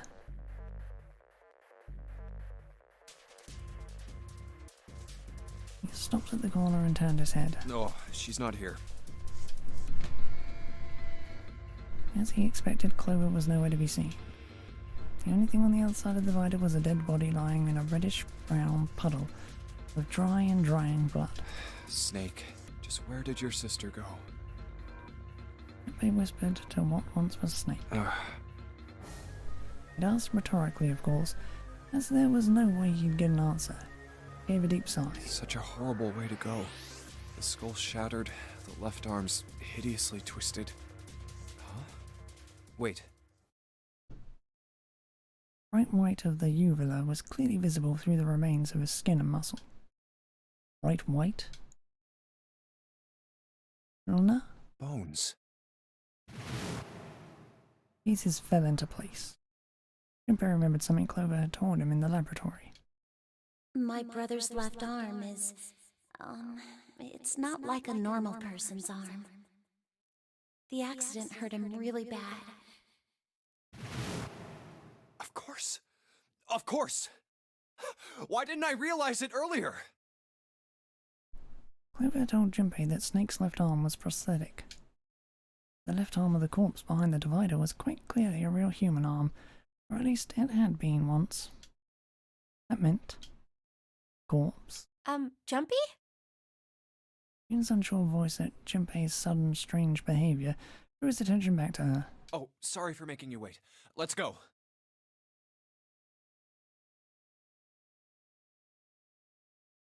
Junpei and June headed back towards the large hospital room. They stepped through the door and out of the shower room.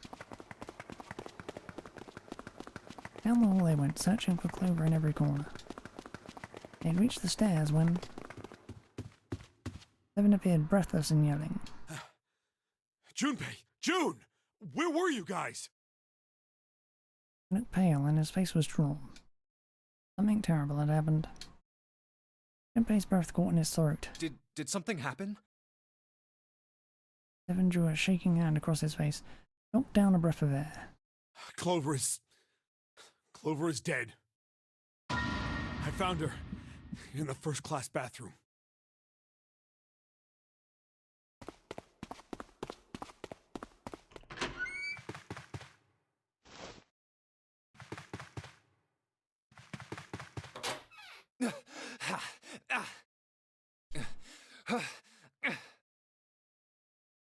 All sound ceased for Junpei. The world was an empty, muffled expanse. And he began to hear his own breathing.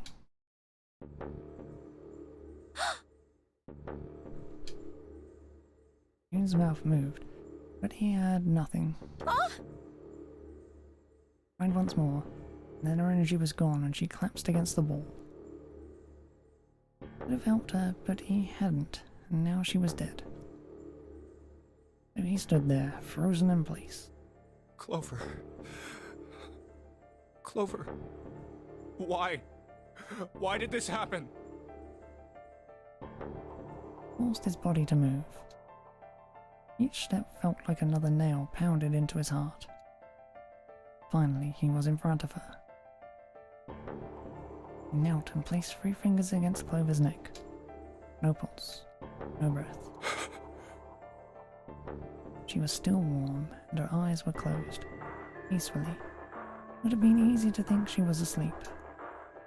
Easy, that is, were it not for the slowly expanding puddle of blood beneath her. Traced its source to her back. A gash just beneath her shoulder blade. A weapon, a knife, perhaps? If it was a knife, the killer had taken it when they left. When he closed his eyes, he saw Clover's smile. Clover! Her innocent smile. Her energy.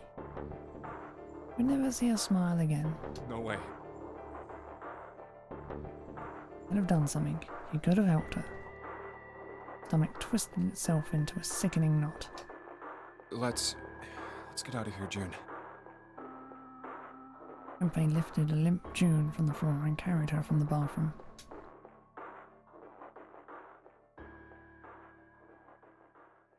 Are you all right? Foolish question, and he knew it. Yes, I think so. Her voice was weak. Fever had gone down, but the emotional scars she'd received were not likely to recede as quickly. Junpei laid his hand on her shoulder, and they walked back to the bedroom. You should get some rest. Here, the bed. Can you sit? Yes. He nodded once and stared at the floor.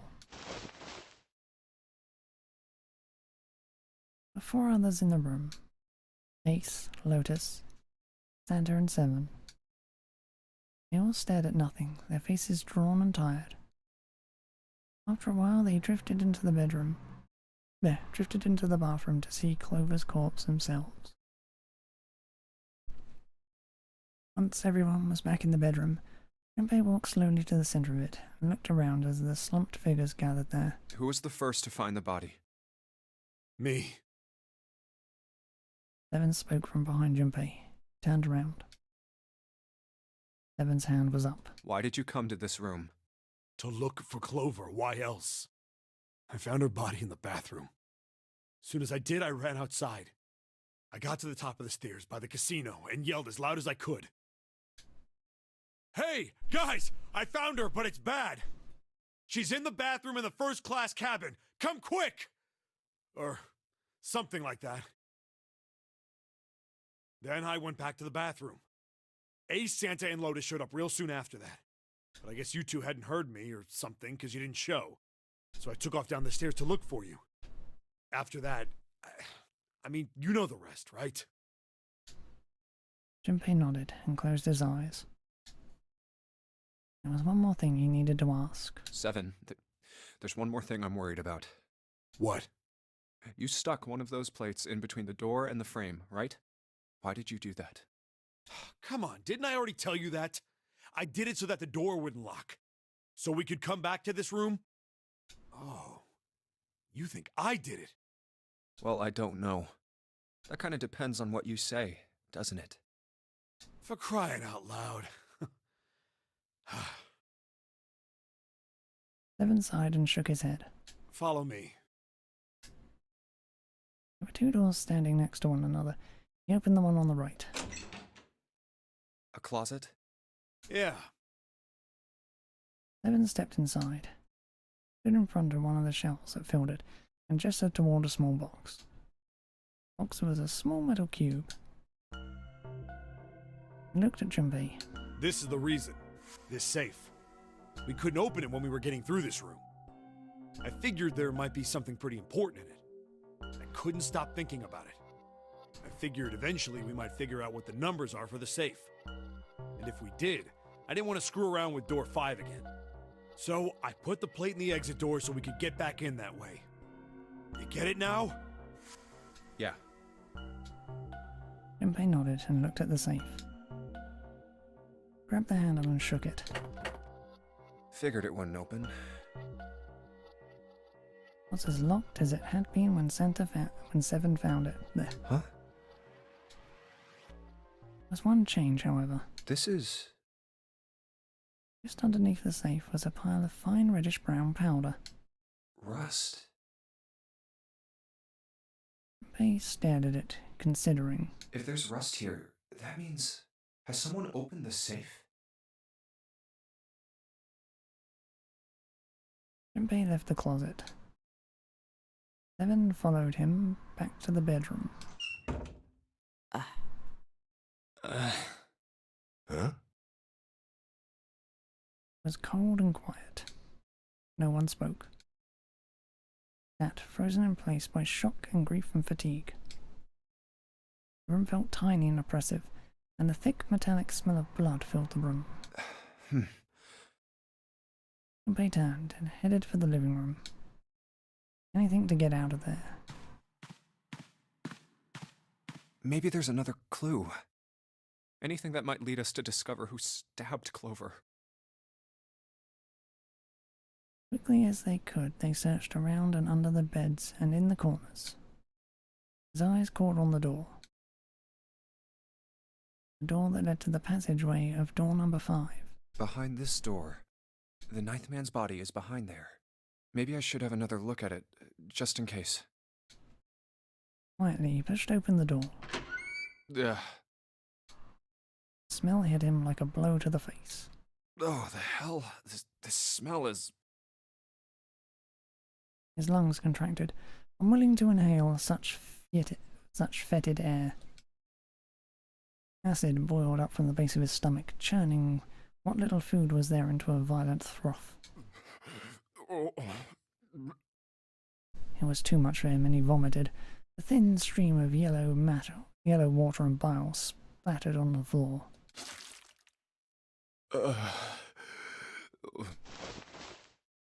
Wiped his mouth weakly and stared at the dead body. Chunks of torn flesh lay in an arc around the body. What remained of its intestines had slid out onto the floor. The pool of blood that framed it was half dry, but so thick that it had taken on a texture not unlike that of an egg yolk, prepared sunny side up. On the floor next to the broken mass of the man's head lay his glasses, cracks spidering across the lenses. The blood stains near them had already dried like scabs on the floor. Wait, That was when he noticed. it's gone. His bracelet. It's gone. It was right next to the glasses. Now, it was gone. The number 9 bracelet was gone. But why? Someone taken it, turning it over and over in his mind when he heard Seven's voice. Huh? Where'd Junpei go? Drifted out from the living room. Mm, Junpei walked slowly out of the hallway. Oh, there you are. Were you looking for something in the hallway? Seven looked up as Junpei entered the room. yeah. Did you find something? Thought for a moment before he responded. No, nothing. Technically, it wasn't a lie. He hadn't found anything in a way. In fact, that was the problem. Something he'd expected to find hadn't been there. The 9th man's bracelet. What's up? Well, I wanted you to take a look at something. What is it? Seven led Junpei back to the bathroom. Clover. Clover's corpse came into view. He felt his heart flip, then fall to the bottom of his stomach. Something between a sigh and a groan escaped his lips. What was it you wanted to show me? His voice was hollow and empty. I searched Clover's body again. A real shame. She was stabbed once in the back, probably by a knife or something. And I found this. As he spoke, he moved around Clover's head and knelt down and flipped over her right hand. What? He was holding a piece of paper. I haven't actually looked at it yet. Didn't want to disturb the crime scene, you know? Basic stuff. Well, I did borrow one thing. What? Wasn't sure what that meant, but it likely didn't matter. Paper was more important. I'm opening it. He picked it up and carefully opened it. There were 2 sentences written on it. Truth had gone, and truth had gone. Ah, now truth is asleep in the darkness of the sinister hand. What is this? Some kind of secret code? And peered over Junpei's shoulder at the note. Junpei stepped away from Clover's body. Into the living room. Began to pace, attempting to decode the note. A code. First clue was likely the phrase sinister hand. Sinister hand means... the left hand. Sinister was a term used in heraldry that meant to the left of the bearer of a coat of arms. The left hand. The left hand. What does the left hand mean? Junpei looked at his own left arm. The bracelet on his wrist. Does the darkness of the sinister hand have something to do with the bracelet? He examined the bracelet closely. There's 2 things sticking out on either side of the face. The left and right sides of the face. Left and right. Left and right. Right and left. Truth is gone. Truth gone. Truth and gone. Maybe those two words.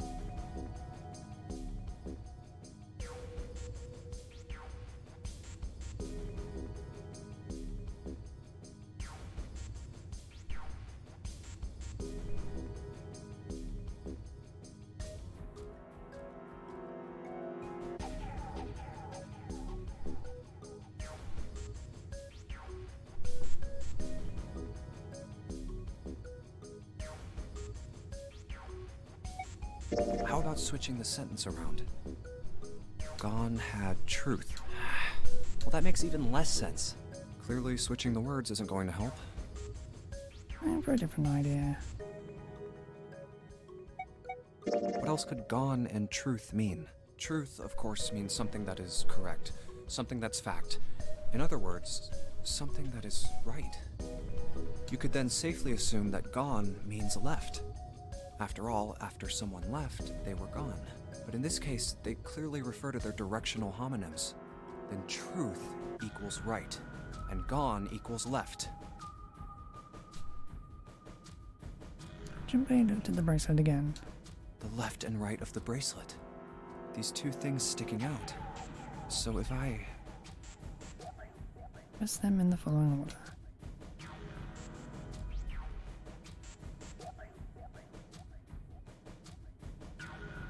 Left, right, left, right, left.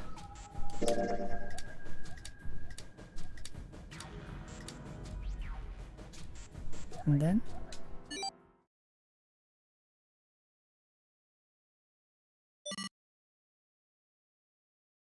one after another, 8 numbers flashed on then off of the face of Junpei's bracelet. Wait, did it just... Clicked one more time to be sure.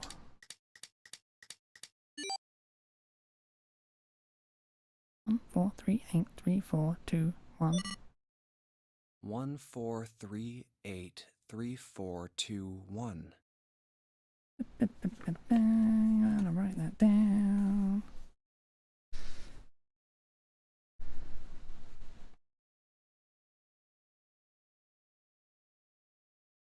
1, 4, 3, 8.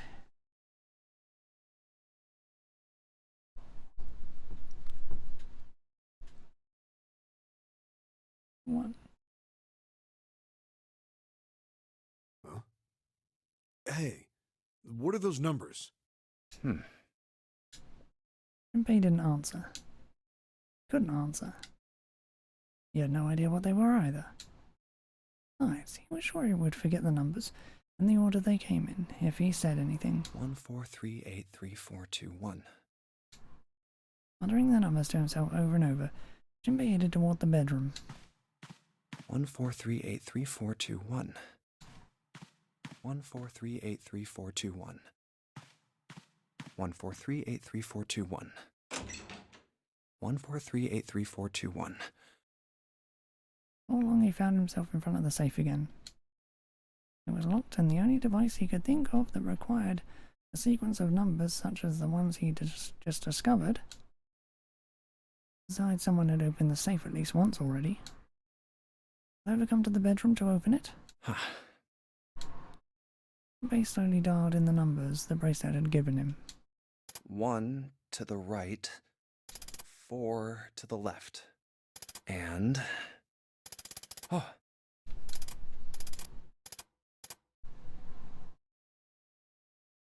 Finished. Bingo. I knew it was for this. Small telltale sound of a lock opening. Grabbed the handle, took a deep breath and pulled it up. Oh, is this some sort of note? Inside was a piece of paper. Roughly the same size as the one Clover had been holding. Let's see.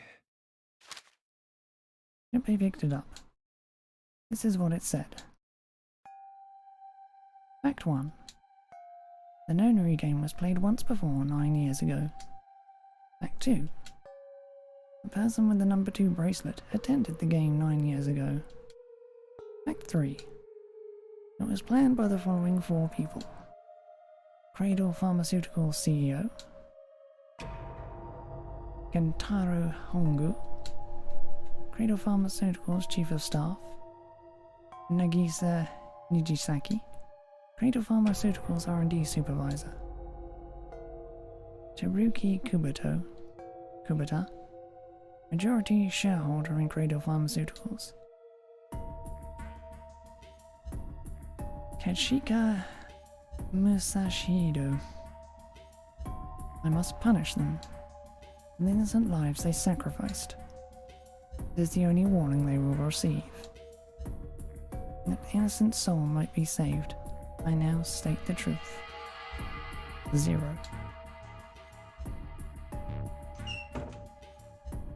Junpei left the closet. Huh. There were 5 people waiting for him in the bedroom. Ace, Lotus, Santa, Seven, and June. He looked at each of them in turn, and slowly placed his hands in the pockets of his vest. Sorry, but do you think you could all come with me? Come with you. I want all of you to go to the big hospital room. Why? There's something I want to be sure of. What do you want to be sure of?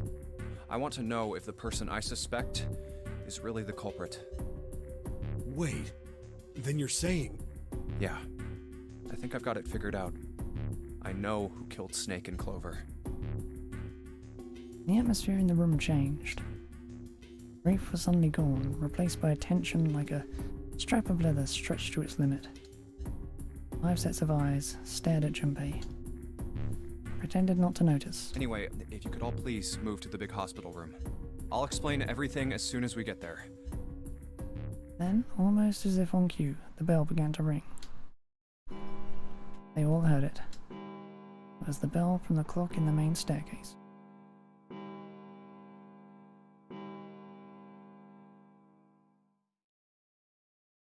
The bell rang 5 times, then 6. It's 5 o'clock. Only got an hour left. We don't have a lot of time left. Let's go. Slowly, one by one, they followed Junpei out of the bedroom.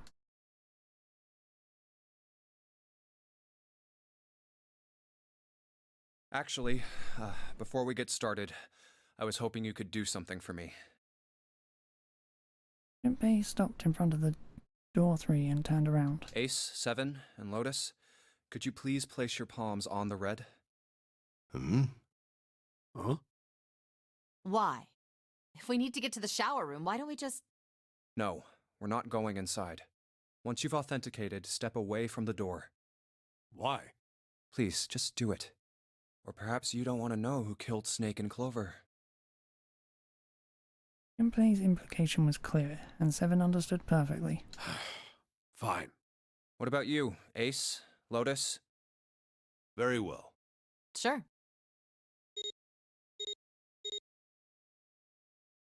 Quickly, they pressed their palms onto the red. Once they had finished, they stepped away from the door as Junpei had instructed.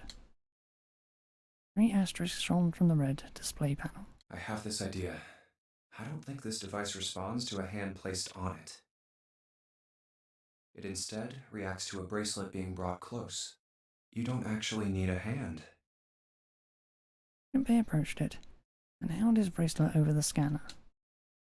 He made quite sure he didn't place his palm on it, and instead only brought his bracelet near it. 4th asterisk appeared. I knew it. Just as Junpei had expected.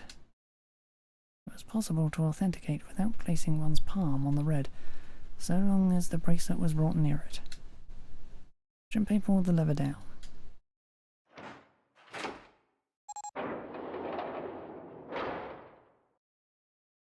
Door 3 opened like a hungry mouth.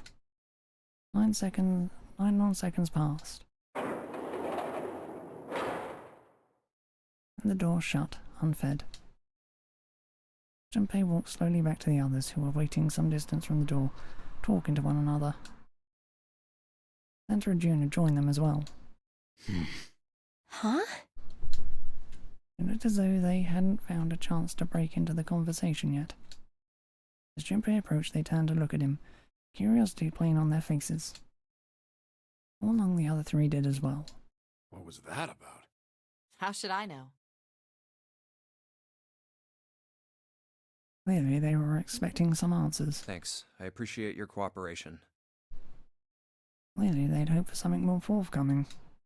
He continued. By the way, Ace, would you mind if I asked you something? What is it? Do you know who I am? What? What kind of question? Just answer it, please. Who am I? You're Junpei, of course. Who else would you be? Unfortunately, that's the wrong answer. Actually, I'm Santa. What? Ace's voice was full of surprise, but it was also tinged with confusion and fear. Everyone else looked nearly as surprised. Santa looked especially shocked to discover he was actually someone else. If he spoke, however, the trap would be exposed. Junpei quickly continued. The clothes I'm wearing, I borrowed from Junpei. And the clothes he's wearing are mine. We had a little swap. That's ridiculous. Impossible. So, you're saying I'm not Santa? Of course you aren't. Why? What makes you so sure I'm not Santa? If you were Santa, then door 3 wouldn't have opened for us just now. 1 plus 7 plus 8 plus 3 equals 19. 1 plus 9 would be 10. The digital route would be 1. But the 4 of us just opened door 3.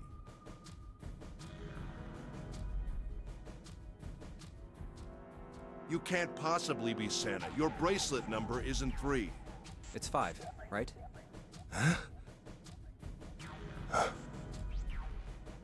Only then, when it was too late, did Ace realize his mistake. Met his jaw and glared at Junpei. You're exactly right. My bracelet number is 5. As he spoke, Junpei lifted his wrist up to show everyone the bright red 5 on his wrist. Sorry, Ace. I tricked you. Of course, I'm not really Santa. I'm Junpei. Who could possibly think I was? It's obvious I'm not. To think I was? Ridiculous. But I guess you couldn't see just how obvious it was. I asked you before, didn't I? What makes you so sure I'm not Santa? And you answered. If you were Santa, then door 3 wouldn't have opened for us just now. Most people wouldn't say something like that. The first thing that would come to anyone else's mind wouldn't be the bracelet number. There'd only be one thing they'd say. One sentence. You don't have his face. Ace, you have prosopagnosia, am I right? Junpei's voice was quiet and calm. He knew the truth, so did Ace. Prosopagnosia? The others looked confused. What's that? No clue. Prosopagnosia is... He heard Lotus begin to explain it to them. Ace glanced at them, then turned back toward Junpei and sighed. Very well. I confess. I have prosopagnosia. I cannot differentiate human faces. Is that what this was about? You want to mock me for my disorder? No, not at all. I'm not making fun of you at all. In fact, I feel kind of bad for you. No, the reason I brought this up is that there's an excellent chance the person who killed Snake has prosopagnosia. Ace's face tightened, his eyes narrowed. What do you mean? Junpei leaned casually against the iron piping of one of the beds. I'll just come right out with it. I think it was you, Ace. You killed him. Junpei was suddenly very aware of 5 pairs of eyes on him, and their undivided attention now. The room had grown very, very quiet. Junpei took a deep breath. That's ridiculous. What possible evidence do you... I have 3 pieces of evidence. The first, think back to a few hours ago. You made us argue over the 3 doors here in the big hospital room. There was no way all 7 people could go through them. Lotus suggested that we sacrifice one of us. Lotus looked away awkwardly. Junpei glanced at her and continued. Then you, Ace, said, I'll stay here. Why would you say something like that? It's pretty simple, really. You didn't want us to see the dead body in the shower room. You see, if Ace stayed behind, there were only 2 doors the rest of us could go through. Doors 7 and 8. There was no way we could get through door 3, the shower room. You knew that, didn't you, Ace? That's why you volunteered to stay behind. Come on now, I think that's going a bit far. I can understand if you're jealous of my bravery, but please don't devalue my actions. I only wanted to save the rest of you. Surely you can understand my altruism. Altruism, huh? Junpei stared off into the darkness at something very interesting and lazily began to dig a persistent bit of wax out of his ear. You already knew, didn't you? You knew that whichever doors we took, eventually we'd end up back in the big hospital room. What on earth are you saying? Of course I didn't know that. How could I have? Really? Yes. Meeting was not something that they'd heard from Ace before. Huh. Junpei pulled the piece of wax from his ear, glanced at it, then flicked it off into the darkness. Oh well, that's cool. I've still got 2 more pieces of evidence that say you're the killer. The second is that, as I said earlier, you have prosopagnosia. Then you mean to imply that a person who can't distinguish human faces must be a bad person? Junpei, they call that prejudice. No, I am not that stupid. Then why? Well, before I explain, I suppose there's something I should tell you. The corpse in the shower room. It's not Snake's. What? Ace's face went pale. The others looked confused as well. The body wasn't Snake's. I didn't put it together right away, but there was something Clover told me. She said that Snake's left arm was prosthetic. He'd lost his real arm in an accident. But the body we saw in the shower room, let's call him Guy X. Guy X's left arm was definitely flesh and blood. In other words, Guy X couldn't possibly have been Snake. Oh God. No. That's impossible. Ace had started muttering deliriously to himself, shaking his head back and forth. Junpei was long past caring. Let's say, hypothetically, that the killer didn't have prosopagnosia. If that were the case, he would immediately realize that Guy X wasn't Snake. Even if the clothes were the same as Snake's, their faces would be completely different. It would have been obvious they were different people. And yet, they still killed him. Why? Why would they kill a stranger who'd only just shown up? On the other hand, if the killer did have prosopagnosia, it makes sense. They thought Guy X was Snake and killed him. Wait. Wait just a moment. Let's say you're right, and I mistook Guy X for Snake. Even if I did, I would have had no motive to kill him. Why would I want to kill Snake? I can think of at least 2 motives. 1, Snake knew about your past. If he ever revealed what he knew, that would have been really bad for you. You really didn't want that to happen. So to make sure Snake's mouth stayed shut, you killed him. 2, Snake had a grudge against you. You knew that, or at least you could have easily assumed he did. Even without exposing your identity, he was a threat to you. You never knew when you might be attacked. You couldn't ever let your guard down. Every moment was a moment he might try something. You didn't want that kind of danger hanging over you. So you... Hey, hold on a minute. The first time since the beginning of Junpei's explanation, someone besides Ace spoke. What's the past that Ace wouldn't want us to know? Why did Snake have a grudge against him? Look at this. He handed Santa a small piece of paper. What's this piece of paper? Santa squinted at the paper and began to read. The nonary game was played once before 9 years ago. The person with the number 2 bracelet attended the game 9 years ago. It was planned by the following 4 people: Cradle Pharmaceuticals CEO Gentaro Hongo. What is this? Slowly, Santa looked up from the paper. His eyes met Junpei's. It's the message from Zero. It was in the safe in the first class cabin. Then, suddenly... Give me a break! Ace's face was red and shaking, and his voice was full of fury tinged with desperation. That paper is a lie! Someone is trying to frame me! Me. You said me, right? Junpei's eyes narrowed, and the trap began to close. Ace inhaled sharply. His eyes flicked off of Junpei to anything else. Wouldn't that mean you're admitting you're Hongo, the CEO of Cradle Pharmaceuticals? Or am I mistaken? It was as though a switch had been flipped. Color drained from Ace's face, and as he realized what he'd done, his eyes went wide. Very well. I admit that much. I am certainly the CEO of Cradle Pharmaceutical, Gentaro Hongo. So what if I am?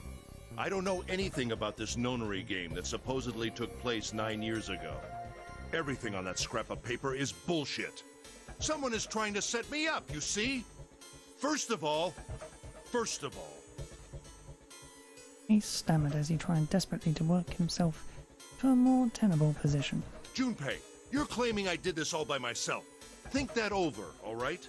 How could I have killed Snake all by myself? Not Snake. It was Guy X. I don't care who it was. You said the killer put this other man into door 3, right? Yeah, maybe. Then I couldn't have possibly done that alone. I couldn't have opened door 3 with only myself and Guy X. Nope, you could have. Huh? Huh? What? Ace's face was tight, and his teeth were clenched. Junpei fixed him with a level stare. The trap was about to close. Actually, Ace, when you were unconscious, I took something from you. Remember when you were injected with that anesthetic and fell asleep in the big hospital room? Yeah, back then, I took this. Junpei put his hand into his pocket. No! You couldn't have! Ace's right hand moved. Junpei smiled. I got you, Ace. Your right hand there tells me all I needed to know. You want to tell me what you were so worried about? What's in your pocket? It's the number 9 bracelet, isn't it? Ace, Guy X, and the 9th man's bracelet. That was all you needed to open door 3. 1 + 2 + 9 = 12. 1 + 2 = 3. That's how you killed Guy X all by yourself, Ace. All you needed was the number 9 bracelet in your chest pocket. Ace lowered his hand from where it had stopped, halfway to his pocket. He looked down at the floor, his face hidden from Junpei. All he could see was the corner of Ace's mouth, twitching like a dying fish. If you want to play innocent, that's fine by me. Go ahead, tell me. I don't have the bracelet, if that's what you want to do. But if you could take off your coat and hand it to me, I'd really appreciate it. Otherwise, we'll have to take it from you by force. Right, 7? Yeah, it'd be my pleasure. 7 cracked his knuckles with a sound like gunfire.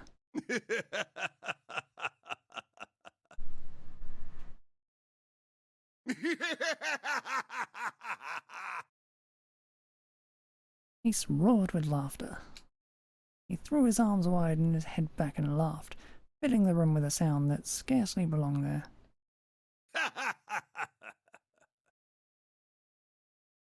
Then it stopped. His arms came down and his head dropped to look straight ahead at Junpei. His face was flat and cold, devoid of any emotion. Well done, Junpei. As you so correctly deduced, I have the number 9 bracelet. I retrieved it while we were searching for the missing hardware for the Red. I left the room I was supposed to search and headed to the first-class cabin on B deck. His voice showed no emotion, no sense of remorse or interest. I was almost bored, as though he were reciting an especially dull corporate letter. My purpose was to obtain the number 9 bracelet. 9 is a potent ally in the nonary game. Adding 9 to any set of numbers won't alter the digital root. 1 + 9 = 10. 1 + 0 = 1. 2 + 9 = 11. 1 + 1 = 2. 3 + 9 = 12. On and so forth. As you can see, 9 is a very useful number here. With it, one can go anywhere, with anyone. It is, I suppose you could say, a game changer. So I made for the first-class cabin to obtain it. In mere moments, I successfully acquired the number 9 bracelet. There was also an unexpected bonus. The knife the 9th man had used. I quickly pocketed both of them and left. I made my way back to where I was expected to be. That's when I ran into Snake. Well, this guy X, actually. I spotted him ahead of me. He was heading for the large hospital room and hadn't noticed me. The man wearing Snake's clothes arrived at door 3. When he stopped, I walked up behind him and called out, "Snake." He turned around. He said nothing. His mouth simply hung half open. He seemed dazed somehow, almost like a man half asleep. Perhaps he had been drugged. It wasn't important. I tend to gloss over little things like that. I was certain that man was Snake. I knew Snake had taken part in the nonary game 9 years ago. Being blind, it made sense that he didn't recognize me immediately upon our first meeting. But why then hadn't Snake said anything to me later? Surely he hadn't forgotten what had happened to him in the nonary game. But not once did he attempt to confront me. Did his lack of sight prevent him from fully recognizing who I was? Or perhaps Snake had conspired with Zero to deceive me? Regardless, he was a threat, and it was better to deal with him sooner rather than later. I had to get rid of him before he took action. With quick thinking, my plan went into motion immediately. I held the number 9 bracelet over the red. I waved my own bracelet in front of the red, and then grabbed Snake's arm and shoved his hand against the scanner panel. The door opened. I threw the man through it. 9 seconds later, the door shut. 81 seconds passed.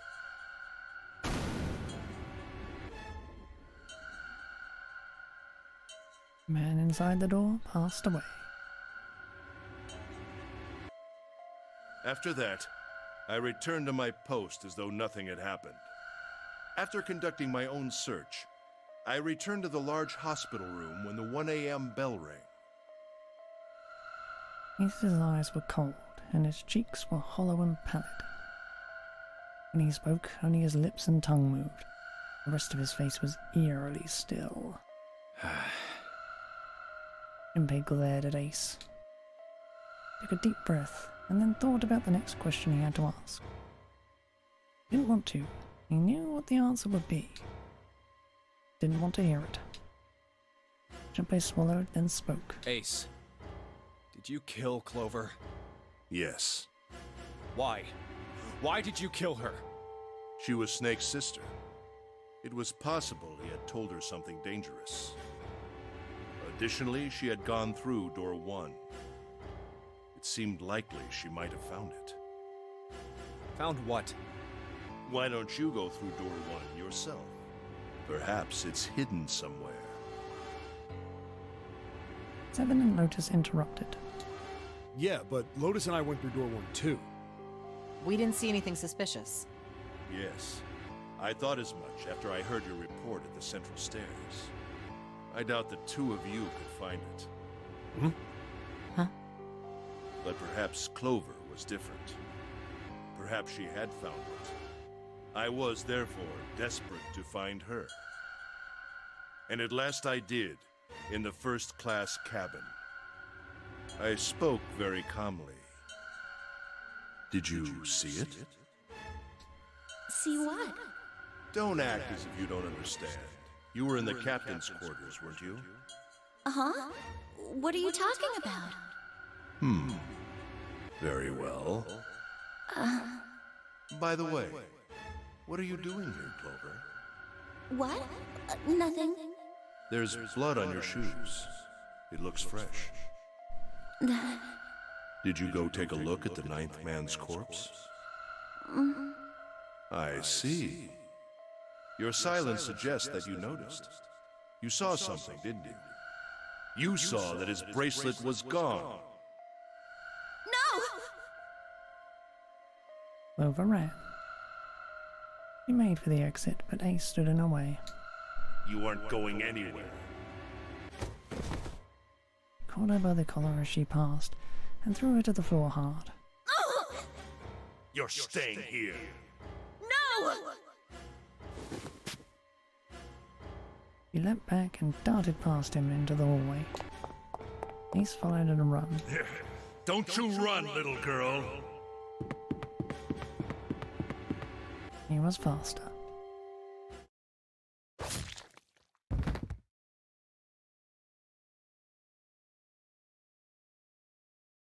That was how I killed Clover. His face hadn't changed. No guilt or remorse or anything one might feel after taking the life of another human being. It didn't show. You son of a bitch! Seven's whole body trembled with rage, and his voice rumbled with hate.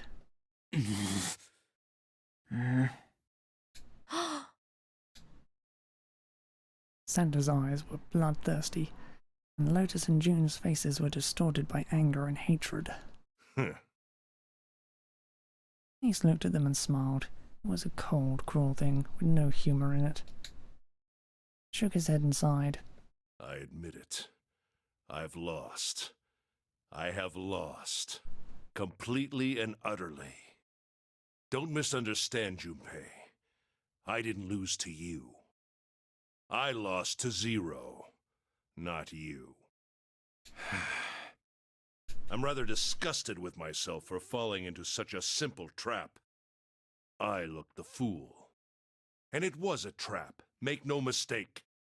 I was trapped and manipulated by Zero. The man I killed in the shower room, if he wasn't Snake, then I have no idea who he was. But he was wearing Snake's clothes, and that was no coincidence. He had also been injected with something that reduced his cognition and prevented him from identifying himself or resisting me. And we can't forget the components that were removed from the red before we arrived. I have no doubt that Zero planned all of this. Zero made sure I would kill that man. It follows, of course, that Zero knew everything I would do. That I would try to take the number 9 bracelet. That I would try to kill Snake. Everything. Suddenly, Junpei remembered the paper he'd found in the safe. Remember the last words Zero had written on it. I must punish them for the innocent lives they sacrificed. This is the only warning they will receive. That innocent souls might be saved. I now state the truth. Zero. He remembered other words he'd heard from Clover. I think Zero is one of us. Huh? One by one, Junpei looked at the 5 people standing in front of him. Ace, Santa, June, Seven, Lotus. Zero is one of us? No. Wait. There's one more person. Snake. The man who died in the shower room isn't Snake. That means he's almost certainly still alive. Maybe Snake is Zero. Maybe he made Guy X wear his clothes so that we'd all think he was dead. Where's Snake now? What if he's off somewhere laughing at us? If he is Zero, he must have been lying to us about everything else. Is he watching us?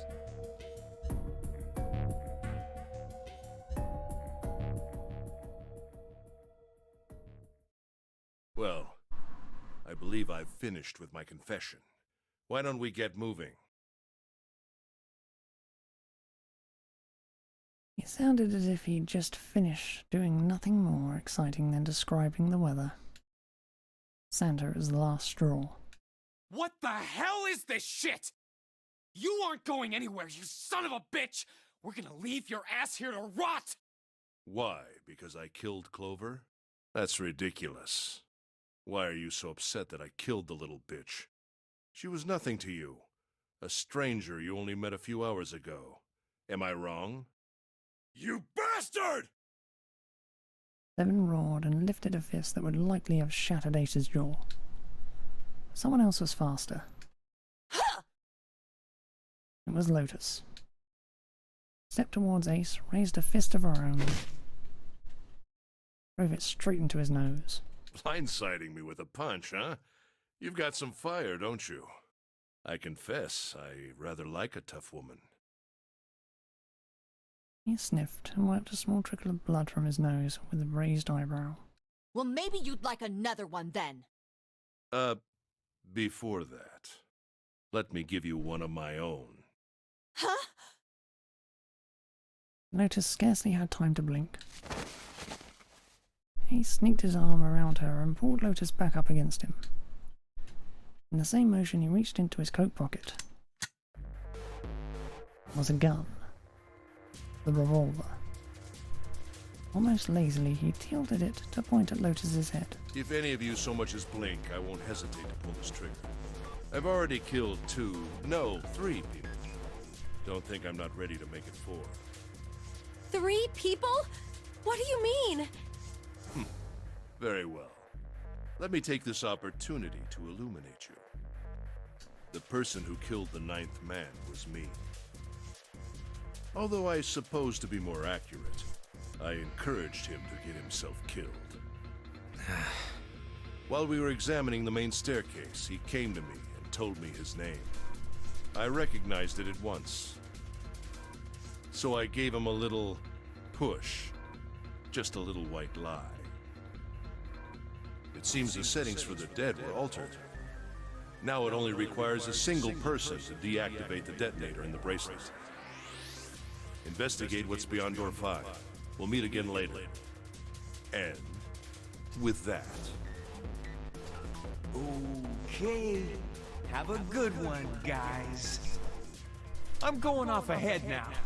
Well then. Why is it stopping? God damn it! You lied! Open the door, please! I'm begging you! Help me! Please get me out of here! Get me out of here!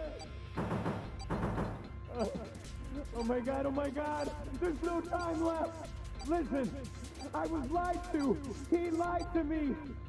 He put me in here! It was him! He killed me! It was him! Ah!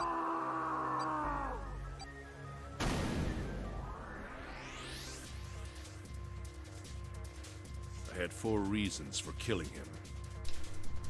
Well, As I said before, in the nonary game, the number 9 bracelet is of utmost importance. If I had allowed him to keep such a useful tool, he, or it, would have become a threat to me. As such, I decided that he should be eliminated early on. 2. I wanted the number 9 bracelet. If I could manage to obtain it, I would be able to manipulate the game as I saw fit. I would be unable to acquire the bracelet unless its owner was dead. That's the second reason. 3.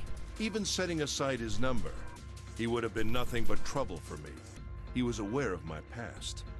He knew what happened here 9 years ago. It was important that I eliminate him before he was able to disseminate this information. 4. Lastly, I wished to conduct a simple test. A test to see if this nonary game was serious, or a poor attempt at a joke. I needed to be quite sure. As such, I encouraged him to act against the rules so that I might observe the outcome. Junpei glared at him. I don't get your third motive. What the hell happened 9 years ago? Didn't I say? The nonary game was played. I planned it out, and I conducted its execution. Why?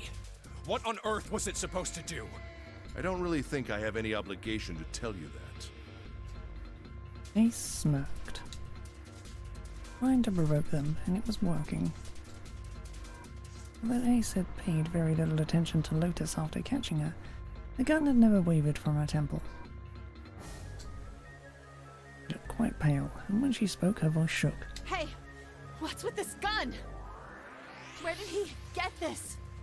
Why don't you tell her, Santa? And he ground his teeth and glared at Ace. On the other side of door 6, we found the gun in the coffin in the cargo room, right? The bastard must have grabbed it when we weren't looking. Indeed I did. That was a pretty serious mistake, you know. Just saying you intended to leave it behind.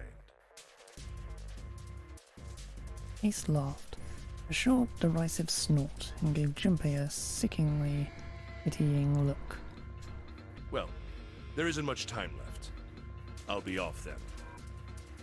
Well, where are you going? Do I really need to explain? I had assumed it would be obvious. I have the number 9 bracelet, and now I have Lotus. 9 plus 8 plus 1 equals 80. 1 plus 8 equals 9. Isn't there a door with a 9 on it in the room that looked like a church? That's where you're going, isn't it? And how do you know that? Santa told me about it while we were looking for Clover. I see. Well, you are correct. That is my destination. But now I must say goodbye to all of you. Ah, and please, don't forget my warning. Move and I'll pull the trigger. I don't need her alive to open the door, you know.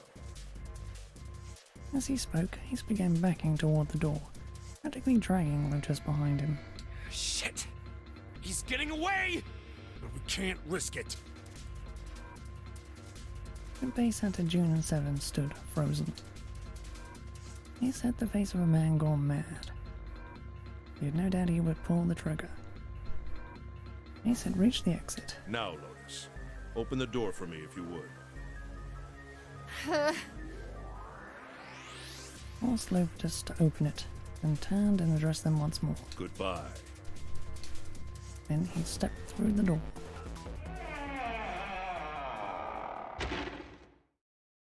It fell shut. Blink of an eye, they were gone. Damn it! As soon as Ace and Lotus were gone, Junpei and the others leapt for the door in pursuit of Ace. But as Junpei laid his hand on the doorknob, the noise behind him looked over his shoulder. June was kneeling on the floor, breathing heavily. Hey, June, what happened? Are you alright? Santa ran to June and wrapped his arm around her before she could collapse all the way. Jesus, you're burning up. Your fever's back. Are you okay? June's fever had returned again for no apparent reason. Her eyes were watery and her eyelids dropped. Her breath came in dry, shallow gasps. I'm okay. Really, I'm fine. You should be worrying about Lotus. Breathing hard now, and she could barely summon the strength to talk. But... Junpei was torn. Couldn't leave June alone in the state she was in. Every moment they waited, Ace was further away, Lotus's life in his hands. What was Junpei supposed to do? June's eyes drifted to Junpei's. He managed to muster a weak smile. Jumpy, don't worry about me. I just need a little rest. I'll be fine. Don't you remember? I just needed to rest a little bit last time. So please, please save Lotus. Think about what Ace has already done, Junpei. When he's got what he needs from Lotus, you really think he's just gonna let her walk away? Damn it. You guys go on ahead. Soon as June starts feeling better, we'll follow you. Go! Junpei looked at June. She nodded once. She couldn't manage much more. But it was all the confirmation Junpei needed. His resolve was set. All right. Come on, Seven. We're going after Ace. Hell yeah! Santa, you take good care of June. I'm trusting you. Got it. Santa nodded. Junpei turned before he had a chance to change his mind and started running toward the door. He could hear Seven's heavy footsteps behind him. Let's go! Junpei and Seven exploded into the hallway, their feet pounding the metal floor as they ran.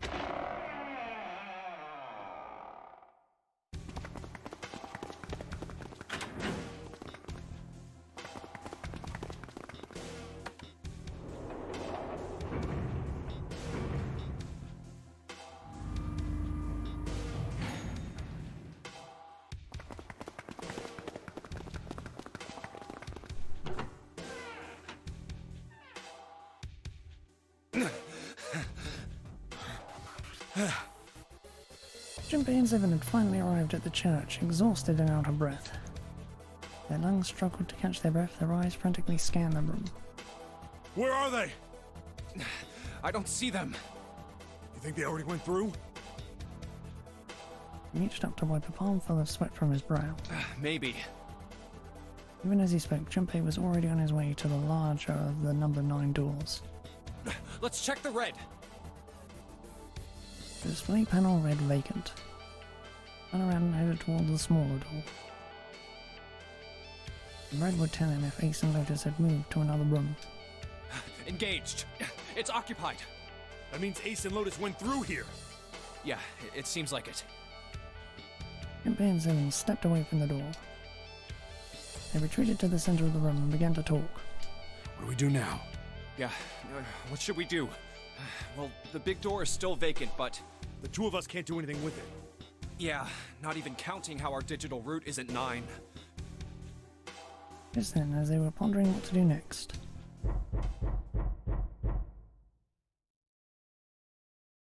there was a noise. A noise like someone hitting a thick wooden panel. What's that sound? Junpei looked up, surprised. Seven followed suit, his eyes jumping around the room, looking for the source of the sound.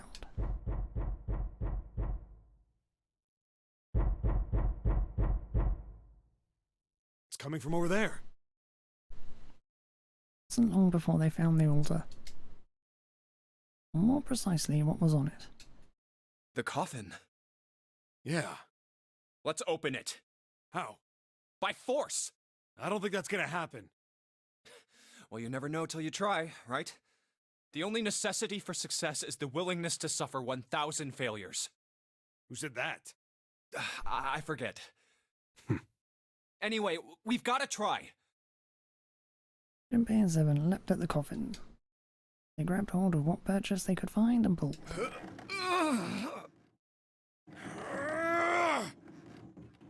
Damn it! See? Didn't I tell you? If you could just pull it open, why would it have something like that? Seven pointed at a keypad on the side of the coffin. Right. So unless I put in the right passcode, it's not gonna open.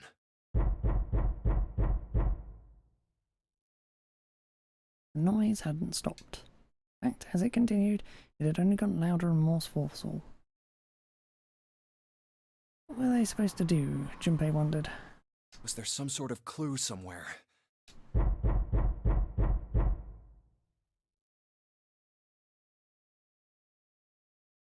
They stood there for a few moments, staring at the coffin, and then Seven spoke. Hey, Junpei. I remember you mumbling about some weird numbers over by the bathroom in the first-class cabin. You got those numbers by solving the secret message Clover was holding, right? Truth had gone, or something like that. Yeah, that's right. What about it? Well, maybe that number's the passcode for this thing, too. Come on, that's impossible. Those numbers were the code to unlock that safe. Yeah, but the person who set up that safe in this coffin is the same person, right? Zero set up both of these. Yeah, probably. Well, then they might have set the same passcode for both of them. That's ridiculous. Why don't you just try it? I mean, it's not like you'll make things any worse. It'd just be a waste of time. There's no way they're the same number. How do you know that? You never know until you try. The only necessity for success is the willingness to suffer 1,000 failures. Who said that? You. Fine. He knelt down in front of the keypad and looked at it. Because he repeated them so many times before, the numbers came easily to Junpei's mind. 1438 3421.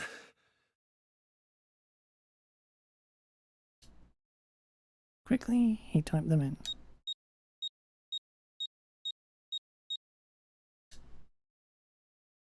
Checked that he'd entered the right numbers, took a deep breath, and pressed the E button. It only took a moment. What? You gotta be kidding me. There was a click. With a heavy clunk, the lid of the coffin slipped off. The lid of the coffin slid off onto the floor. Someone sat up from inside. Snake! You? Why? Ah, those voices. Junpei and Seven, unless I'm mistaken. Where are the others? Are they elsewhere? Of course, there was no reason Snake would have known anything about where anyone else would be. Junpei and Seven looked at one another. There was a great deal he needed to know, but...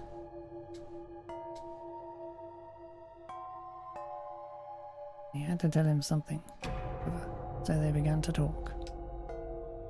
Snake explained to them how he came to be locked in the coffin. Apparently he'd been hit with some sort of knockout gas, and Junpei and Seven explained what had happened to the rest of them. I see. I believe I got the gist of everything. Have I been sufficiently caught up? No, there was one thing they kept from him. One thing, however, that neither Seven nor Junpei could bring themselves to say. That Ace had killed Clover. Feared that if Snake knew, he might well go insane. Yeah. Decided as much by a look at the moment Snake had climbed out of the coffin. But that still doesn't explain why you were trapped in here. We've still got no clue about Zero's true identity, let alone why the hell he's doing all this. Why did he put Guy X in Snake's clothes? Is all this stuff somehow related to that nonary game that was played 9 years ago? Hey, Snake, do you know anything? Junpei put the question to Snake. His answer was less than illuminating. What are you talking about? I apologize, but I have no idea what you're saying. Seemed as though Snake was perhaps not being entirely honest. That knowledge did Junpei and Seven little good. Oh, come on, just tell us if you know. I don't know what to tell you. How can I know something I don't? No matter how many times they asked, he insisted that he knew nothing. It was becoming clear that Snake wouldn't give in, and every second they spent asking him was a second wasted. This is bad. We're running out of time. We need to go after Ace. However, he stood in silence, the overpowering atmosphere of the chapel almost stifling. Junpei, Seven, and Snake simply stood at a loss for what they should do next. What do we do now? Okay, bye. He glanced over at Snake's wrist. Sure enough, he could see the 2 on the bracelet on Snake's wrist. The 3 of us can't make a digital root of 9. Yeah, we just get 5. We're stuck here then. Oh, hey, I just remembered something. Seven began patting his pockets, as if he were checking to see if any of them held anything. What? What is it? I found something earlier. What did you find? This. He'd finally found the pocket he wanted, and his hand dove into it. Seven pulled out something round and metal. A bracelet. There was no mistaking the number glowing at them from the face like a cartoon eye. 0. Zero's bracelet. What did you say? Are you saying that 7 has the number 0 bracelet? Yeah. Where did you get that? Snake's question was innocent enough, but if he learned the truth, he'd been able to see, he would have noticed Seven look away. Clover gave it to me. She did? Yeah. How did she come by it? Well, she found it. See, on the other side of door 1, A deck, the captain's quarters. She asked me to hold on to it because it was too big and bulky for her to be lugging around. He's lying. Junpei could tell right away that Seven wasn't telling the truth. He even told us earlier. I haven't actually looked at it yet. Didn't want to disturb the crime scene, you know? Basic stuff. Well, I did borrow one thing. He probably said that so Snake doesn't find out about Clover. All right, Junpei. Been nice knowing you. Wait, what? 7 plus 2 plus 0 equals 9. Come on, man. I'm just kidding. Still, just in case, I want to make sure the 0 bracelet gets picked up by the red. Snake, give me a hand, all right? Without waiting for a response, he started walking toward the door. Junpei and Snake followed him quietly. All along they found themselves in front of the larger of the 2 doors. Seven and Snake put their palms on the red. Once they'd done that, Seven put the number 0 bracelet on the scanner panel as well. Third asterisk appeared on the screen. 7 plus 2 plus 0 equals 9. Now they just needed to pull the lever and the door would open. Huh? Why isn't it opening? Well, the third asterisk lit up, so... Must have registered the zero bracelet. Maybe it isn't actually zero. Huh? What? That bracelet may not actually produce the number 0 when scanned. That is what I'm saying. Why don't we try a few different combinations? Perhaps we can determine what number that bracelet actually contains. Oh, got it! Junpei nodded. Decided to use the following combination.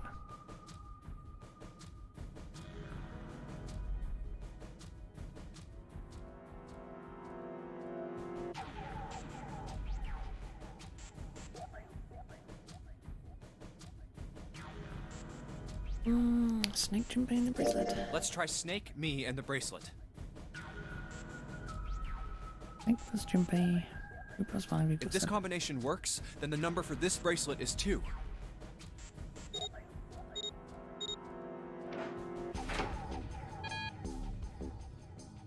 Door didn't open. Curious bracelet wasn't 2. Didn't open. Guess it's not 2. Then, Junpei continued. Decided to use the following combination. let's try me, 7, and the bracelet. 5 plus 7 equals 12. Plus 2 equals 3. If this combination works, then the number for this bracelet is 6. They scanned in their bracelets.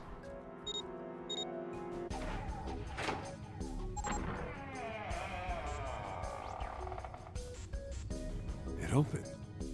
Yes, so it would seem. Stephen clearly hadn't thought their experimentation would produce anything useful, and looked rather confused. Snake was, as usual, calm and smug. Door slid closed. Junpei's forehead furrowed as he thought. That means the bracelet is actually 6. 5 plus 7 plus 6 equals 18. 1 plus 8 equals 9. But how is that possible? The display on the bracelet clearly shows a 0. Suddenly, from somewhere far beneath them, they heard the creak and groan of tearing metal. With it came the sound of water pouring into parts of the ship that had until recently been dry. Oh man, that's not good. I guess our time's just about up, huh? At any rate, we know now that the door can be opened. Let's go! But, Snake, are you sure? Yeah. You know that only Junpei and I can go through this way. You needn't worry. I have a solution to this problem. My last resort. But if now is not the time for last resorts, then when? Last? Resort?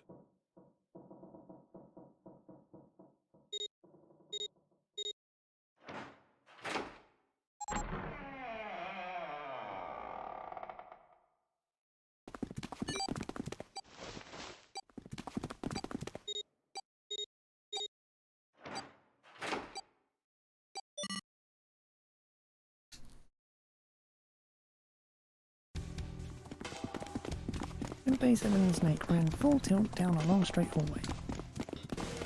They were headed for the stern of the ship and had no time for distractions. As they ran, Seven spoke. Gotta admit, you really surprised me there, kid.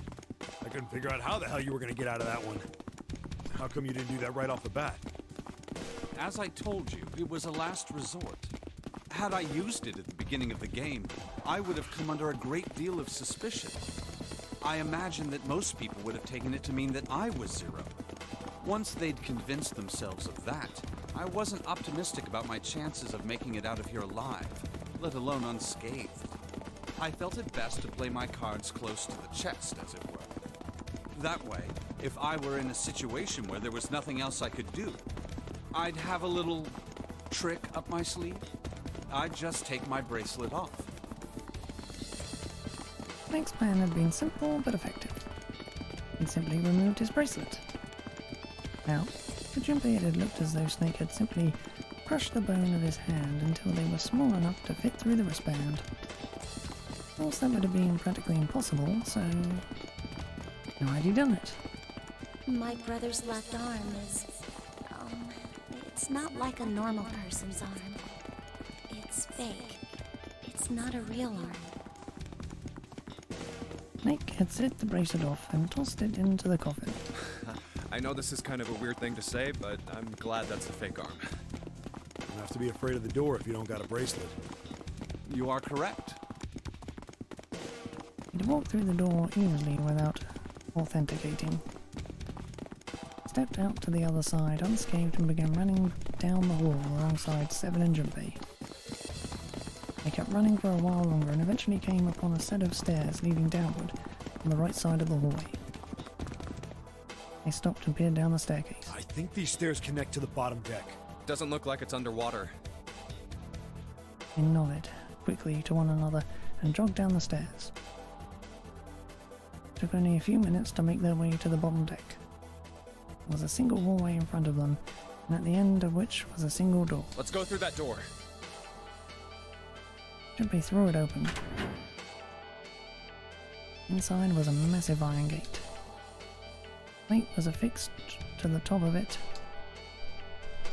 It read Incinerator. Incinerator? Oh my. That doesn't sound very pleasant. Do you see a lever near the gate, perhaps? Yeah, right over here. How did you know that? Well, I'd be happy to regale you with the story. I imagine it should only take half a day or so.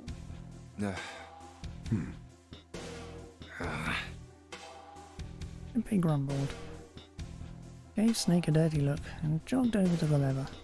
If you pull it, the door ought to open. Got it. Pulled the lever down.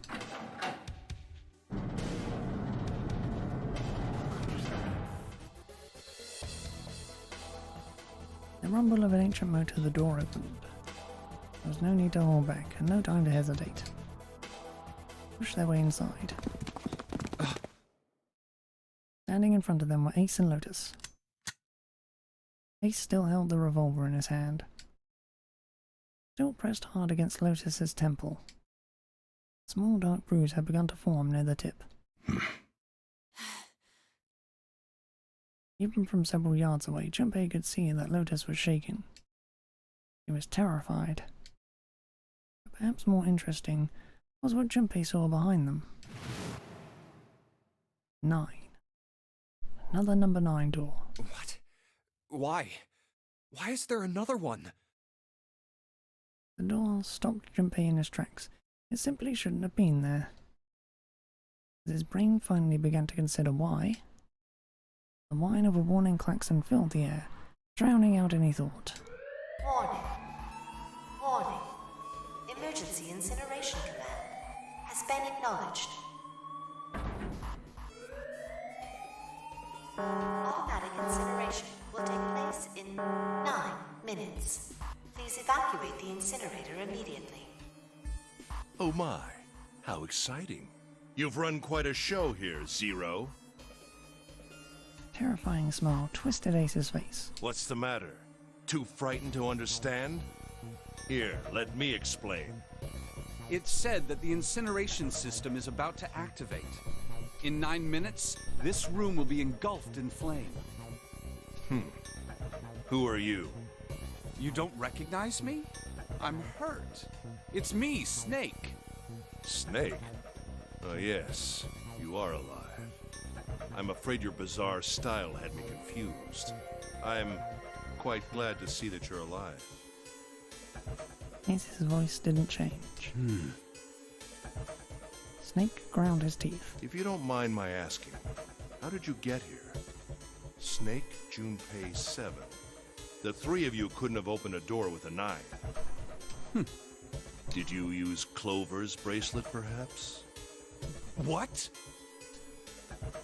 2 + 5 + 7 + 4 = 18. 1 + 8 = 9. Ah, well, your reaction suggests that you did not. Hold on. Why did you think we'd have Clover's bracelet? Junpei felt his chest tighten. Oh, they haven't told you? Told me what? Clearly not. Normally I would take some time and enjoy the moment. But I'm afraid my time is at a premium just now. I'll have to make this quick. Clover. Don't do it, Ace! Keep your goddamn mouth shut!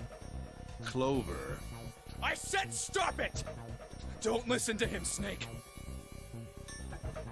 Junpei could feel his voice going hoarse, but Snake didn't listen to him. What happened to Clover? Ace looked at him. The corner of his mouth curled into the hook of a cruel smile. Clover died. Color left Snake's face. Shook his head weakly. No, that's not true. That's impossible. It's a lie. It has to be a lie. Oh, it's quite true, I can assure you of that. I killed her myself, you see. What? I'm sorry, did I stutter? I killed her. Snake's face twisted into a mask of rage, mottled red rising to dot his pale skin. His entire body shook. He looked at Junpei disturbingly like a demon. I would have rather she died with less suffering. A bullet in her brain, perhaps, would have been ideal. Unfortunately, that would have made quite a bit of noise. Circumstances being what they were, I was forced to settle for the knife. The one the ninth man had, you remember. I believe I caught her just below the shoulder blade. I was rather lucky, in fact. My first thrust went right between her ribs. Her flesh was so soft. My knife slid in so easily. There was no resistance. That feeling was... I confess, I feel rather excited.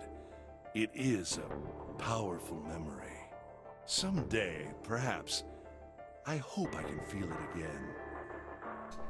Incineration will begin in 7 minutes.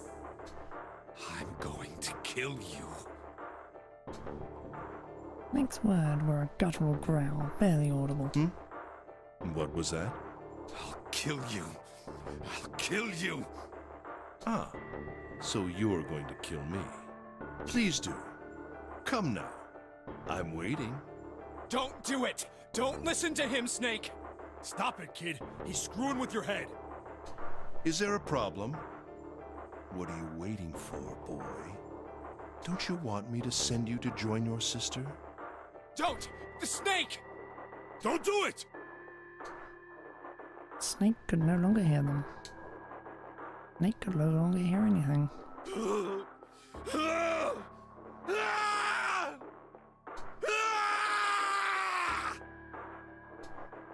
Snake moved like a bolt of lightning. The scream echoed throughout the incinerator chamber, full of rage and despair. Snake! Snake!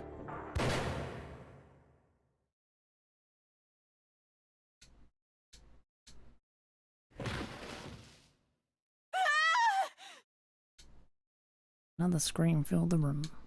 It was Lotus. Ran across the room toward Junpei, her eyes wide with terror. Lotus! Hurry! This way! Hurried this way. Snake's ill-fated attack had loosened Ace's grip on her, and she'd made a run for it. He reached Seven and Junpei and ducked behind them. Incineration will begin in 5 minutes. Give me the woman.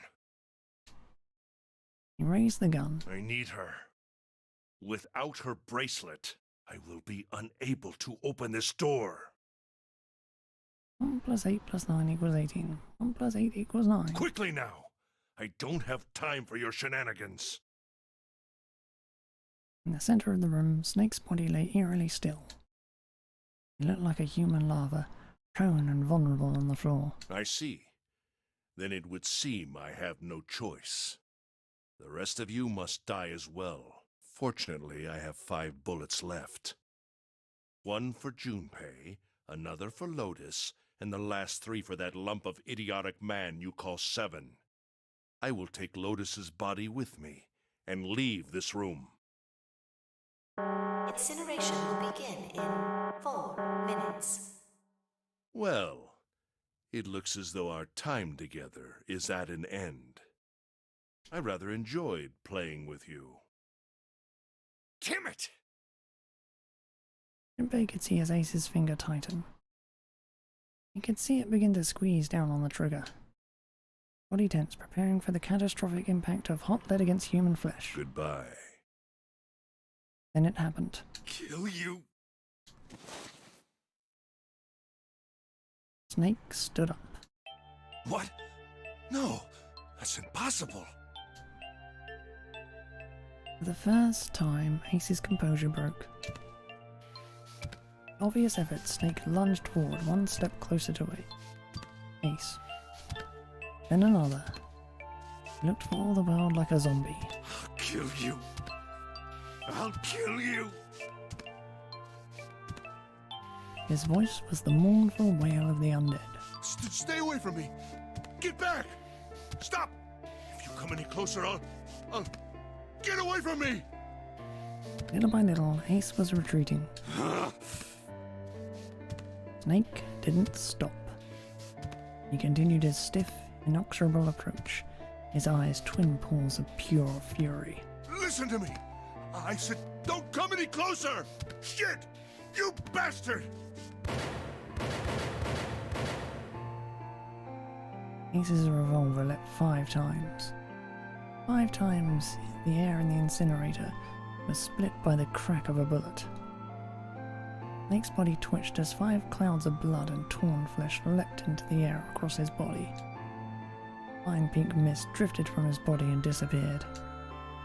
Jinbei didn't have time to ponder what that meant before. And then his strength was gone. His legs crumbled and his broken and battered body slid to the floor. Incineration will begin in 3 minutes. Finally, you're... Snake wasn't done. I'll kill you. Even as the pool of blood beneath him grew, he began to move. He half crawled, half slid toward Ace. One bloody arm wrapped itself around Ace's leg. You won't get away.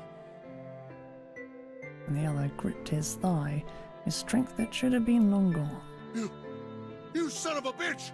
You're a monster! Get off me! Let me go, damn you! He kicked at Snake with his free leg, driving his foot into Snake's face, his arm, his shoulder. It made no difference. Snake refused to release him. Once a snake has ensnared its prey, rarely does it release it. This is it, Ace. We're going to burn to death together. What? Incineration will begin in 2 minutes. Yeah, damn it! Damn you! Get off! Let me go, you monster! Okay, look. Think about it this way. My company owns a wonderful hospital. It has excellent doctors. You're not wounded too seriously. I'm sure they can fix you up easily. You don't have to die. You could be saved. Just let me go.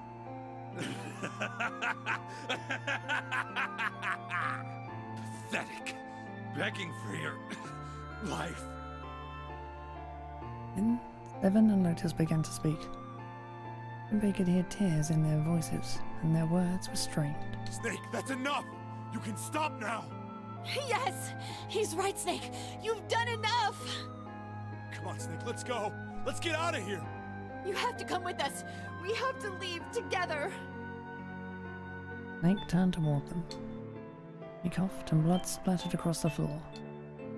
And he smiled, a sad sort of smile. I apologize, but I'm afraid I can't do that. You'd best forget about me. You need to leave soon. I'm going to take him with me. Shut up! Be quiet! I couldn't save Clover. My sister died because of me. Perhaps this will begin to atone for that. Perhaps in the afterlife, she can forgive me. Now go. Go now. You have to... go! Incineration will begin in 1 minute. God damn it! Shit! We're out of time! We gotta go! Seven ran toward the exit. Lotus followed him. But Junpei couldn't move. A white lines down Snake's cheeks, where his tears had washed away the blood. He was broken, body and soul, and Junpei felt as though half of his own heart had been torn out. His eyes stung, and he tried desperately to swallow, to clear the lump in his throat. Junpei, what are you doing? You have to get out of here now! Junpei's chest tightened, all taut by anger, misery, and a cold feeling of emptiness. Pure emotion surged through his heart, alongside the torrent of blood. He could feel it building, a tremendous wave growing taller and taller and taller. And then it broke, crashing down with thunderous force onto his shaken, unprepared mind. Snake! Snake! Junpei's rational mind was gone. He was driven by instinct now, and he launched himself across the floor at Snake and Ace. Or he tried to. Wait! Don't be an idiot, Junpei! Felt a hand grab him from behind. It was Seven. Before he had time to react, the larger man had pinned Junpei's arms to his side and was hauling him bodily back toward the door. No! No! I have to help Snake! Snake! Snake! Get off of me! Let me go! Incineration will begin in 10 seconds.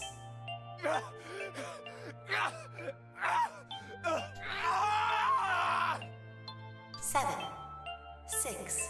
Damn it, I don't get a choice, kid! Don't blame me for this, alright? 5, 4, 3, 2, 1, 0.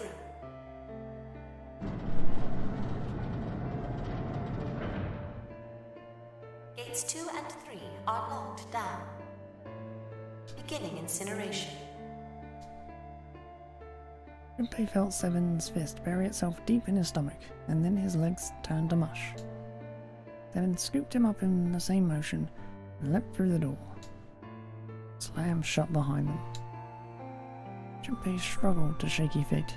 He glanced over to see Lotus only a short distance away. Junpei ran to the door. He's... There was a small window cut into it. Inside he could see Ace and Snake. Shit! Damn you all! Why? Why? Why me? I don't deserve this! Answer me! Answer me, Zero! Why? Why? Zero! Zero!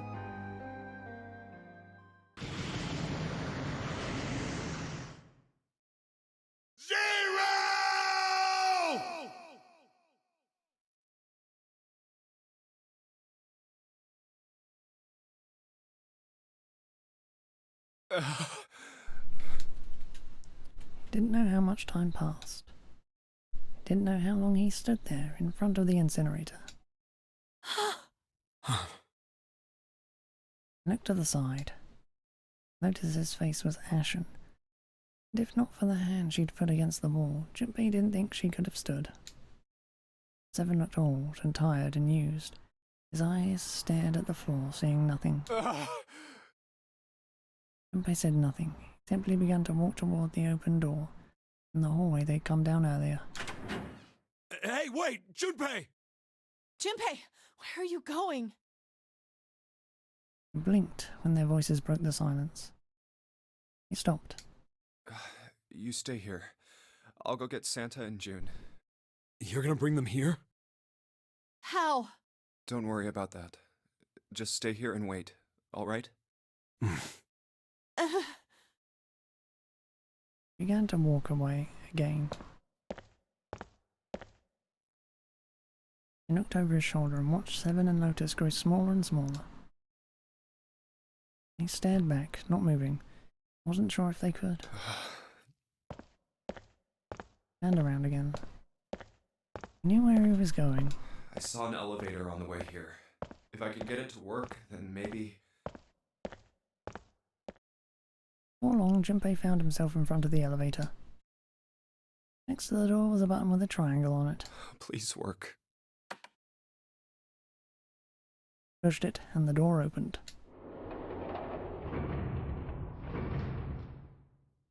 Yes.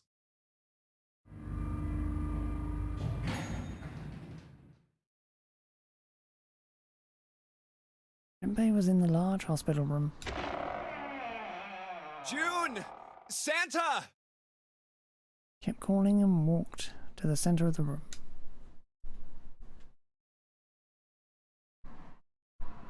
Try as he might, he couldn't find them. Damn it. Where did they go?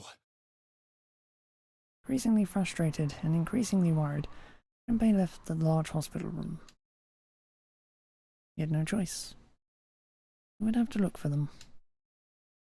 Junpei's heart was heavy. He couldn't shake the feeling, but there was a part of him that felt it could be wrong to, even if he could. Every step he took, his legs felt more and more like lead.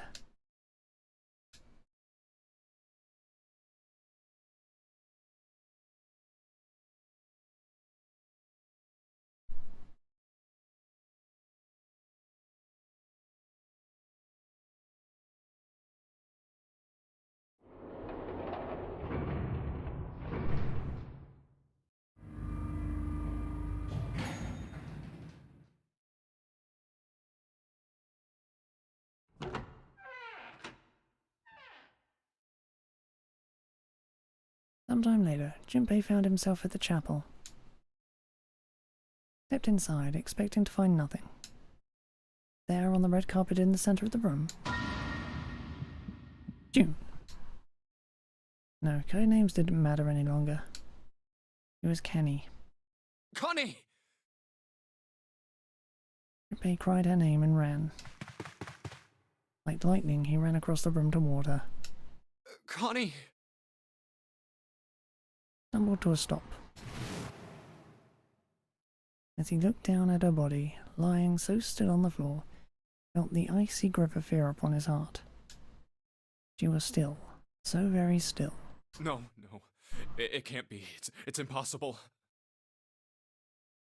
Slowly, Junpei bent down toward her.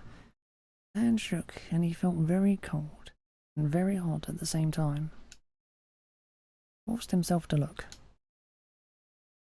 Her back was moving. Slowly it rose and fell. Relief washed over him. Oh, Connie! Junpei reached down and gently, very gently lifted her up. Connie, are you alright? Jumpy?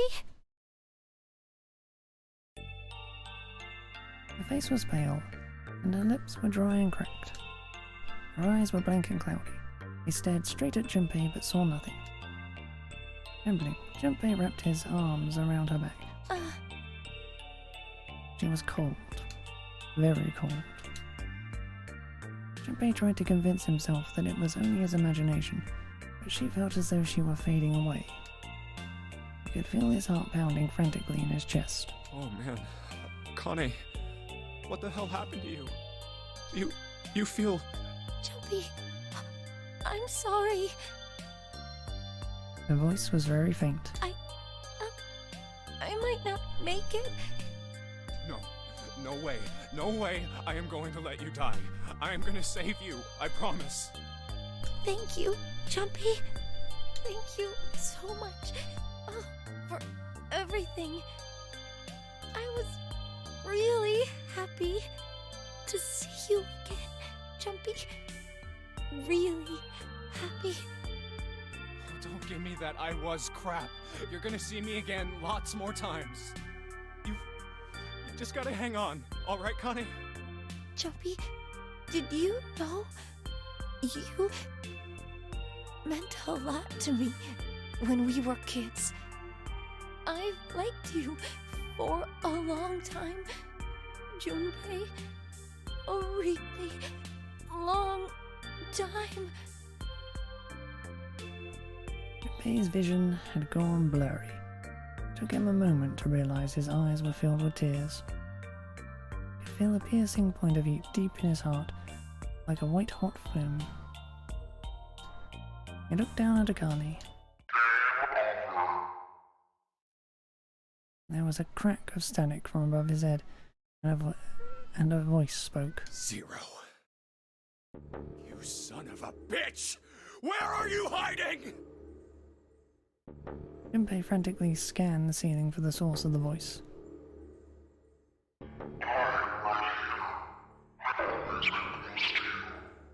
What the hell are you talking about?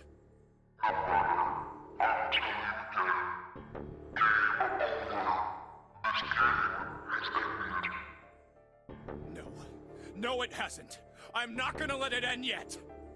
I'm gonna get out of here with Kane. You can't. That is impossible.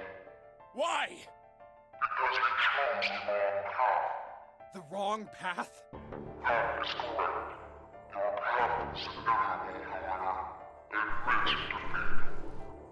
Where there is shadow, there is light. Where there is the absence of light, there is no shadow. So it goes. What are you talking about? Not. The loser has been decided. I told you! I am not gonna lose! No, you misunderstand. You have lost. I have lost. What? Junpei didn't have time to ponder what that meant before. He had the door slammed shut behind him. Spun around. There was no one there. Was it 0? Connie, wait here. I'll be right back, I promise. Managed a single nod. Junpei laid her back down gently and leapt for the door. He yanked it open and shot outside. No one. The hall was empty. There was nothing moving anywhere. Damn it. Where are you? It doesn't matter. I need to get Kane out first. He didn't want to leave Kenny alone any longer than he had to, so Junpei turned around and headed back to the chapel. Connie! He wasn't there. He wasn't anywhere. He'd been lying there on the floor just moments before. Now she was gone. Oh God. No. No. Where is she? Connie. Connie! Connie!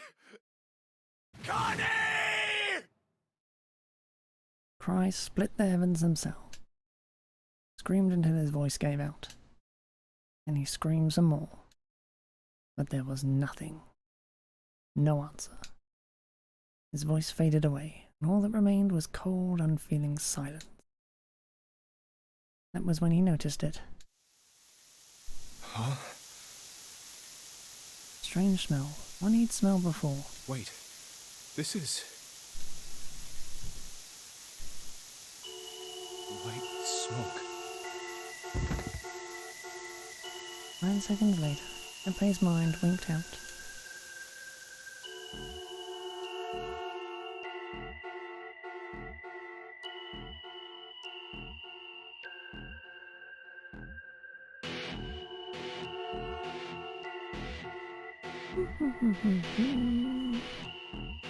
Because that's the first show of the credits as well, isn't it? It's the first route ended in a to be continued. Oh well, we're gonna see him again soon enough, so it doesn't really matter.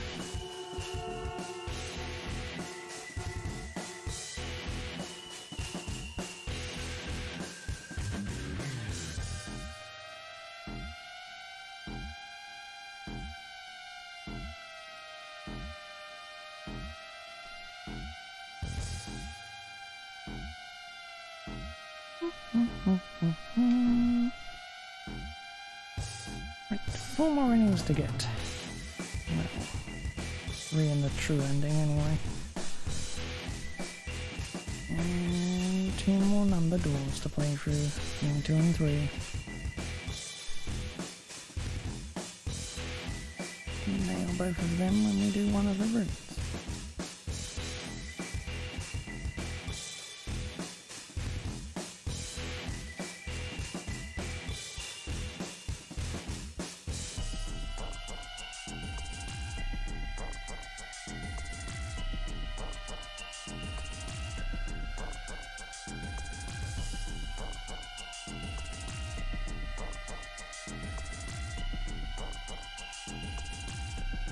The end. What is it?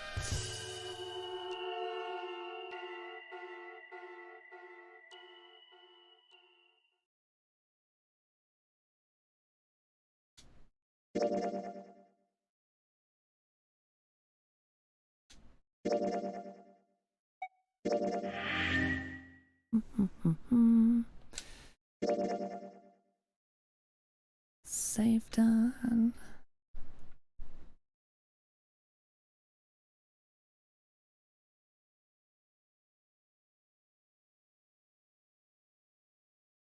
What's that point on the fucking thing?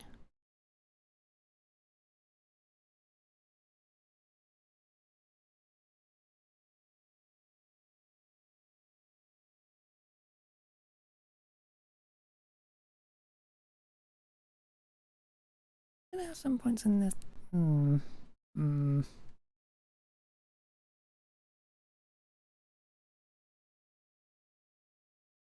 Leave no one behind.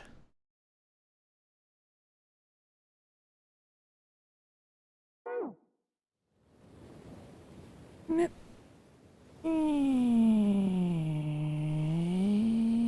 Anyway, that will be all for now. We'll get another ending and do the last two rooms tomorrow. And then on Monday, probably speed through the other two endings and the true ending. Maybe. Probably. I'll be honestly be backtracking for them. Just skipping all the text. Take forever.